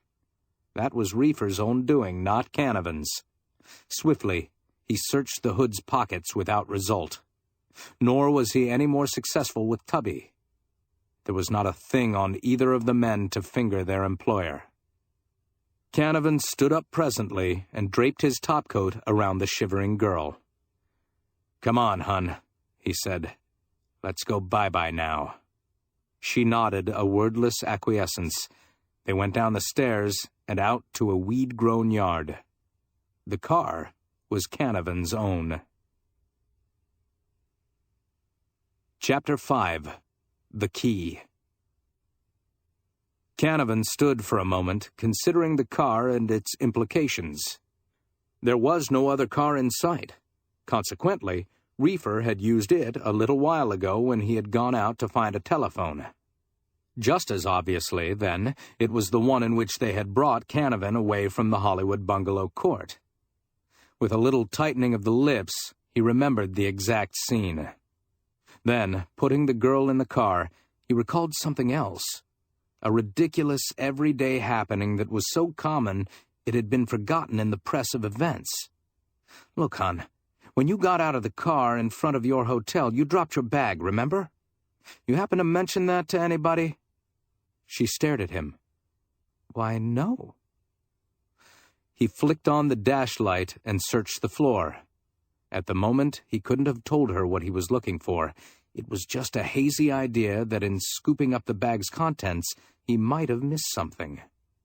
Presently, he slid the floor mat out from beneath the seat, and a tiny object, bright and shiny, lay there winking up at him.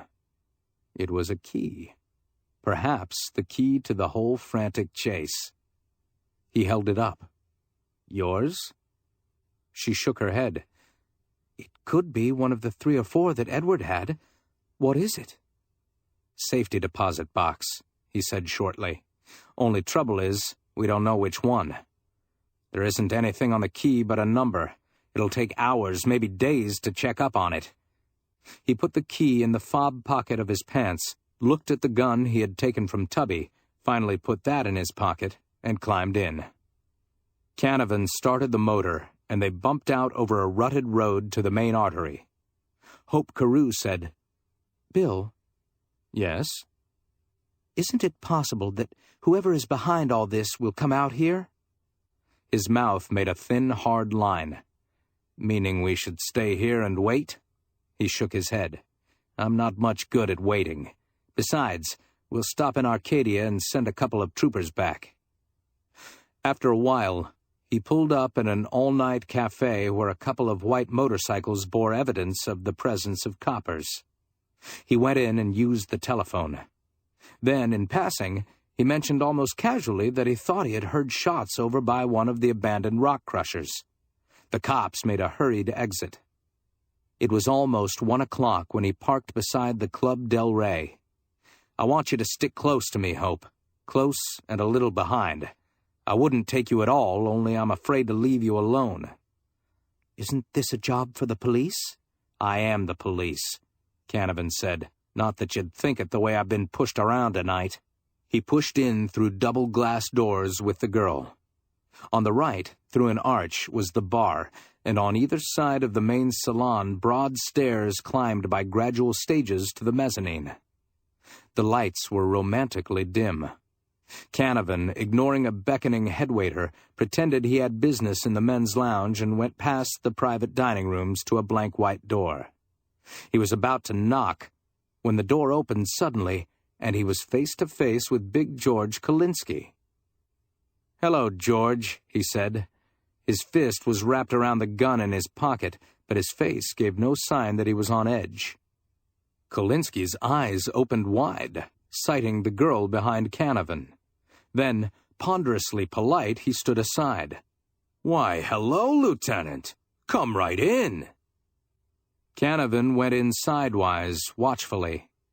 He was not too surprised when a weasel-faced man in a snap-brim and midnight blue Chesterfield stepped from behind the door. "Hello, Maury." Maury's right hand was buried in the side pocket of the Chesterfield. He didn't say anything. Kolinsky closed the door behind Hope Carew. "Well, Miss Carew, isn't it?" Hope admitted this. She was having trouble keeping behind Canavan and still avoiding Kolinsky and Maury. Kolinsky finally solved the problem himself by going over to his desk. He looked at Canavan out of sleepy-lidded eyes. "I take it you're not here alone?" "Kleinschmidt ought to be along shortly," Canavan said. "He'll probably bring a platoon with him." "I see." Kolinsky did not seem worried. The big red leather swivel chair creaked under his weight. "You must have fixed up a pretty good story, cop." "I've got an idea," Canavan said. He watched Maury from the corner of his eye. Kolinsky sucked at his fat lips. "We feel pretty bad about Luis Rinaldo, Canavan. Matter of fact, Maury is Rinaldo's cousin. You think we ought to do something about it, Maury?" Maury said, "It's a thought." The hand in the pocket of the Chesterfield began to shake. Canavan said, "Here's another thought, Maury. Maybe it was Big George who killed Rinaldo." Maury was poised on the balls of his feet. "Don't be silly, copper. Rinaldo worked for Big George. Kolinsky owns 9/10 of the cathedral." Canavan nodded as though he had half expected this. "In that case, neither of you would be interested in what's in Ed Stengel's safety deposit box." He took out the key and tossed it on the desk. "Or would you?" The hall door opened, and Terence O'Day stood there. He had a gun in each fist, and he breathed as though he had been running. "I'll take that, pal. Don't anybody move," he said. Canavan shot from his jacket pocket twice. It was probably only accident he got O'Day in the legs. The tall, thin man went down, arms flailing, both guns making a hell of a racket, and then Maury, risking half a dozen slugs, went over and kicked him in the chin. Lieutenant Kleinschmidt barged in on the crest of the ear-splitting silence which followed. "Hell's fire, Bill! I didn't know things would move so fast." Canavan looked slightly sick at his stomach. "No," he said. "No, you wouldn't." He bent and picked up Terence O'Day and carried him over to the divan. The columnist's eyes fluttered open. His hoarse face was not waggish anymore, only very tired and disillusioned. His hat had fallen off, and the lock of untidy, sandy hair straggled down over his forehead. "Sorry, Bill." Canavan felt like hell. "I'm sorry too, Terry. It's just one of those things, I guess. His mouth drooped. You couldn't have done anything with the key anyway. Not even the department could have. It'll take a long search and court orders and a lot of red tape to find that box and get it open. And Big George Kolinsky bellowed, "Shut that damn door!" and came out of his chair like a lumbering elephant. "You, Canavan! What's this all about?" Canavan shrugged tiredly. "By me, George. We'll have to wait till we find the box, unless Terry wants to talk." He looked down at O'Day's legs. "Maybe you better, Keed." O'Day was game. He asked for a cigarette and, getting it, propped himself on an elbow. "First, tell me how you knew, Bill. You must have known. You were expecting me." "Sort of," Canavan admitted. "I wasn't sure. Nobody could have been sure without knowing what you or somebody else was after. Matter of fact, I'd built up a pretty good circumstantial case against Kolinsky. That's why I held the party here. I had to get his reactions first." Kolinsky grunted. Canavan looked at him. "All right. You were in night court.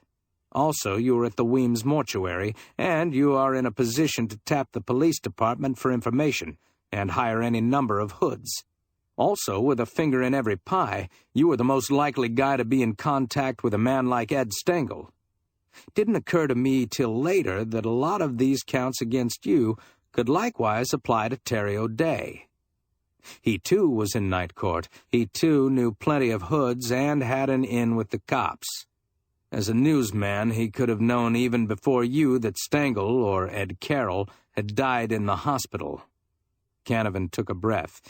"But hell, I had no more reason to suspect him than you. Obviously, Stengel had something of value or inimical to the best interests of someone else. Because the girl had been in contact with him, and I with her, it was logical to cop us both off. Luis Rinaldo just happened to be a chiseler who smelled something and started investigating on his own hook. He ran into a knife. Well, it was thinking back to this spot that finally brought Terence O'Day into it. He arrived at Stengel's place just a couple of minutes ahead of the cops. At the time, it looked as though he had helped me to escape. But later on, it began to appear that he might have done this, knowing I would run smack into the arms of his two hoods." Canavan stared down at O'Day. "It was really the car that did it. When I got outside, there were only 3 at the curb. Yours, mine, and the cops. The hoods used mine. Why? Because they had to leave yours and couldn't start the prowl car.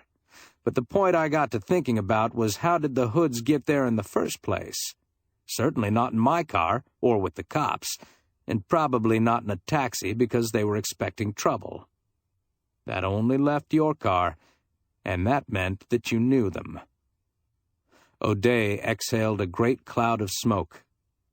"What happened to the hoods, Bill?" Canavan almost told him. Then he decided that this was one more point he could use to sew up the case. "I got one of them cold. They're sweating reefer now, and he's sore at you because I told him this was $1 million snatch and he was getting paid in pennies." O'Day closed his eyes and a spasm of pain twisted his mouth. "That was smart, Bill. I always said you were smart, remember?" He wiped the back of a hand across his lips. "So you called Kleinschmidt and had him drop a hint to me that you might be at Kolinsky's. He was to follow me if I fell for it." Canavan shrugged irritably. "It was a showdown. My only hope was to—" He broke off, coloring. "I mean, aside from cracking reefer." O'Day grinned. "So, you killed them both. In other words, your only hope was to trap me into some kind of admission." "I've still got the key," Canavan said. "But you might not have had," O'Day said. "I figured I'd beat the cops here and clean up." He looked at a hand reddened with blood from his legs. "Well, nuts to it. I may as well give you the works. Stengel and I did a job together when we were just kids." His eyes crinkled in remembrance. He was a smart guy, too, Bill. He made me sign a joint confession. Oddly enough, we became friends after that, but there was always that thing between us. And while I decided to go straight, Ed kept on hitting the high spots. He smiled tiredly. Funny, after all the chances he took that he should just die of stomach ulcers. He looked faintly embarrassed as Hope uttered a little cry. Sorry, sister. Kleinschmidt snorted. Sorry? What about Luis Ronaldo? You're sorry about him, too? O'Day looked him straight in the eye. Not a damn bit, Copper. The guy caught me prowling Stengel's place and tried a squeeze play. He got what all chiselers ought to get. There was a lot of noise out in the hall now. Apparently, Kleinschmidt's platoon had really arrived. Maury and Big George Kalinsky were in a close-mouthed huddle. Kalinsky evidently trying to dissuade Maury from committing a neat job of murder.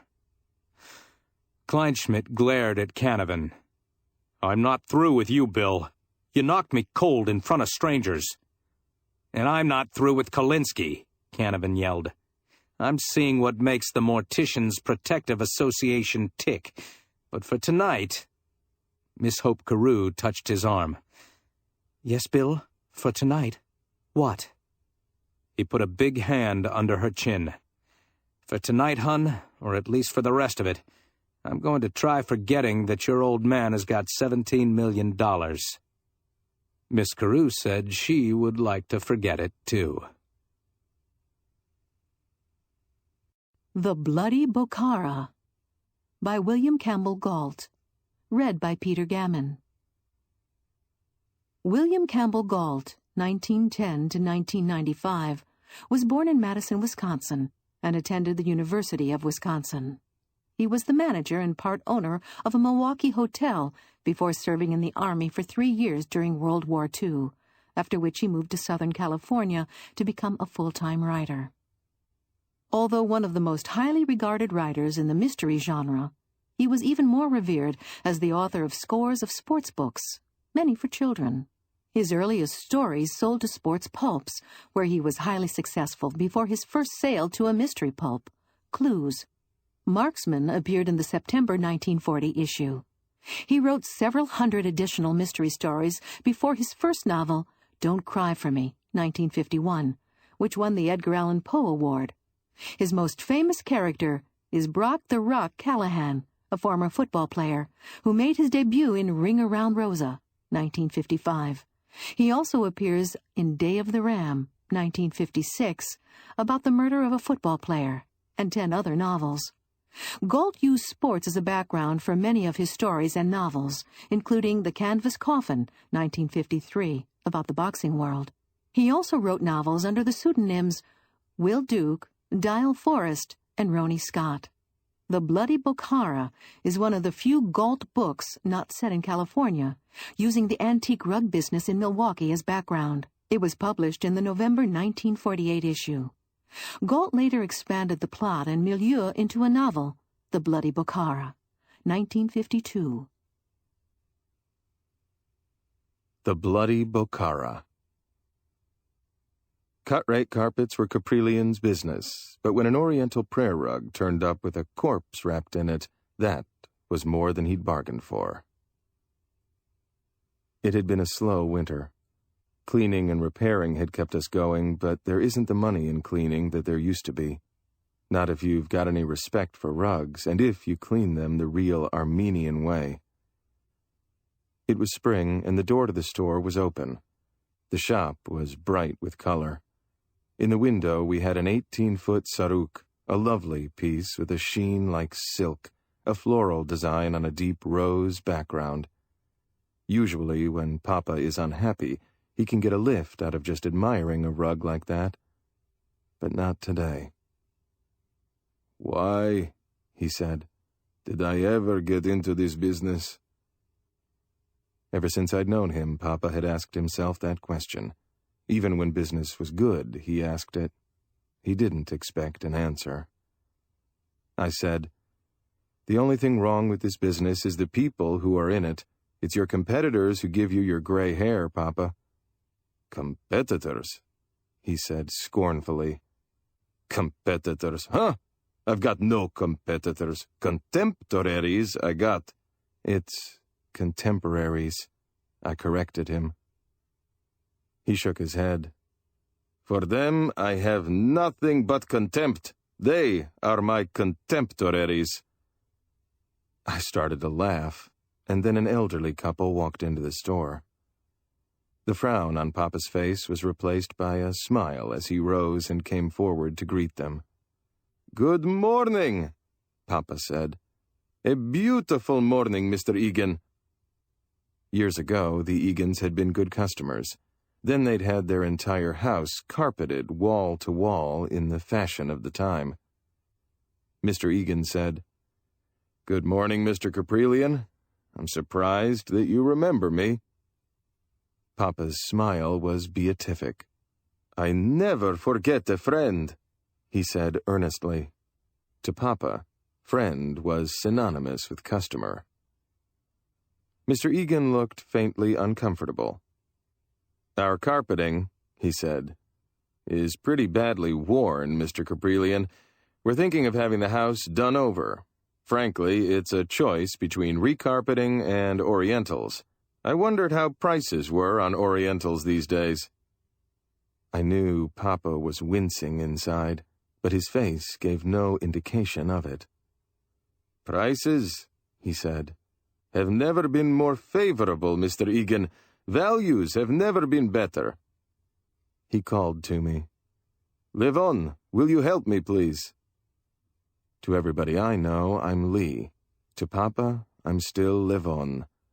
I went over to help him take down and spread some rugs. I knew the pile he'd go to. Egan was shopping. Egan was buying on price and price alone. We had some very loosely woven lilihans Papa had picked up as trade-ins. They'd been used less than a year. They were new, you might say. Name alone means only the locality, you understand. There are good, bad, and indifferent weavers in all localities. These lilihans were not of the best, but they were good, serviceable rugs. The trouble is, they looked pretty bad against that saruk in the window. The memory of that was still in the Egan's mind, I could tell. The price Papa quoted them made me wince. He wanted this sale. He wanted the Egans back. Mr. Egan's eyebrows went up. He was interested, but Mrs. Egan was frowning. I thought of saying something to her, but I never interfere when Papa's selling. Beautiful, aren't they? Papa asked. Mr. Egan nodded. Mrs. Egan continued to frown. I was wondering about the colors, she said doubtfully. Our decorator tells me it's so hard to work a motif around an Oriental rug. Interior decorators. From the painter, the paper hanger, the furniture and drapery dealer, they get a cut, but not from the Oriental dealers. No rake-off, no recommendation from them. These colors are not bold, Papa said. They will blend with anything. Perhaps. She didn't look like she believed it. The decorator also says we should not spend all our money on the floor. All their money would buy 3 medium-sized banks, but maybe being careful like that is why they had it. Papa looked grave. Let me suggest something, Mrs. Egan. Let me bring some rugs up to your house, some rugs I will personally choose. Leave them there for a week or two. Then you can make your decision. That seems fair enough, Mr. Egan said. But Mrs. Egan shook her head. I want to look at some carpeting first, this morning. If I don't find what I want, I'll be in again. Papa started to say something, but Mr. Egan beat him to it. Isn't your cousin over on Broad Street selling carpeting in addition to Orientals, Mr. Caprillion? I believe he is, Papa said. Sarkis had been selling domestic carpeting for 7 years, and Papa knew it well. Every Sunday, Papa and Sarkis ate chicken and pilaf together. Every Sunday they played tavlu. The rest of the week they were busy cutting each other's throats. Mr. Egan smiled. "Well, we'll be back. I'll see that she comes back, Mr. Caprillion." Papa smiled and nodded, his eyes sad. He said nothing as I helped him pile the rugs back. For minutes after we'd finished, and he was back in his chair behind his desk, he said nothing. Finally, he said, "Carpeting," and shook his head. "It covers the floor," I said.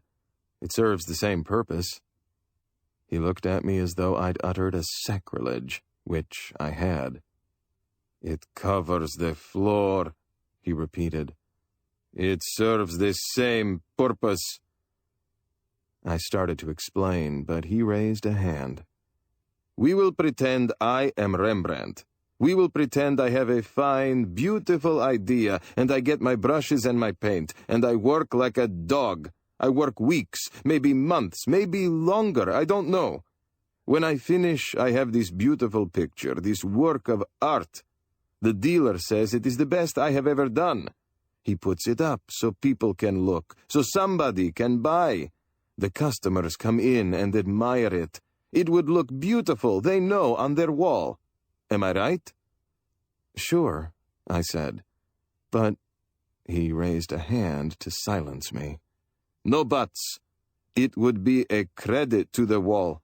Now, do they say, 'Well, I want to look at some wallpaper first. I'll be back if I can't get the right wallpaper'? Don't they both cover the wall?" "Rembrandt is dead, Papa," I said. "This is 1948. "Both of these things I know. Have you some more things to say I don't know?" "A Rembrandt is a work of art," I said. "Oh, in the window, a saruk, a fine saruk, maybe 27,000 knots to the square foot. Each knot is tied by hand. The finest wool is used, vegetable dye is used, care and cunning is used. This is not a work of art?" "In a way," I admitted. But Papa wasn't listening. He was rushing for the phone. "I forgot," he said. Now he was calling Sarkis's number. Now he had him on the wire. "Sarkis, you're busy? No? Well, it's like this. One of my very best, one of my most loyal customers was in, a Mr. Egan and his wife. Old Oriental customers. But the wife has some idea she would like to try carpeting, and they were going to Acme, you understand, to look at some. But I told them you had a finer selection, Sarkis. I told them you had more reasonable prices. Together we could make $1 or $2 on these customers of mine. Right, Sarkis?" A silence while Sarkis answered. Then, "Oh, you know they have carpeting now.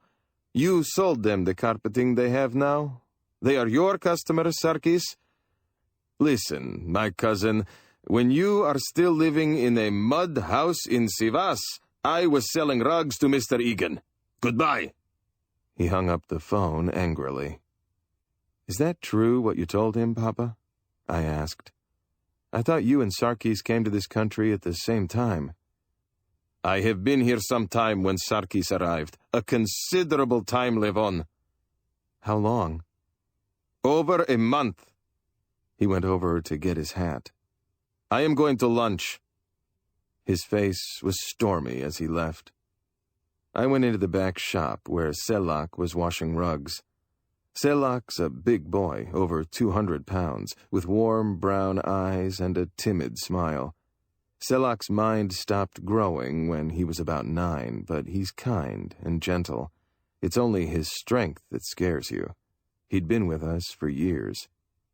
"It's time to eat, Selak," I told him. He nodded and smiled.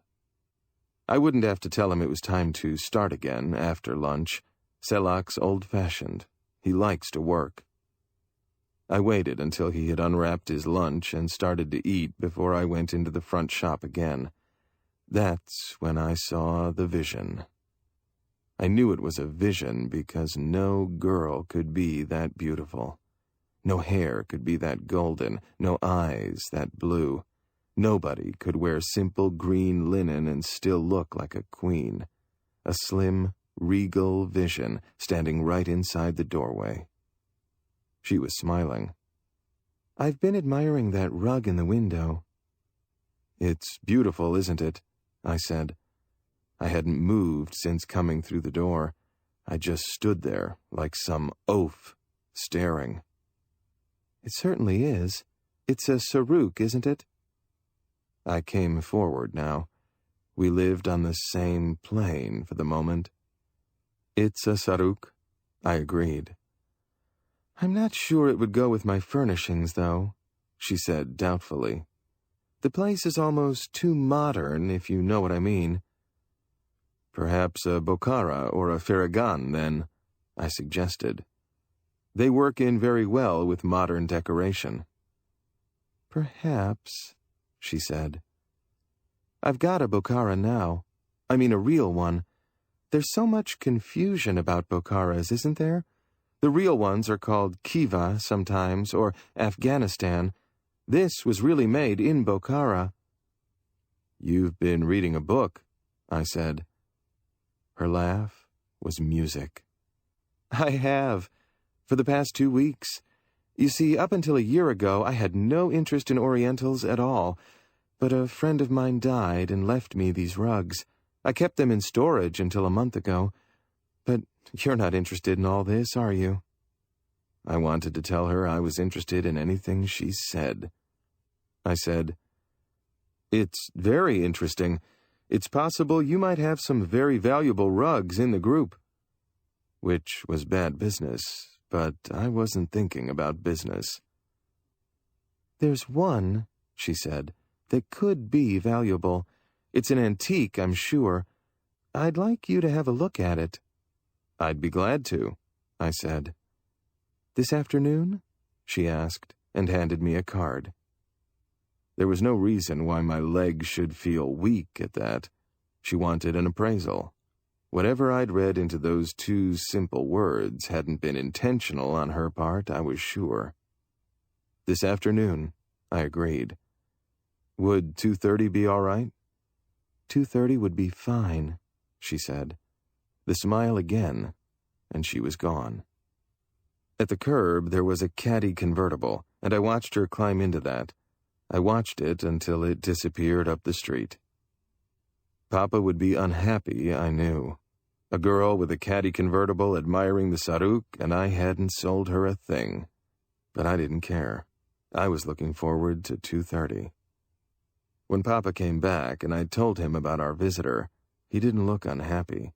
He put his head on one side and studied me. "You will stick to business, Levon.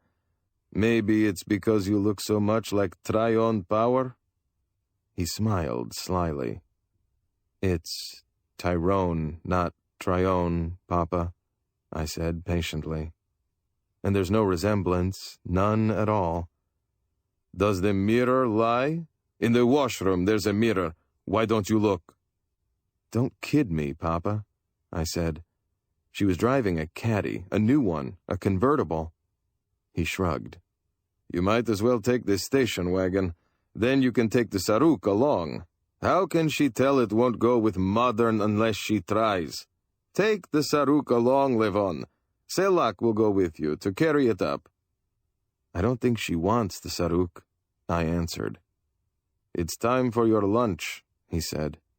"We will talk of it after lunch." I went out to lunch. I still had her card in my hand. The name was engraved, Claire Lynn.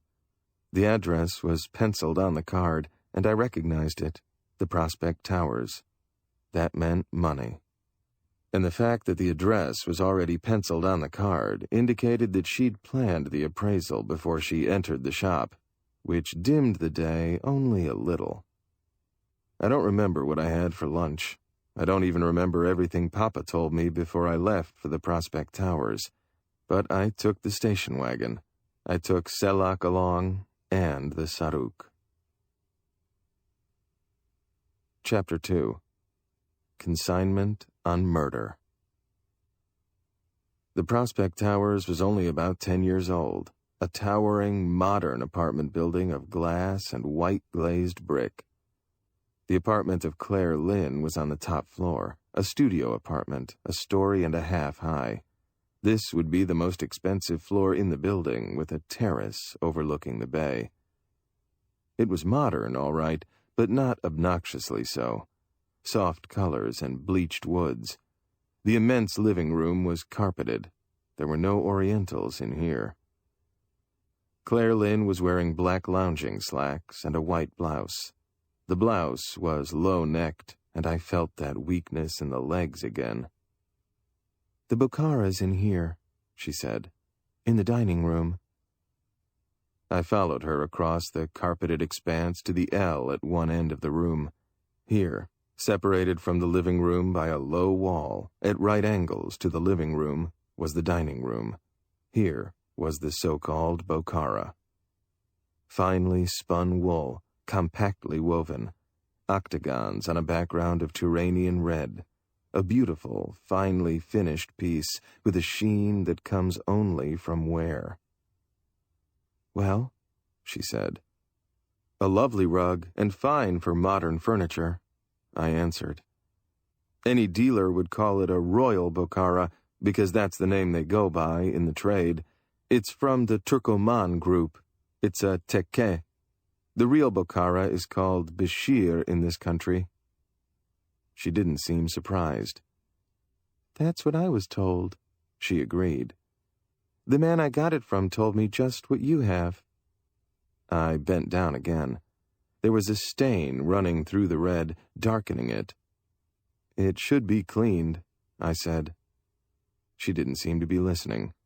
"I think you're qualified," she said, "to look at another rug I have." She seemed thoughtful. I rose and smiled at her. "This was a test, Miss Lynn? You wanted to get my reaction to this one first?" She smiled right back at me. "That's right.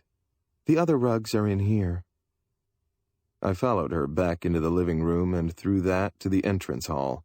From there, she led me to a fairly large room that seemed to be an unfurnished guest room. There was a flat pile of rugs on the floor in here. I went through them, one by one, identifying them as well as I could. There were some antiques and semi-antiques in this pile. There was a lot of money on the floor in here, all in wool. When I'd finished, I said, "You said another. That would mean one. Which one were you referring to, Miss Lynn?" She opened the door to a closet. "In here." I reached in and brought it out. I unfolded it and stared. I'd seen some fine pieces through the years, silk and wool and metallic, but this was far beyond any of those. This was the kind the old-timers talked about, the inspired work of a master weaver, an antique prayer rug. It wasn't big, but it could easily be priceless. She said, "Name it." "An antique. A Persian. Could have come from Kashan, but I wouldn't be sure.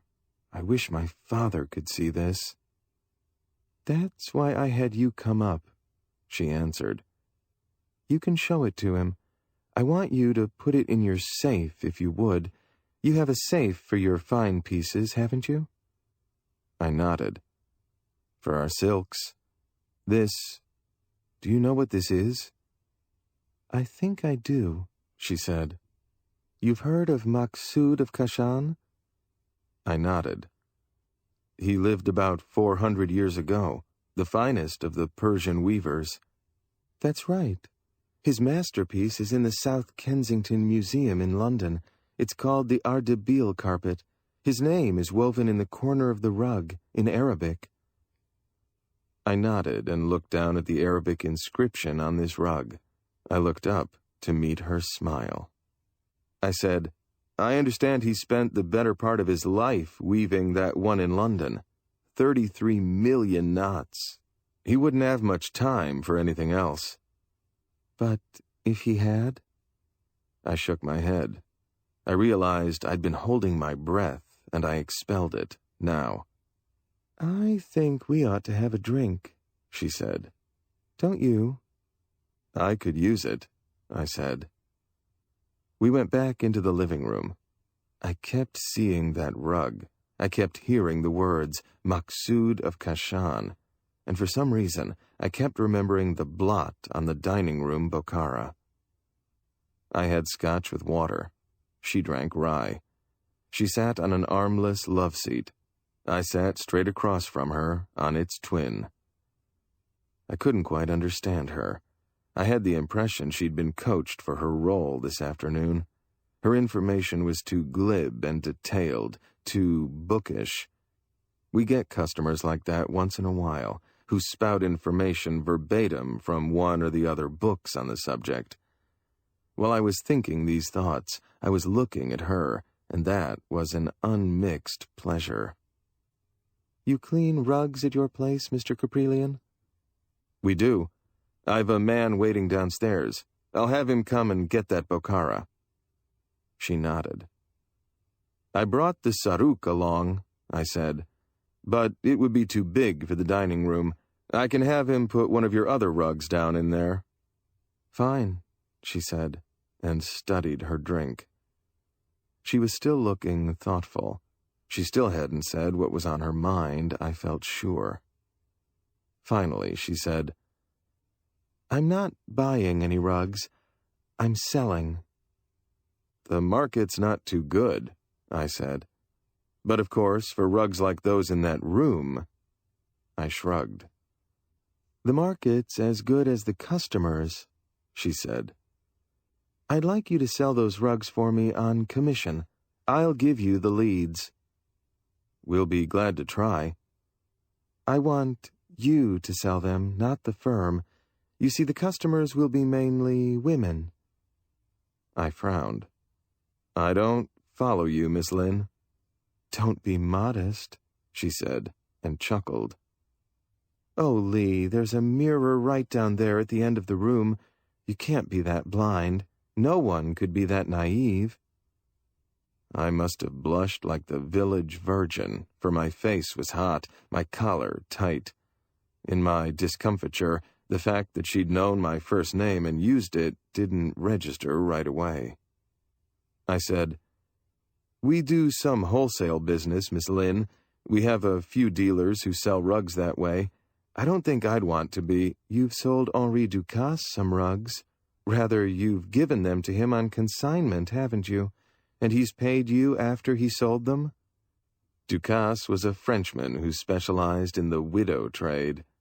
I nodded slowly. "Do you realize the kind of money he was getting for your merchandise?" "I've heard of a few deals." "Well, Henri's aging. He's beginning to get that mummified look. He's not the man he was." "And you think his shoes would fit me?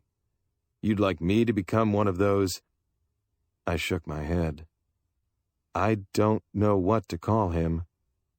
"Call him smart," she said quietly. "And call him rich, because he's both of those." What she was asking me wasn't exactly dishonest, though it might be considered unethical. I looked at her and realized I'd be spending some time with her if I accepted the offer. I said, "I'll get the man up here to pick up the Bokhara." "You haven't answered me, Lee." "I want some time." I rose. "Get the man up," she said. "Take the Bokhara along. Perhaps you'd better wrap up that prayer rug inside of it. It's not the kind of piece to show just everybody, is it? It's too valuable to be advertising indiscriminately." I went down and got Selak and brought him up the back way. I helped him move the furniture in the dining room. Selak couldn't seem to get his eyes off Miss Lynn. When he first entered, he stared at her. All the time we were working, he continued to glance at her almost hungrily. I brought the prayer rug out and laid it in the center of the so-called Bokhara. Selak's attention wasn't divided anymore. He knelt to feel its velvet texture. In Armenian, he said, "One of the old ones. No rugs like this today. One of the old ones." "One of the old ones," I agreed. "What kind, Selak?" He started to answer, and then his eyes got crafty. I might be buying this rug. He wasn't going to build it up in front of the cellar. He shrugged, but he couldn't take the admiration out of his eyes as he looked at it again. "Kashan," he said. Maksud had lived in Kashan. It was like calling a Rembrandt an Amsterdam. When he'd shouldered the rugs and left, Claire said, "Why did he stare at me like that? He gave me the shivers." "Selak admires two things," I told her. "Beauty and quality." Her smile was mocking. "In that case, it would be my beauty." "Now you're being modest," I said. I wanted to reach out and pull her close. I wanted to do a lot of things that wouldn't be good business or good manners. "I'll let you know about the deal," I said. She put a hand on my arm. "Come back tonight. There'll be somebody here I want you to meet." "I've a date," I said. "It'll be worth your while," she said. "After tonight, you can decide. I think you'll decide in my favor." I could smell her perfume, and her face was close as she looked up. I like to think there's no hay in my hair, but I felt like Selak at the moment. "All right," I said. "About 8?" "About 8." The door closed, and I was walking down the carpeted hall to the elevator. Her perfume was still with me, but it might have been only in my mind. In the station wagon, Selak waited. "Karetzi," he said, which is as close as I can come to the American spelling. In any event, it means beautiful. "Beautiful," I agreed. "Both the rug and the girl." He nodded. I was no child, despite the way Papa treated me. I was no child, but I had a child's sense of guilt as we drove back to the store. Papa was busy with a customer as we drove around in back to unload the rugs. Selak kept the Bokhara in the washroom. I brought the smaller rug into the store. I opened the safe and then decided to let Papa see the rug first. He would see it eventually anyway. There was no reason to try to hide it from him. Nor was there any reason I should feel involved in whatever history it might have. It was just that damned unreasonable sense of guilt. Selak came through from the back, carrying the saruk as the customer left. "So she didn't want it," Papa said. I shook my head. He started to say something, and then he saw the rug near the safe. He came over to stare at it. He knelt to study, to finger it, to turn it over. He was murmuring in Armenian, too low for me to hear. Then he looked up. "Levon, where did you get this?" "She had it. The customer. She wants to keep it in our safe." "It's been a long time since I've seen a rug like this, outside the museum, outside the private collection. Where did she get it, Levon?" "I don't know," I said. He was looking at me sharply. "Who is this woman? You think I wouldn't know if there was a rug like this in town? How long has she been here? Who is she?" "You know as much as I do, Papa," I said. "Her name is Claire Lynn, and she lives in the Prospect Towers." I told him about some of the other rugs I'd seen, the antiques and semi-antiques. He shook his head and looked down again at the rug. "Silk, warp, and weft, wool pile, kashan, antique. But these Arabian letters—" "Why don't we ask Sarkis?" I suggested. "Sarkis can read Arabic." He nodded. "Sarkis can read Arabian, but I don't want him to know we have this rug. Live on. I don't want anyone to know we have this rug in the safe. The Marines we should have to guard this rug." Reverently, Papa put the rug away while I went over to get down a couple of books from the shelf above his desk. In one, I read, "The Ardabil carpet was the lifetime work of the greatest of all Persian weavers, Maksud." In the other, "It is estimated that it took 10 weavers more than 3 years to weave the famed Ardabil carpet, credit for which goes to Maksud, the weave master, who supervised." Both books were considered authentic. There was no reason to think he hadn't woven the one now in our safe. There aren't more than 3 or 4 rugs in the world signed by their creator. If this one was genuine... "Books," Papa said. "What are you going to learn about this business from books?" He tapped his head and breast. "Don't you know, here and here, when you see a masterpiece, do you have to look everything up?" "I was looking up the Ardabil carpet," I said. "Ardabil? From the mosque, you mean?" He stared at me. "You think Maksud?" Salak came in from the washroom then, looking troubled.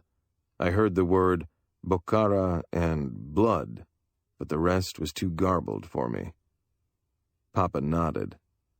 "Bokhara will bleed. They must be washed carefully, Salak. Careful you must be."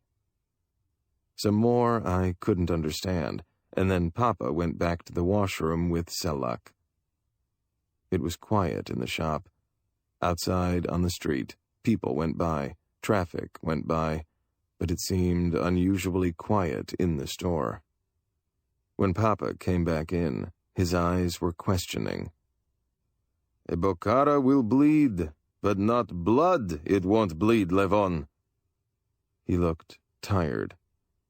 "What has happened today? This woman, this rug." He extended his hands, palms up. "What are you hiding from me?" "I'll know more after tonight," I said. "I'm going back there tonight." His face was grave. "The dance is tonight. The Junior League of the AGBU is having their spring dance tonight, Levon. You aren't going with Berjuhi?" I shook my head. "Maybe I can get there later. Sam will take Berjuhi and I can meet them there later, maybe." Sam was Sarkis's boy. Sam was my rival. And Berjuhi? She's a lovely, quiet girl. I'd been going with her, more or less, for 3 years. If Papa had had his way, we'd be married right now. "You promised you would take her. You are going to break your promise to her?" The only answer to that was to use his own weapon, the one he'd taught me. "Business first, Papa," I said.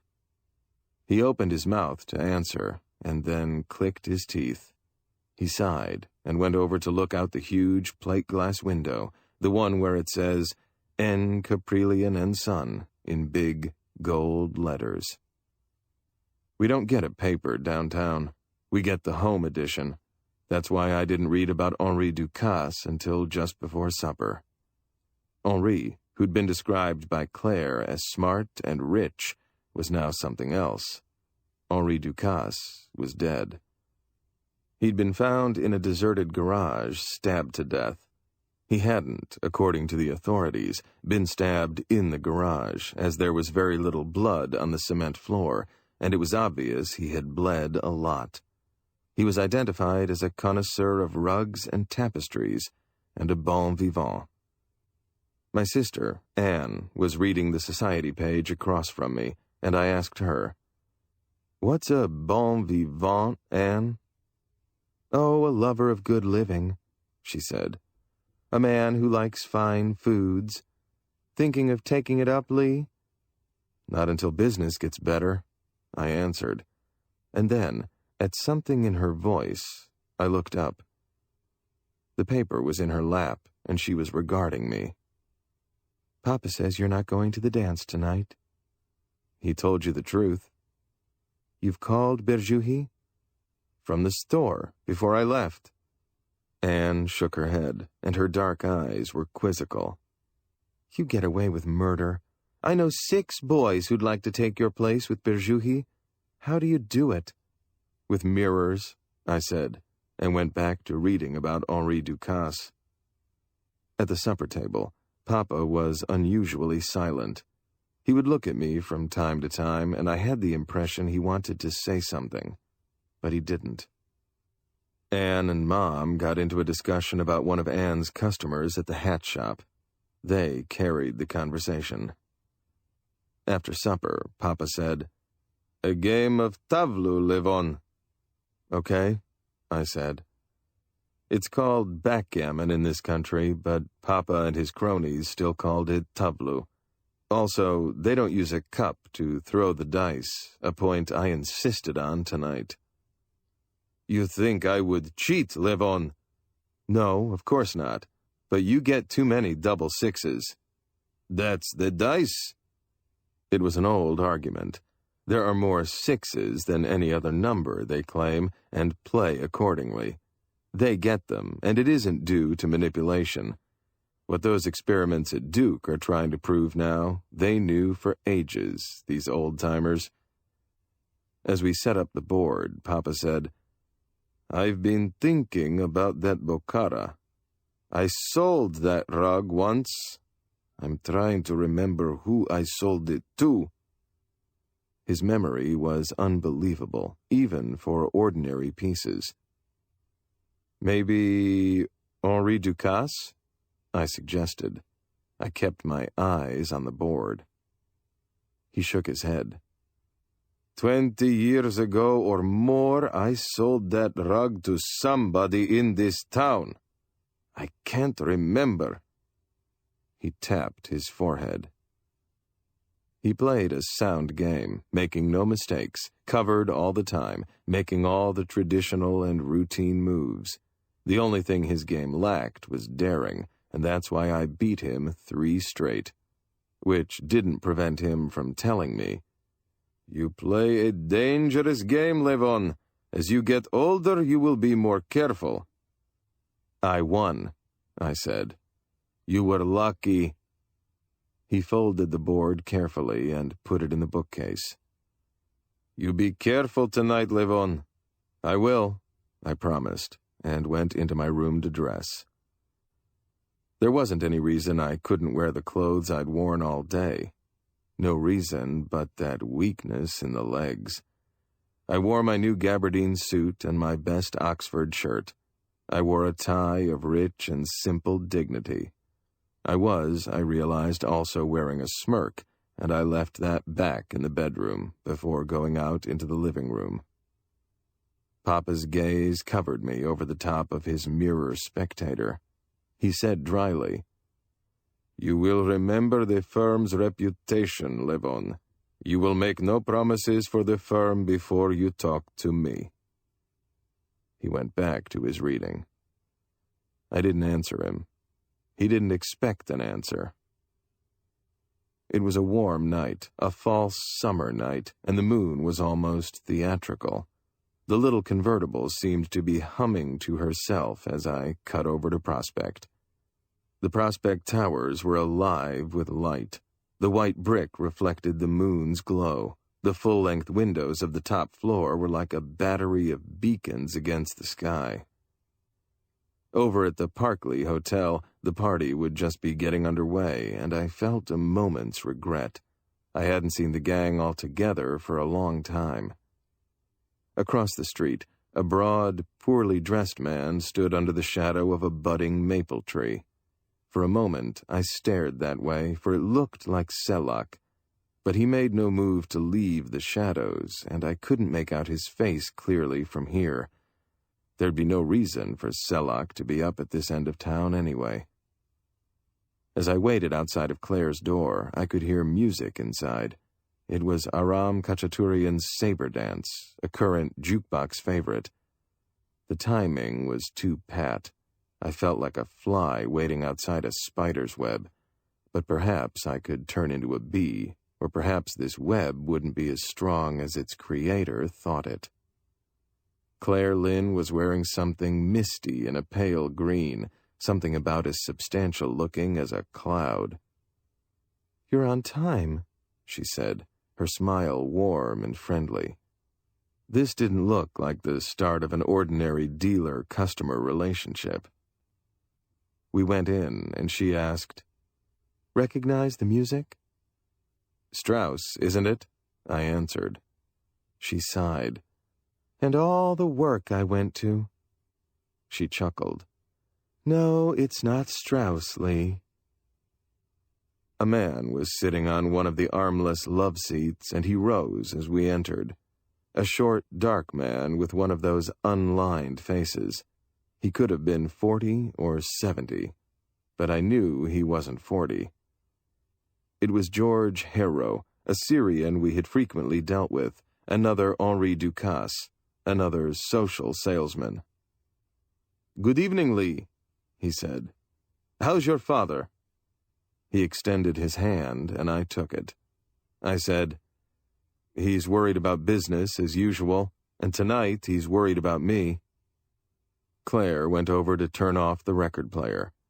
Harrow said, "About you? You're in trouble, Lee?" "Not yet," I said.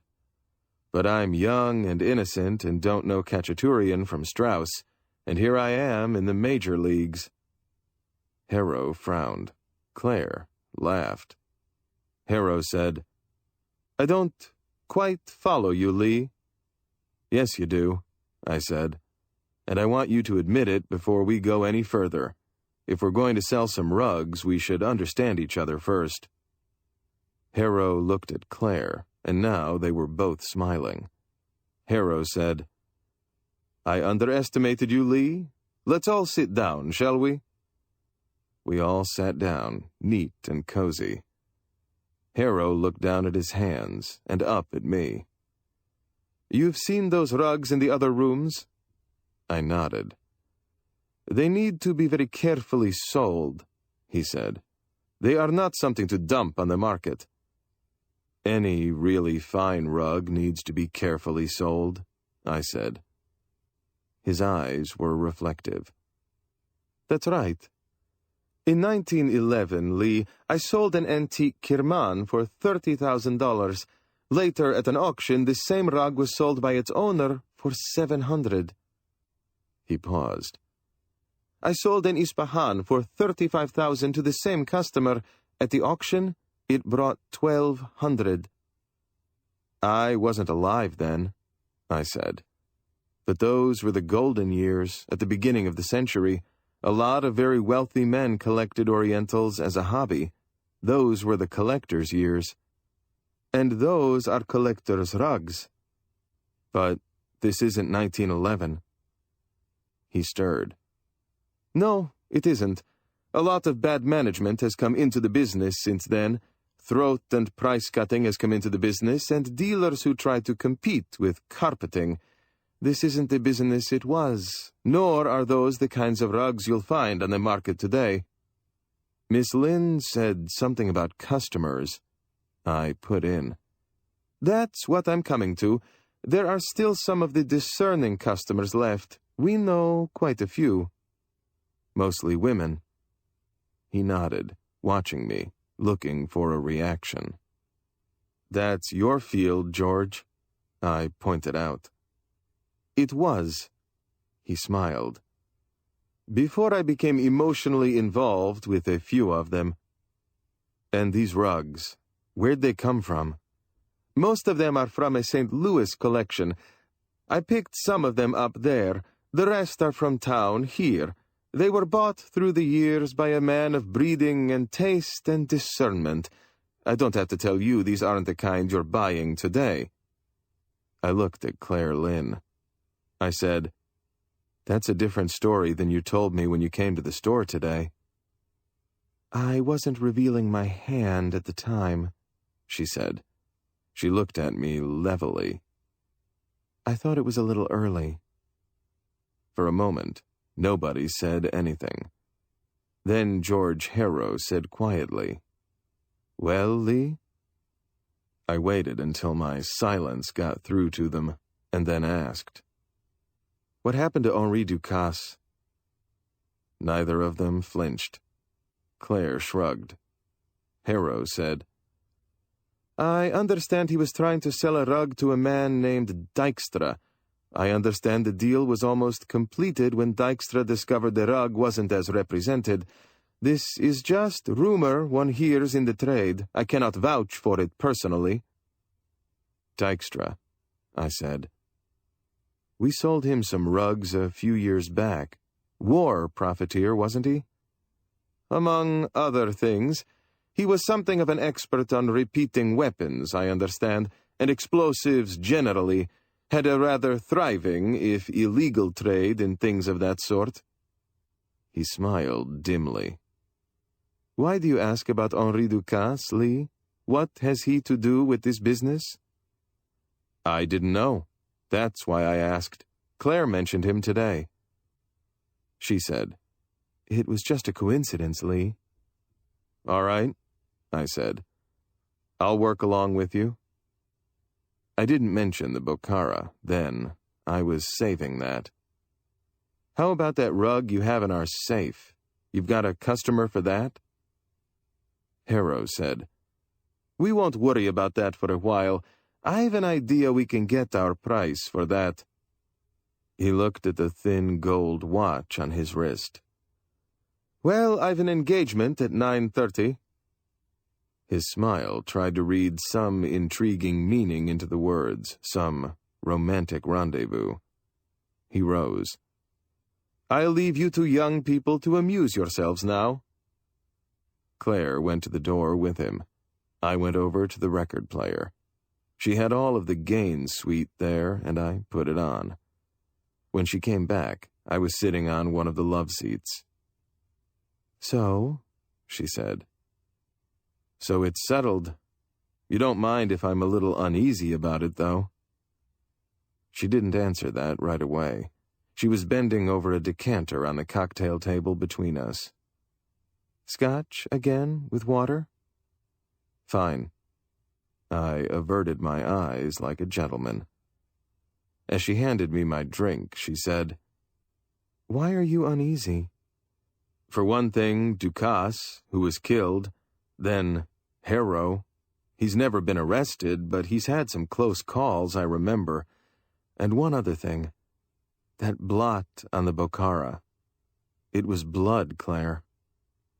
Poise she had, or innocence.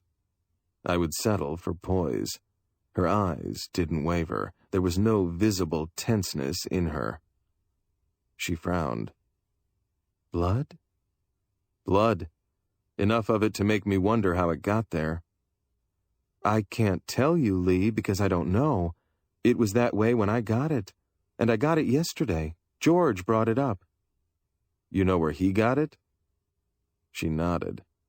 "I know, but it would involve someone I don't want involved, Lee." There seemed to be a lot of faith required from me in this business. I said, "All right, we'll forget about it. For now." We didn't talk about rugs for the rest of the evening. We drank a little and listened to some music.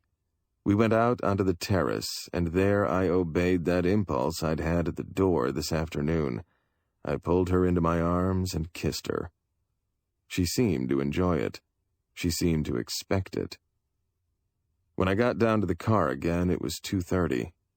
The broad man no longer stood under the maple tree. He was asleep in the seat of my car. It was Selak. His mouth was open, and he was snoring heavily.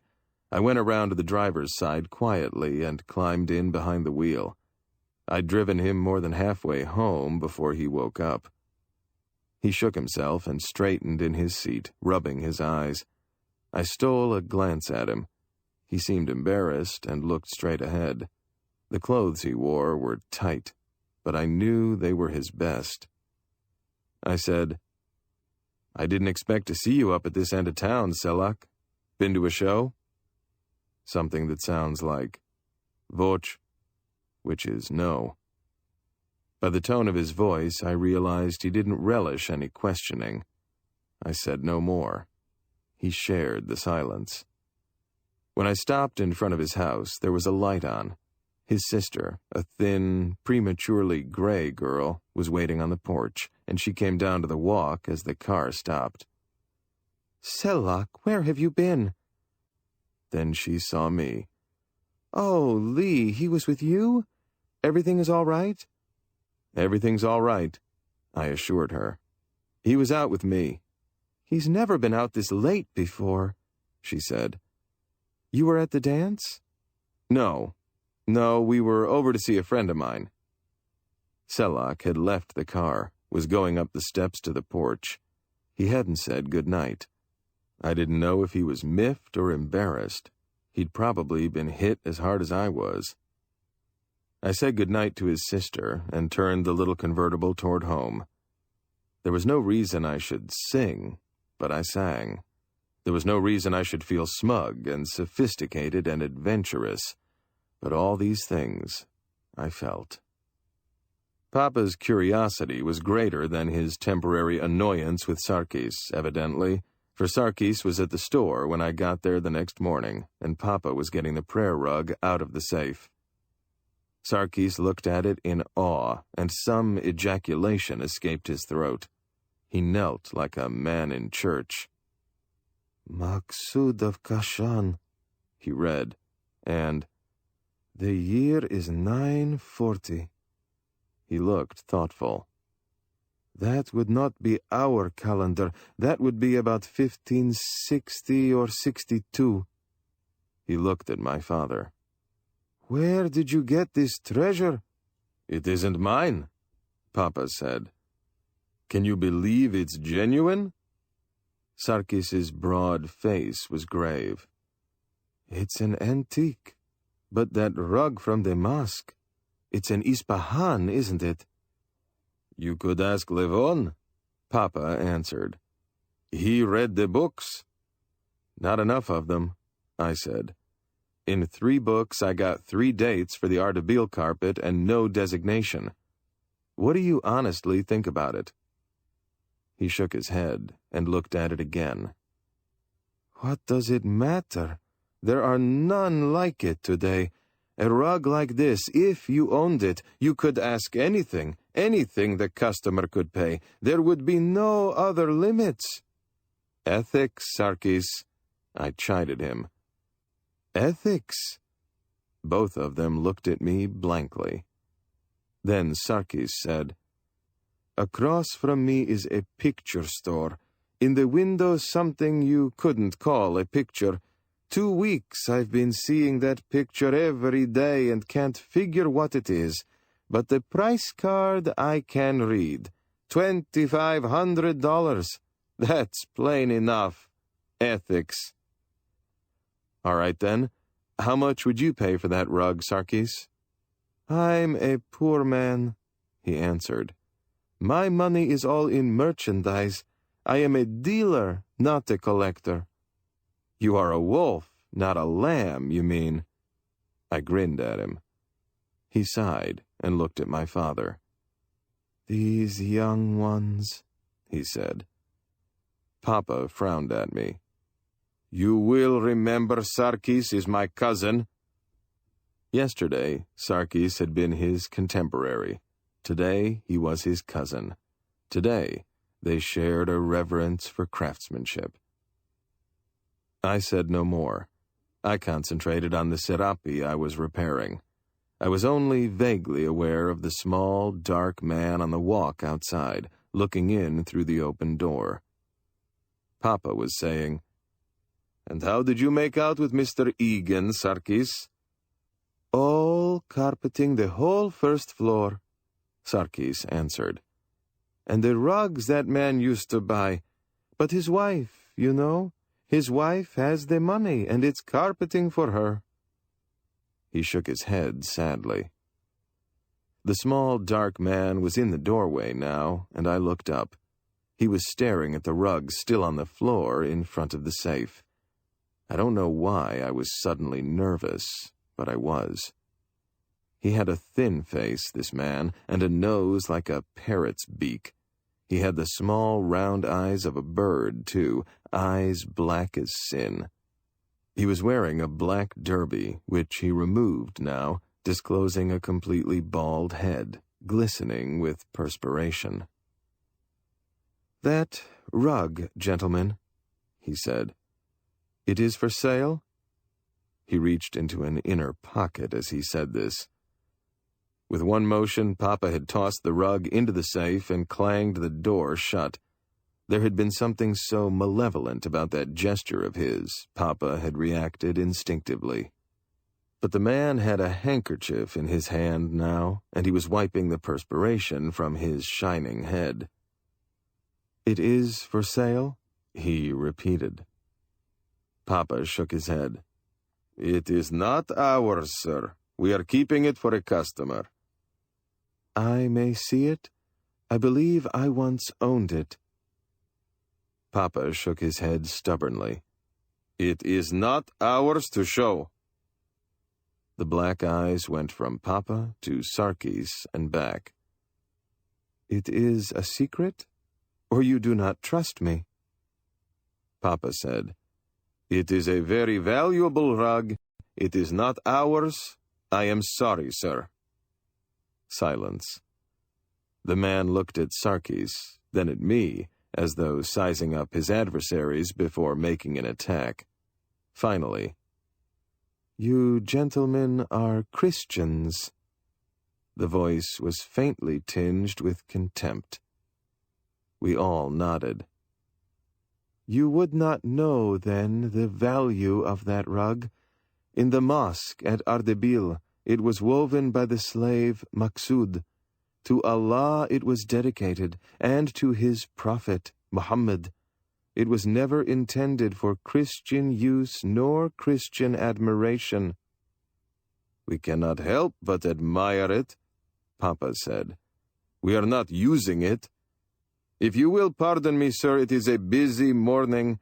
If there is something else I can show you—" "There is nothing else you can show me. But you can tell me the name of the one who owns this rug?" A pause. "I can deal directly with him." Sarkis said something to Papa in Armenian, and Papa's face was suddenly stone. Papa said, "You are Turkish?"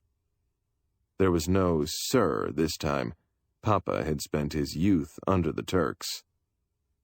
The man looked at Sarkis and Papa. If he felt any fear, he didn't show it. But he must have felt it.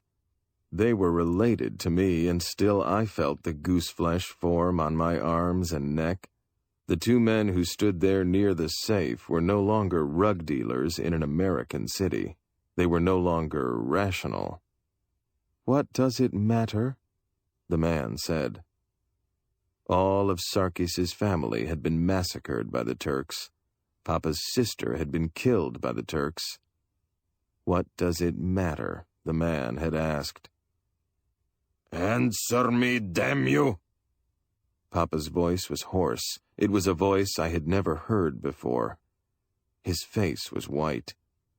"You come into my store in this free country. You speak of my religion with contempt. You interfere in my business. You—" Now the man was frightened as Papa stepped toward him. I was up quickly, standing between them. I had my hands on Papa's shoulders. "Please, Papa, no trouble." I put an arm around him. "Your heart, Papa." Sarkis said to the little man, "You had better go. You had better get the hell out of here quick." The man surveyed us all. "I will be back," he said. "You will see me again." He turned abruptly and went out the door. Papa expelled his breath and sat down on a pile of rugs, gasping. His eyes were reminiscent. His mind, I would guess, was back in Sivas, under the Turks. Sarkis said, "I'm late now. I must get back to the store. Be calm, Nishan. Do not think about the man." Papa didn't answer. His face was still white. He seemed to be having some difficulty getting his breath. I went to the washroom and got him a glass of water. Sarkis had left when I came back with it. Papa drank it slowly, his eyes watering. "You're in America now, Papa," I said quietly. "You must forget the old country and the people you hated." He nodded and looked up at me. "I am in America. Levon, one thing you must always, always be thankful for. One thing you must thank God for every night. You are an American." "It's for me," I agreed. "How do you feel now?" "All right. Better." He wiped his eyes. "Levon, what kind of business is this you're in? What kind of people are these you're dealing with?" "I don't know for sure," I told him. "I'm being careful. Don't worry about that. George Harrow's in the deal, too." "Oh?" His glance traveled to my face. "George is getting old. You are going to be the new George Harrow?" "Not if I can help it. The rugs I'm going to sell are worth anything I can get, Papa.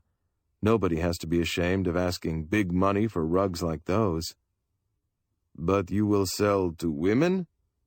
"Some of them, I suppose." "You've told Berjuhi this?" "No," I said impatiently. "I'm not married to her, Papa. We're not even engaged." "So? All right. But you haven't told me about everybody, Levon. You haven't told me about Mr. Egan." I stared at him. "Egan? What about him?" "I remembered this morning who I sold that Bokhara to, Levon. It was Mr. Egan.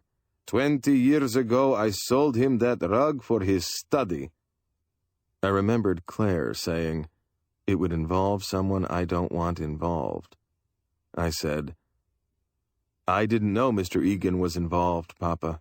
And maybe he isn't. He might have sold that rug years ago." Papa nodded. "Maybe. But I am going to ask around, Levon. Next time the Pinochle Club meets, I'm going to ask the dealers." I thought of Harrow saying, "They were bought through the years by a man of breeding and taste and discernment." Mr. Egan was a man who could fit that description. Mr. Egan had a wife who controlled the purse strings, but I couldn't see him as an accomplice to anything questionable. A little later, Papa went out to deliver a rug, and I was alone in the store. I phoned Claire. I told her about the little man who'd been in. "He's after it," she said. "And that's why he came to the store. He must have seen you take the other rug yesterday. He wants it pretty badly, Lee. He means to get it one way or another. Our job is to see that he pays for it." "It will be a pleasure," I said. "Anything lined up?" "Yes, this afternoon. I've a customer I wanted you to show that Farragon to." "Good-looking customer?" "She's lovely. She's well over 60, or I wouldn't let you even talk to her, smarty. I'm changing the strategy, Lee. I think Harrow will handle all the trade under 60. "We'll talk about that when I see you," I told her. "And I'll probably see you about 1:30. Will that be all right?" "I'll be waiting," she said. When I turned from the phone, there was a man standing near the doorway just inside the store. He was a big man in a worn brown suit. He had a broad, pugnacious face, and he didn't look like a customer. "Mr. Caprillion?" he asked. I nodded. "Lee Caprillion. My father is out just now." He displayed a shield in his wallet. "Sergeant Waldorf," he said. "Out of homicide, Mr. Caprillion. I'm checking on an Henri Ducasse." My breath was a little short. I said, "I read about him in the paper yesterday." He nodded. "Knew him, did you?" He's handled some rugs for us. Or, not exactly that. We've let him have some rugs on consignment, and if he sold them, he'd pay us our price. Waldorf seemed to be studying me. Your price? But his price could be about anything, couldn't it? So I've heard, I said. This is a strange business, Sergeant. I'm beginning to find that out. And I've heard of buyers' strikes, too. But I can't quite see murder as a means of combating inflation, can you? It would depend upon the customer, I said, and managed to smile. Is that your theory, Sergeant? No, but it's Vartanians and Bogosians and Harrows. They all told me about Dykstra. There seems to be a rug dealer's agreement that Ducasse tried to stick Dykstra, and Dykstra bumped him. I breathed easier. This was a routine check. I said, I've heard that too. I don't know much about Dykstra. My dad sold him a few pieces during the war, but I was in the army then, so I never met him. He lighted a cigarette and watched the smoke for a moment. And there's another gent walking through this case, too. Little guy in a derby hat. He's been hanging around all the dealers, but he didn't leave any name with any of them. Seen him? About a half an hour ago, I said. But he didn't stay long. Papa found out he was a Turk. You almost had another homicide on your hands, Sergeant. He smiled. He doesn't like Turks, huh? He came to this country to get away from them, I said. He spent his boyhood in Armenia. What do you think he was after? This little gent with the black derby, I mean. I hesitated. I said, he was very much interested in a rug we have in the safe. He wanted to buy it. Now, there was interest in the sergeant's eyes. He looked at me steadily. Price? No, it wasn't ours to sell. We're just holding it for a customer. Valuable rug? Very. Who's the customer? Again, I hesitated. I don't like to say, Sergeant. I don't like to involve our customers in this kind of investigation. He won't be involved, the sergeant said, unless he should be. For the third time, I hesitated. But I'd opened the door to this line of questioning. It was too late to shut it. I said, it's a woman, a Miss Claire Lynn, who lives on the top floor of the Prospect Towers. He put it down in a notebook he had. Then, I suppose I'd better look at the rug. Not that it will mean anything to me, but I might have to identify it later. I opened the safe and brought it out. He studied it for seconds, some awe in his eyes. He nodded, and I put it away. Anything else that might help, Mr. Caprillion? I thought of the Bokhara. I said, that's all, Sergeant. Okay. I think I'll check this Miss Lynn before I go up against Dykstra. I'll need all the ammunition I can get before I hit him. He looked at me closely a moment. Thanks. I nodded, saying nothing. I watched him leave the store and climb into a car out at the curb. There was another detective behind the wheel of the car. When it pulled away, I went to the phone. Claire answered almost immediately. I said, a detective was here, checking on Henri Ducasse. I told him about the rug, Claire. A silence. Then, in a low voice, which rug, Lee? The one in the safe. He's on his way up to see you now. Something like relief in her voice. Okay. I'm glad you called. Don't forget, 1:30. I went back to repairing the Serape. Which rug, Lee? It would involve someone I don't want involved, Lee. I remembered who I sold that Bokhara to, Levon. It was Mr. Egan. But his wife, his wife has the money and... Mr. Egan had been described as a man of breeding and taste and discernment, if Harrow had been talking about him. Maybe all the rugs were Mr. Egan's. That St. Louis story was too glib. One of the finest collections in the world was in St. Louis, and Harrow would think of that town if he was looking for a fast answer. The clock above the safe read 12 o'clock, and I went back into the rear shop. "Time to eat, Selak," I said. He didn't look at me today. He didn't smile as he had yesterday. He nodded sulkily and turned off the rotary brush machine. I'd never expected to see Selak jealous of me. When I went back into the store again, I heard the machine start. Evidently, he didn't have any appetite today. Or maybe he didn't want to leave a rug half done and full of soap.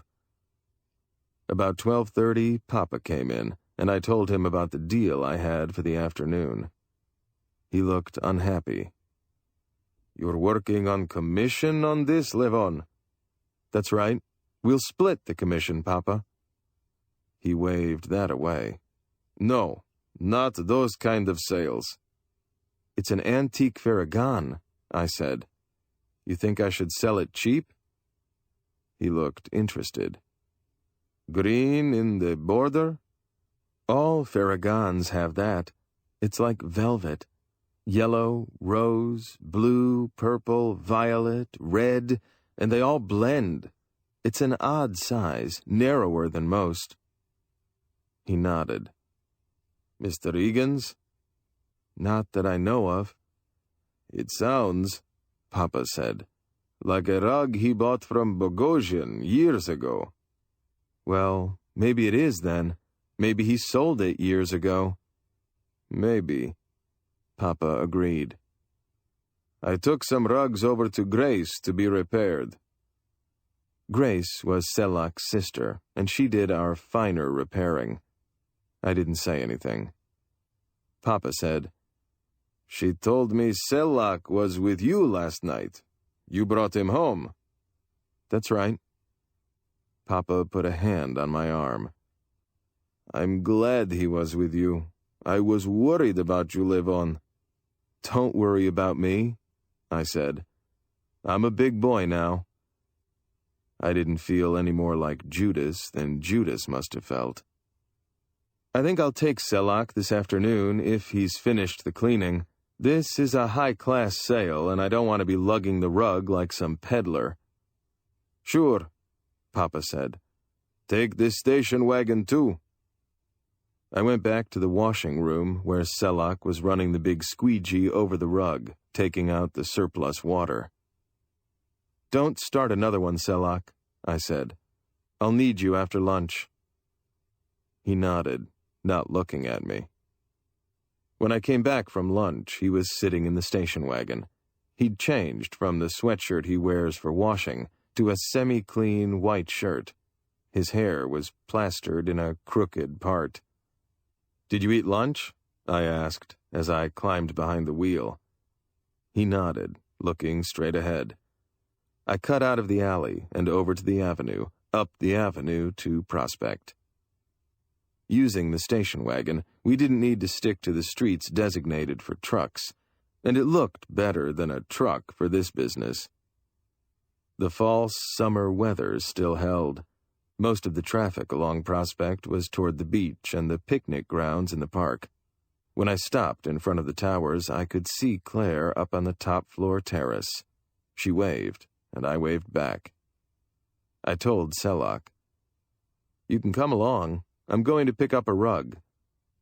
He was still staring up at Claire. She met us at the elevator. She said, "I didn't expect you'd bring a chaperone." "I thought I might need one. Have you made the appointment?" She nodded. "For 2:00. It's Mrs. Harlan Cook. Do you know her?" Mrs. Harlan Cook was a woman of 60 who tried to look 40 and looked 80. "I've sold her a rug or two," I said. We went into the apartment. Claire asked, What do you think we could get for that Farragon? She paused. George thought about 6,000. Maybe, and maybe more. I'll get her reaction to the higher figure first. She was looking uneasily at Selak. Selak's heart was in his eyes. I took him into the room that held the rugs and helped him pull the rug from the pile. Wait for me in the car, I said. I'll be right down. When he'd left, carrying the rug, Claire asked, What's the matter with him? Why does he stare at me like that? It's spring, I said. It's been a long winter. She studied me. It's not spring for you, is it? You're all business today. That's my training. The days for business, the nights for romance. Annoyance was on her face. There's something wrong, isn't there? You're different from last night. Maybe. Last night I hadn't met the Turk with the derby nor Sergeant Waldorf. Last night I didn't know that was Mr. Egan's Bokhara. She was quiet.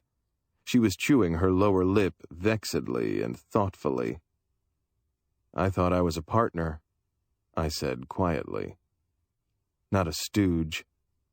Lee. She looked up pleadingly. You're not that. You know you're not. She took one of my hands in both of hers. After you've seen Mrs. Cook, come back. There isn't time to explain it all now, but I will when you come back. All right, I said. But one thing before I go. How did you make out with Waldorf? How should I make out with him? He was investigating Henri Ducasse's death, and I had nothing to do with that. As for the rug, I told him I'd had it for years, which is a lie, but I didn't think it was any of his business. We'll talk about that, too, later, I said. Goodbye for now. She was looking up expectantly. I kissed her, and my legs got rubbery again, and I had a hunger I knew pilaf wouldn't satiate. Okay, I said. It's spring. But I'll want the story just the same, Claire, when I come back. I'll want it straight. You'll get the whole story, she said. Chapter 3. Soul for Sale. Mrs. Harlan Cook lived in River Hills, the Gold Coast of this town of mine. She was a very careful woman with $1, unless the dollar was to be spent for Oriental rugs or male companionship. For these two, she would unlatch the roll. She was canny enough to try for both in the same deal. Henri Ducasse had been her boy there. A maid opened the door and led the way into a mammoth living room, expensively and ornately furnished. Mrs. Harlan Cook was waiting for us in here, posed graciously in a wingback tapestry chair, smoking a cigarette through a long ebony and gold holder. The room was dim. The illusion was almost complete at this distance, but it needed distance. As I came closer, the makeup was too obvious, the sag in her thin figure too evident. Ducasse, I was beginning to realize, had earned his money. Back from the wars, she said in a high voice. It's been a long time, Lee. She came forward to greet me. You haven't changed, I said. Nor has this beautiful house. You've the most delicate and artistic taste in this town, Mrs. Cook. After that, the chiseling started. It was a battle. The old girl knew how to dicker, and she held the upper hand, being the buyer. But when Selak spread out the Farragon, I saw the expression in her eyes as she looked at it, and I knew it was just a matter of time. She wanted that rug. She got it, finally, for $7,100, which was just $400 under my opening price and $1,100 higher than her opening offer. As she wrote out the check, she said, I'd expected Mr. Harrow to bring the rug. He's still in town, isn't he? I think so, I said. He was last night. He certainly admires your taste, Mrs. Cook. He insisted there was only one customer in town who had the background to appreciate that Farragon. I would have waited for him to come back this afternoon, but Miss Lynn had another customer who wanted the rug badly, and I wanted you to have the first chance at it. I smiled. Regular customers first. Thank you, Lee, she said, and tried to smile herself, but the makeup threatened to crack, and she killed it half-born. I wish you would tell Mr. Harrow that I'm still in the market for anything worthwhile, though. I felt faintly let down. Not that I believe what Papa says about Tyrone Power, but I didn't expect to run second to George Harrow.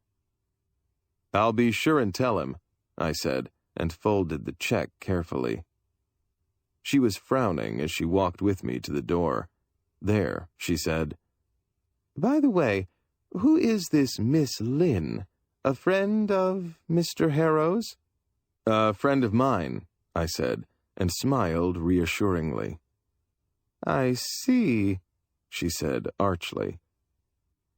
Well, be sure and tell Mr. Harrow I was asking about him.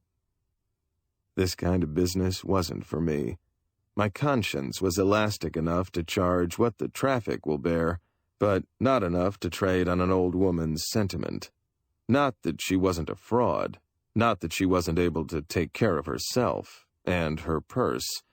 It was just that I didn't believe a piece of your soul should go with every sale. I dropped Selak off at the store on the way back. When I got to the towers, it was only 3 o'clock. Claire said, It didn't take you long. I handed her the check. It was a straight sale, I told her. Mrs. Cook's heart belongs to George Harrow. She nodded. I know, but he's disciplining her. She bought a rug from Henri Ducasse a month ago. I lighted a cigarette, saying nothing. I went over to stand near the door leading to the terrace.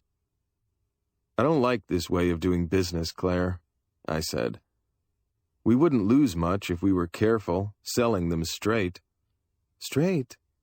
She cocked her head to one side. There wasn't anything crooked about that sale, was there? I don't understand you, Lee. You understand me, I said. And it isn't anything illegal, but I wasn't only selling her a rug. I was selling her a chance to see Harrow. I don't like it. It's messy. I paused. And now I'd like to hear the story, the true story, about those rugs. Sit down and relax, she said. I sat down, but I couldn't relax. The rugs are Mr. Egan's, as you guessed. He's got a bill of sale for every one of them. He wants to sell out, and because he's known me a long time and trusted me, he's stored them here. He's the one who suggested George Harrow. He's the one who suggested you. She paused. Anything illegal in that? Why doesn't he sell them from his house? Claire shrugged. I don't know. He's willing to sell them to us, to George and me, but neither of us had the money. So we give him a share as each one is sold. His wife knows about it? Claire's face stiffened. I don't. What are you driving at, Lee? She has the money in that family, I said. Mr. Egan buys some fine rugs with her money. To her, a rug is just a floor covering, and after a number of years must be replaced. After 15 or 20 years, those rugs haven't lost a nickel of value. He was a very careful buyer. He has a big wad of money and a stack of rugs she considers worthless. Now he sells out and gets out? You're guessing, she said. It isn't fair to Mr. Egan guessing those kind of things about him. All right, I'm guessing. I'll find out later how well I'm guessing. And now the Turk? Ismet? I don't know his name. Ismet Bey, she said. He ran a cult out in the town of cults, Los Angeles. It was part Mohammedan and part voodoo and part pseudo-science, I guess. He went out of town for a week on a trip with one of his disciples, and the law stepped in. The disciples' papa had called them in. Ismet left town again when he heard the police were looking for him. His temple furnishings were sold at auction. She shrugged. George was at the auction. That's where he picked up the rug? That's his claim. I don't believe everything George says, though, do you? Not always. Well, that's what I know. Your imagination will probably fill in a lot of things that aren't true, but that's my story. I got up and went out to the terrace. I wanted to think about these things without looking at her. I couldn't be rational while I was looking at her. It was phony enough. It was as phony as a lead dollar, or seemed that way to anybody who was sane. If I was going to get out, now would be the time. From the doorway, she called, "Scotch, Lee?" "No," I said. "I'll be running along. I'd like to get over and see Mrs. Egan this afternoon." "Don't," she said. "It's his business, Lee. You've no right to go messing into his domestic life." "Okay, I won't. That's answer enough for me. You can count me out of it, as of now."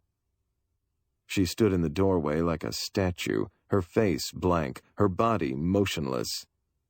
"Now, what caused that decision?" "An accumulation of bad angles," I said.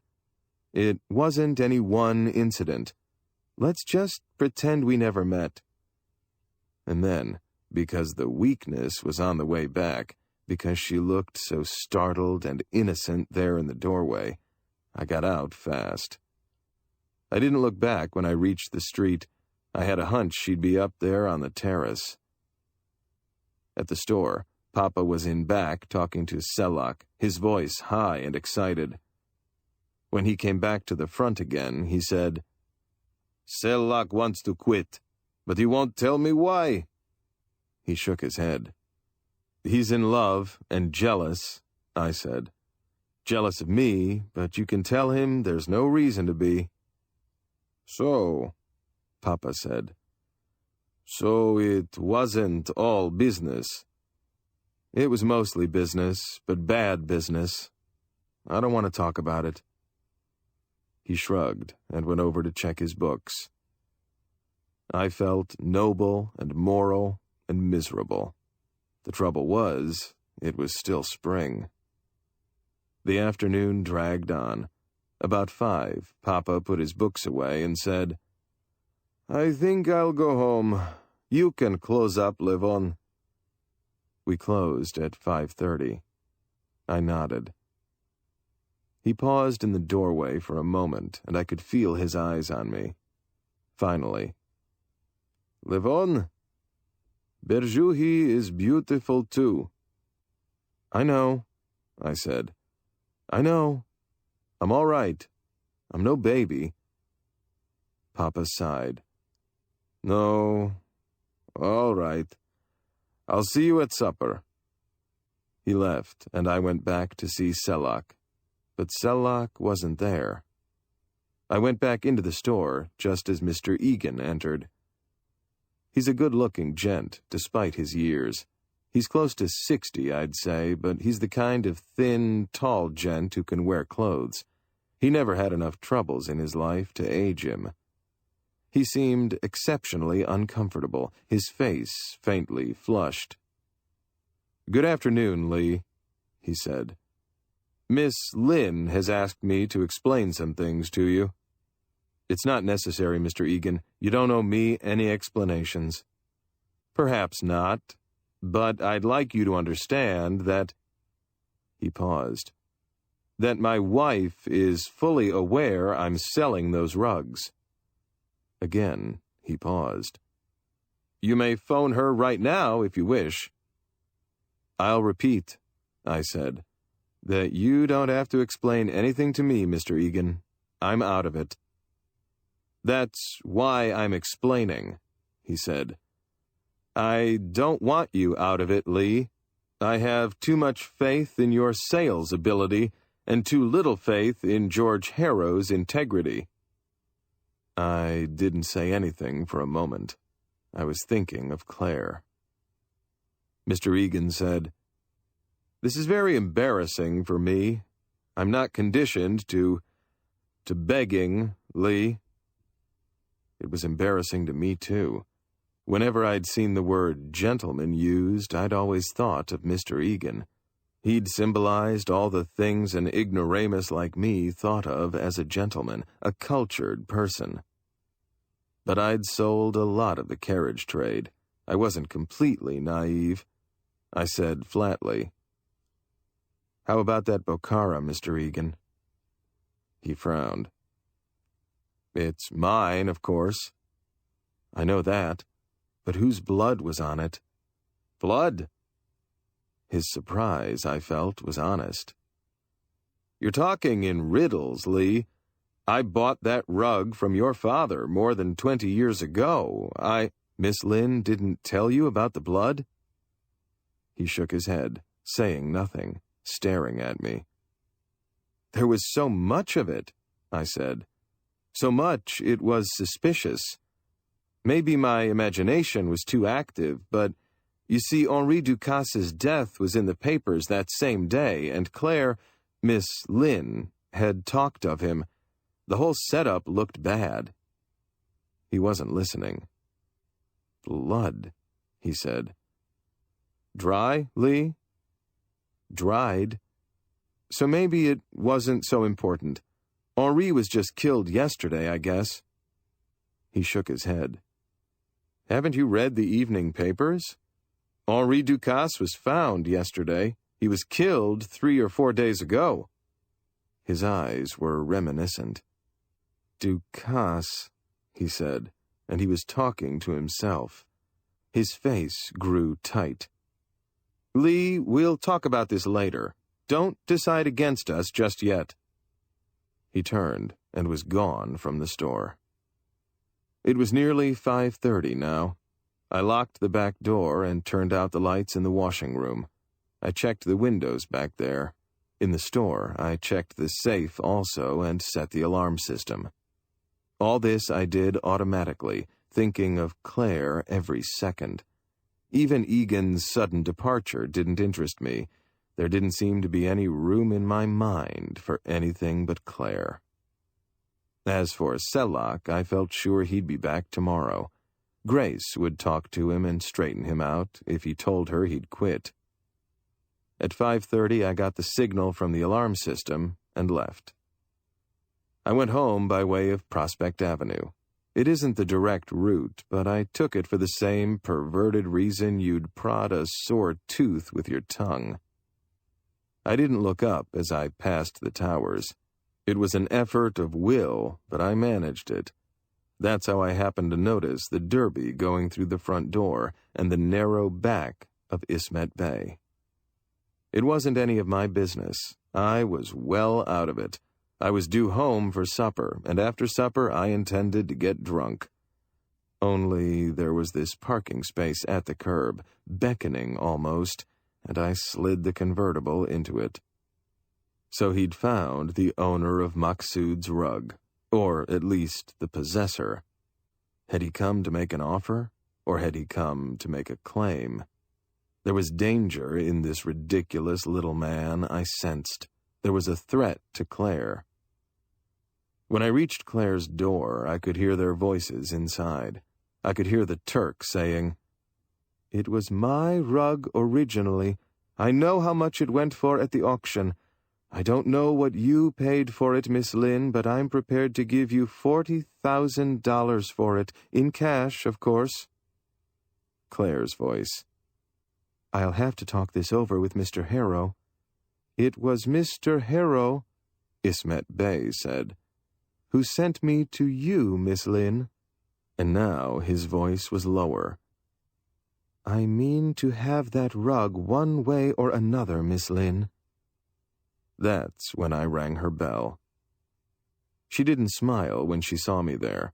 She said, I can't think of any more you'd want to tell me, Lee. I saw Bay come in here. I took a breath. I worried about you, Claire. I thought, Come in, she said, without expression. When I entered the living room, Ismet Bey rose and smiled. He bowed slightly. The boy from the store. He nodded. We'll make a deal now.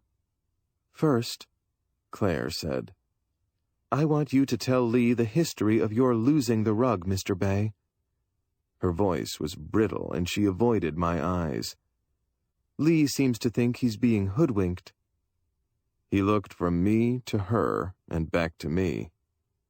Of course. The smile again, and he seated himself. As soon as we're all comfortable. The story he told was substantially the same she'd told me about him. The only difference was that he put his own position in a more favorable light. His trip out of town had been a business trip, purely a business trip. That was in January, he told me. At the auction in February, the rug was sold to settle some claims. I did not know who bought it. I heard only last week that it had come to this town. Today, Mr. Harrow contacted me and gave me this address and Miss Lynn's name. You want to buy it back? For how much, Mr. Bay? For $40,000. You must want it badly. Who can value an altar? Who can appraise the symbol of a faith, Mr. Lee? If it were cotton and machine-made, it would still have value under those qualifications. But this could conceivably be the work of Maqsud. My disciples believe it is. I almost believe it is myself. There is no proof of this. There can be no proof. But there remains the faith. $40,000 worth of faith? His face grew faintly harder. We've mentioned the sum enough, I think. It will be cash, and no record of the transaction need be made. It will be tax-free money. I am not a poor man, Mr. Lee, and it was the rug which helped to make me a rich one. The price I am suggesting is more than fair. It will be my only offer. It's the merchant blood in me, I said. I like to haggle. I am not here for that purpose. I looked at Claire. You're the boss. She looked at Ismet Bey, and I thought I saw uneasiness in her eyes. It seems like a fair offer to me, she said quietly. It's a small rug, I said. And even if Maqsud wove it, that's a lot of money, an awful lot of money. It is settled, then? It's settled, Claire said. Tomorrow morning at 10 o'clock, here. Bring the money. The rug will be here. He nodded agreeably and rose. I said, Was it Mr. Harrow who told you about the rug being in this town, Mr. Bay? He looked at me questioningly. Then he nodded. You've known him for quite a while? For some time. He's not a disciple of yours? He shook his head. No. No, I'm afraid faith is not one of Mr. Harrow's virtues. He looked down at his derby. Why do you ask, Mr. Lee? Just curious, I said. And the name is Caprillion, Mr. Bay, Lee Caprillion. I'm the son of the man who owns that shop. His smile was dim. You were fortunate enough, it seems, not to have inherited his disposition. Good evening, Mr. Caprillion. She went with him to the door. When she came back, her face was still grave. Just a quiz kid, aren't you? I hope you have enough answers now. Golly, she was beautiful as she stood there, looking down at me. To Papa, Berjuhi was beautiful. but no girl I was ever likely to meet could match Claire, I knew. "I'm sorry," I said. "I came here, didn't I? I worried about you. What did you expect, that I'd crawl? How truthful have you been through all this?" "More questions," she said. "Alan had some, too, after you talked to him. He came up here screaming about the blood on that Bokhara." Alan was Mr. Egan. I said, "Did you give him a satisfactory answer?" She said tautly, "Yes, he trusts me." "And Sergeant Waldorf trusts you?" "He seemed satisfied." "You're so beautiful," I said. "You're so damned beautiful. I wonder how your answers would sound if you weren't." Her face was white. Her blue eyes blazed. "We've nothing to say to each other, Lee. Nothing can be gained by this bickering." There was the glint of tears in her eyes. "Oh, why did you have to come back?" "I don't know," I said. "But I had to, Claire." And she was in my arms again. She was sobbing in my arms, and I was soothing her as well as I could, feeling soft and rotten, but way under the softness, the hard core of my skepticism remained. I called up Mom and told her I wouldn't be home for supper. I went out and got a couple of steaks and some rolls. Claire broiled the steaks, and we ate out on the terrace. Later, we sat out there and watched the stars, watched the lights of the traffic below, watched the lights of the downtown section grow. There were things about this business I was to regret. There was nothing about the night I would ever regret or forget. I like to think she'll never forget it either. Maybe just because for those hours I didn't ask any questions. Or maybe because she'd felt, at least for the moment, some of the emotion many must have felt for her. It was around midnight when the phone rang, and she went to answer it. It was for me. It was Papa. "Levon, Selak is with you?" "No, I haven't seen him. He left the store before I did. I didn't see him leave." "Grace called, Levon. She's worried. He didn't come home." "I've no idea where he could be," I said. A silence on the wire. Then, "Well, maybe it will be all right. Maybe he's with a friend somewhere." Another silence. "Berjuhi called too." "Okay, thanks. You'd better notify the police about Selak if he doesn't come home soon." "That I'll do," he said, and hung up. Claire said, "What's happened, Lee?" "Selak is missing," I told her. "Selak? Your silent admirer? That man who works for us. He left the store in a peeve this afternoon, and he hasn't come home yet." Her eyes were wide. "You don't think—" She looked around as though half expecting to see him standing behind her. "I mean, the way he stared at me and—" "Last night," I said, "he stood right down there across the street. When I left, he was sleeping in my car." "He's harmless, Lee?" "He has been up to now. I suppose he still is." We went out onto the terrace, but it wasn't comfortable out there anymore. A wind had come to life from the north, and there was a chill to it. In the living room, Claire put a stack of records on the player and called to me. "Mix a drink, will you, Lee?" I shook my head. "I have to go. I'm worried about Selak. I'll see you in the morning when I bring the rug over." "You're worried about that man? It's not your concern, Lee." "Selak's always been my concern. It was my idea that my dad should hire him, and Grace, too." She shook her head. "All right. It's been a grand evening. I suppose I shouldn't complain." She came to the door with me, and I kissed her. "Sleep tight," I said, "and dream of tomorrow." She ruffled my hair. "Big day tomorrow. Big day tomorrow. And a bad day, too, though I didn't know it at the time. The downtown Western Union office was open all night, and it was from there I sent the wires. They were to some dealers I knew on the coast, and in them I inquired about Henri Ducasse.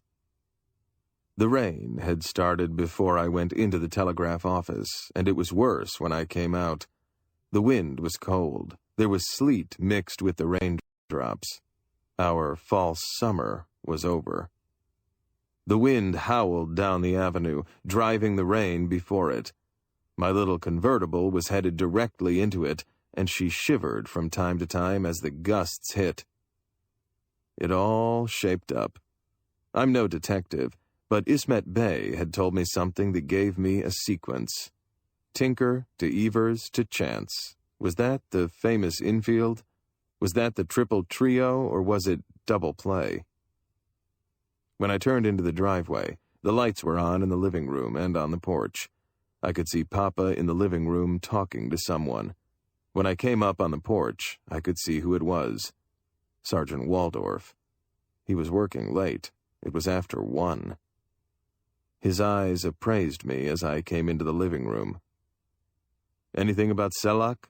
I asked Papa. He shook his head. "The sergeant thinks it has something to do with Henri Ducasse. And you didn't tell him about the rug, Levon, about the Bokhara." Waldorf still hadn't said anything. I said, "How about Dykstra? Have you talked to him?" "Dykstra's in the clear all the way," the sergeant said. "I've no idea where that rumor started." Papa said, "I told him it was Mr. Egan's rug, Levon. He's been checking Mr. Egan." I looked at the sergeant. He was still appraising me. I said, "You came here to see me, Sergeant?" "More or less. Egan was in to see you just before you closed this evening, wasn't he?" "That's right." "What did he want?" "That's a short question," I said, "but it would require a long answer. I'd have to give you some background first, Sergeant." Somewhere, a door slammed, and I could hear the wind roll the garbage can over. "I've stayed up this long," Sergeant Waldorf said. "I may as well stay up a little longer and hear your story." I told him about Egan, Harrow, and Bay. I told him some of the things about Claire. Papa sat there while I talked and missed none of it. The sergeant didn't interrupt me once. "And his wife knows he's selling them?" "He said she did. He said I could ask her." "Does his wife know Miss Lynn has them?" "I don't know if she does or not." "Does she know they planned to leave town together?" My heart stopped, I was sure. I couldn't get my breath for a second. "You're kidding, Sergeant." "No, but she might be." "Mr. Egan's, he's old," I said. "It doesn't make sense." "The older the wackier," he said. "I'm no spring chicken myself, but I can't think of anybody I wouldn't leave if she wanted me to." His voice was weary. He rose.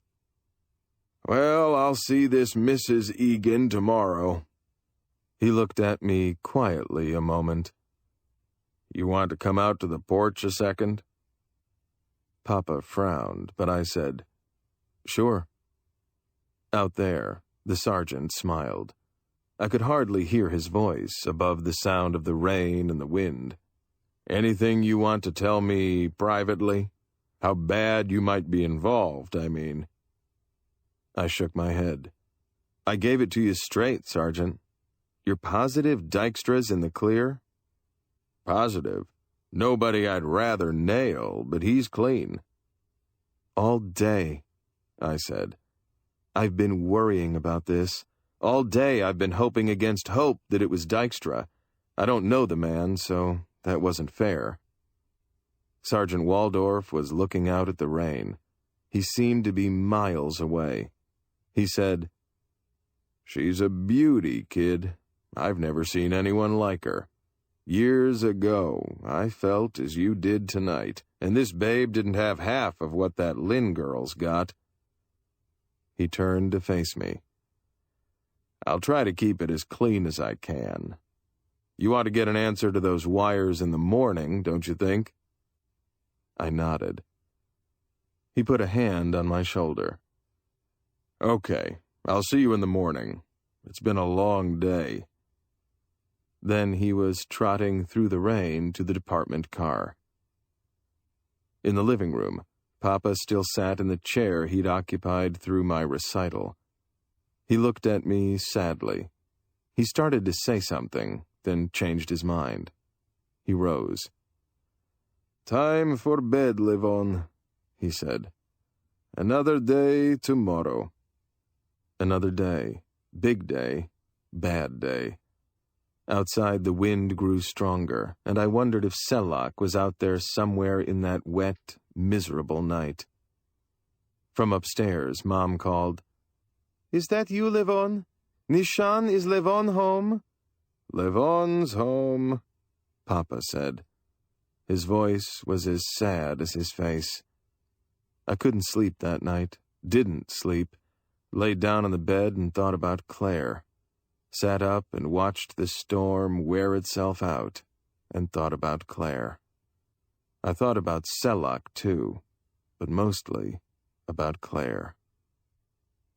At breakfast, Anne and Mom had enough to talk about, so my silence and Papa's weren't so noticeable. At 8:30, I was at the store. At 9, Sergeant Waldorf came in. "You put in a long day, don't you, Sergeant?" I said. "It's not usually this bad," he said. "I've just been over to Egan's. She knows, all right.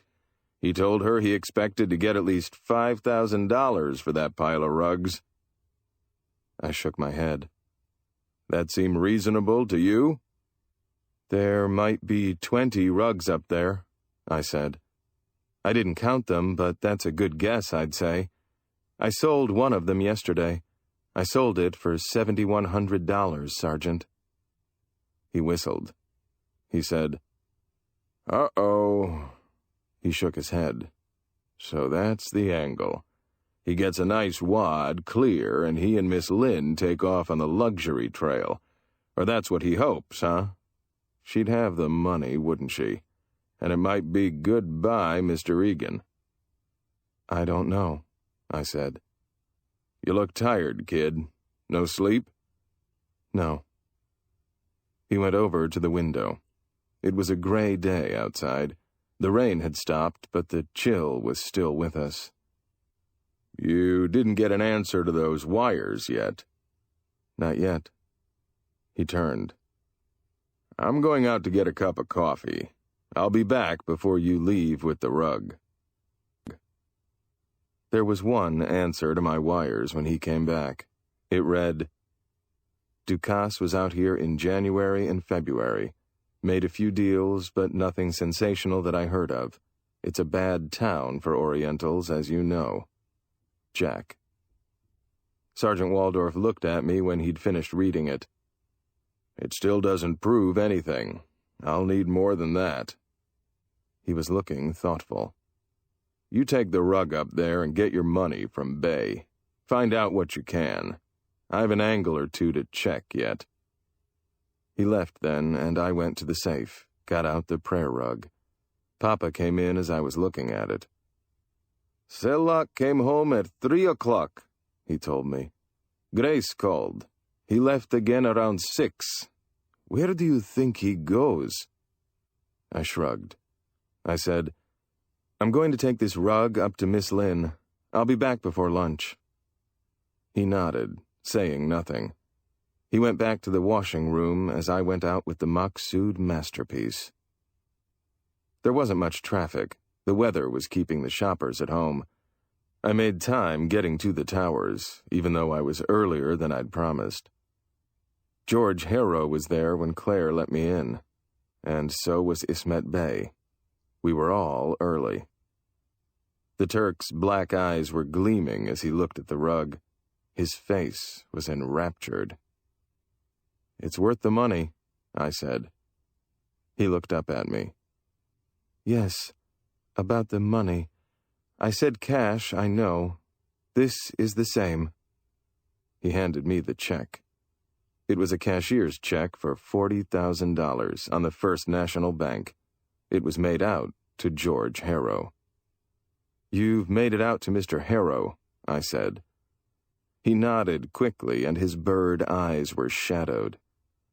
That was all right with Miss Lynn. I looked at George Harrow. And it would be all right with you too, wouldn't it? His hard old eyes met mine. Why shouldn't it be? You can prove ownership? For heaven's sakes, Lee, Claire said.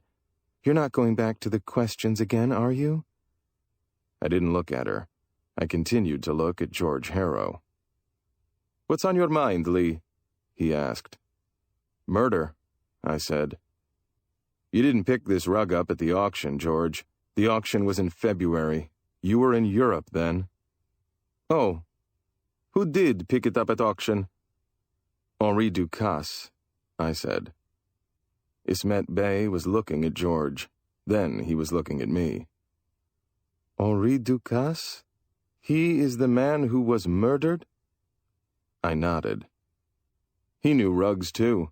He knew he had a good buy, but he didn't know the history of this one. You did as soon as he showed it to you, George. And you can read Arabic. George Harrow was very quiet in his chair. The hardness in his face had brought out his age and his cynicism. I looked at Claire and tried to smile. Baby, why don't you come clean? You're in fast company with George. I thought at first that the blood might have got on that Bokhara at Egan's house, but it was too much of a surprise to him. Ducasse was killed here, wasn't he? In your dining room. She was ready to crack up, again, just as she had last night. Her face was tight, her body rigid, as she stared at me. Harrow said, Mr. Bey, I believe our transaction is completed. Thank you very much for the check, and goodbye. The little Turk gave us all one last glance before nodding. He folded the rug carefully and walked out.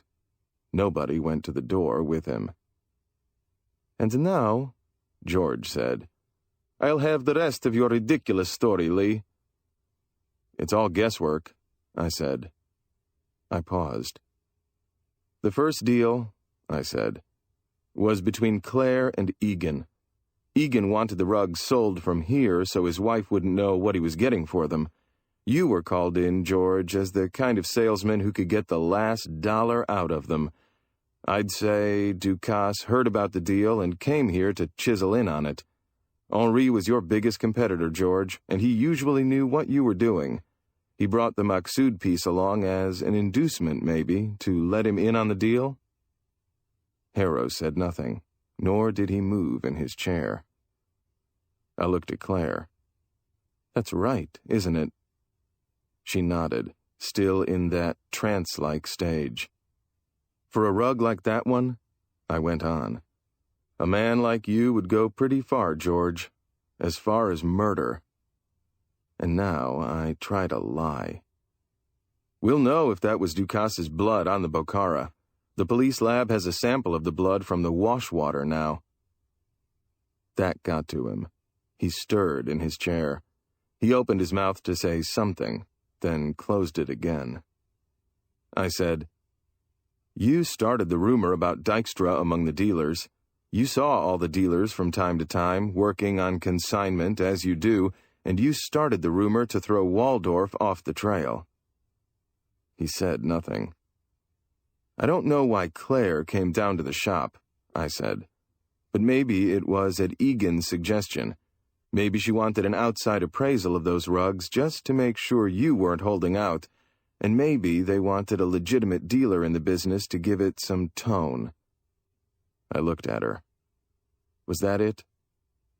I said, You overestimate yourself, Claire. You're too young for a couple of old men like Egan and this one.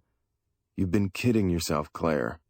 You're too young and too soft. She was crying. She said, Lee, there was nothing between us. They were... She put her face down into her hands. They were stooges, you thought. I finished for her. Maybe Egan would be, but you don't know this Harrow, baby. You don't know him like I do. Harrow's voice was an Arctic wind. You don't know me well enough either, Lee. You didn't think I'd come to a deal like this unprepared, did you? He was still sitting in the chair, but now there was a gun in his hand. It was an automatic. It wasn't a big gun, but it was big enough to kill. Claire looked up quickly, and some ejaculation escaped her throat. The gun was pointing at me. Harrow said, She won't talk as much as you hope for, Lee. She didn't see me kill him, but she knows I did, and that would get her some time in jail. She's too soft. You're right about that. Jail is rough on the soft ones. His smile was thin and cruel. I'll take the check now. Come and get it, I said. Don't fool with me, Lee. Bring it over. Claire said, Give it to him, Lee. You aren't involved in this. Don't get involved with him. Her voice was high. In Harrow's hand, the gun lifted. In Harrow's eyes, I saw death. He would kill. Then Claire was up, standing in front of me, shielding me, facing the gun. George, you'll get the check. Don't... That's when Sellock walked in. I'd left the door unlocked, hoping Waldorf might break in on something incriminating, but I was glad to see anybody, including Sellock. He looked like a drowned grizzly bear.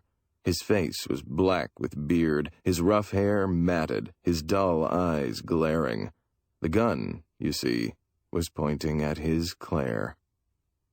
The sound that came from his big throat was nothing that could be called human, a rough, threatening grunt. Harrow turned to face him as I rose, to get away from behind Claire. Harrow's gun was pointing at Sellock, and Harrow talked to him in broken Armenian. Sellock kept coming, and the gun jumped in Harrow's hand. Sellock trembled as the slug hit him, but he kept coming. I was almost to Harrow now. I grabbed his wrist and twisted it as Sellock closed. The gun fell to the floor, but Sellock's big arm sent me sprawling. Then Sellock had lifted George off his feet by the throat and one leg, and he lifted him high. I heard Claire scream as Sellock headed for the terrace doors, still carrying the struggling Harrow high above his head. I was up as Sellock smashed through the doors, kicking them open. I was up and scrambling after him. I was out on the terrace and shouting at Sellock as he stood there on the edge, and now Harrow was screaming. I reached Sellock, grabbed him blindly by the neck from behind, just as he tossed George Harrow over the edge. Waldorf came 5 minutes later. I'd called the ambulance by that time for Sellock. Somebody had called the police. I told Waldorf all about it, and Claire told him her part, not sparing herself. Sellock died in the hospital while we were still talking. When we'd finished, Waldorf said, I'll do what I can, but you can count on 5 years anyway, Miss Lynn. Papa says I'm foolish. He says all young men have experiences of one kind or another, and the thing to do is to forget them. He says there's no sense in writing to her every week, up there, and going up once a month. Papa says 5 years is a long time for a young man to wait, an awful long time. As though I don't know it.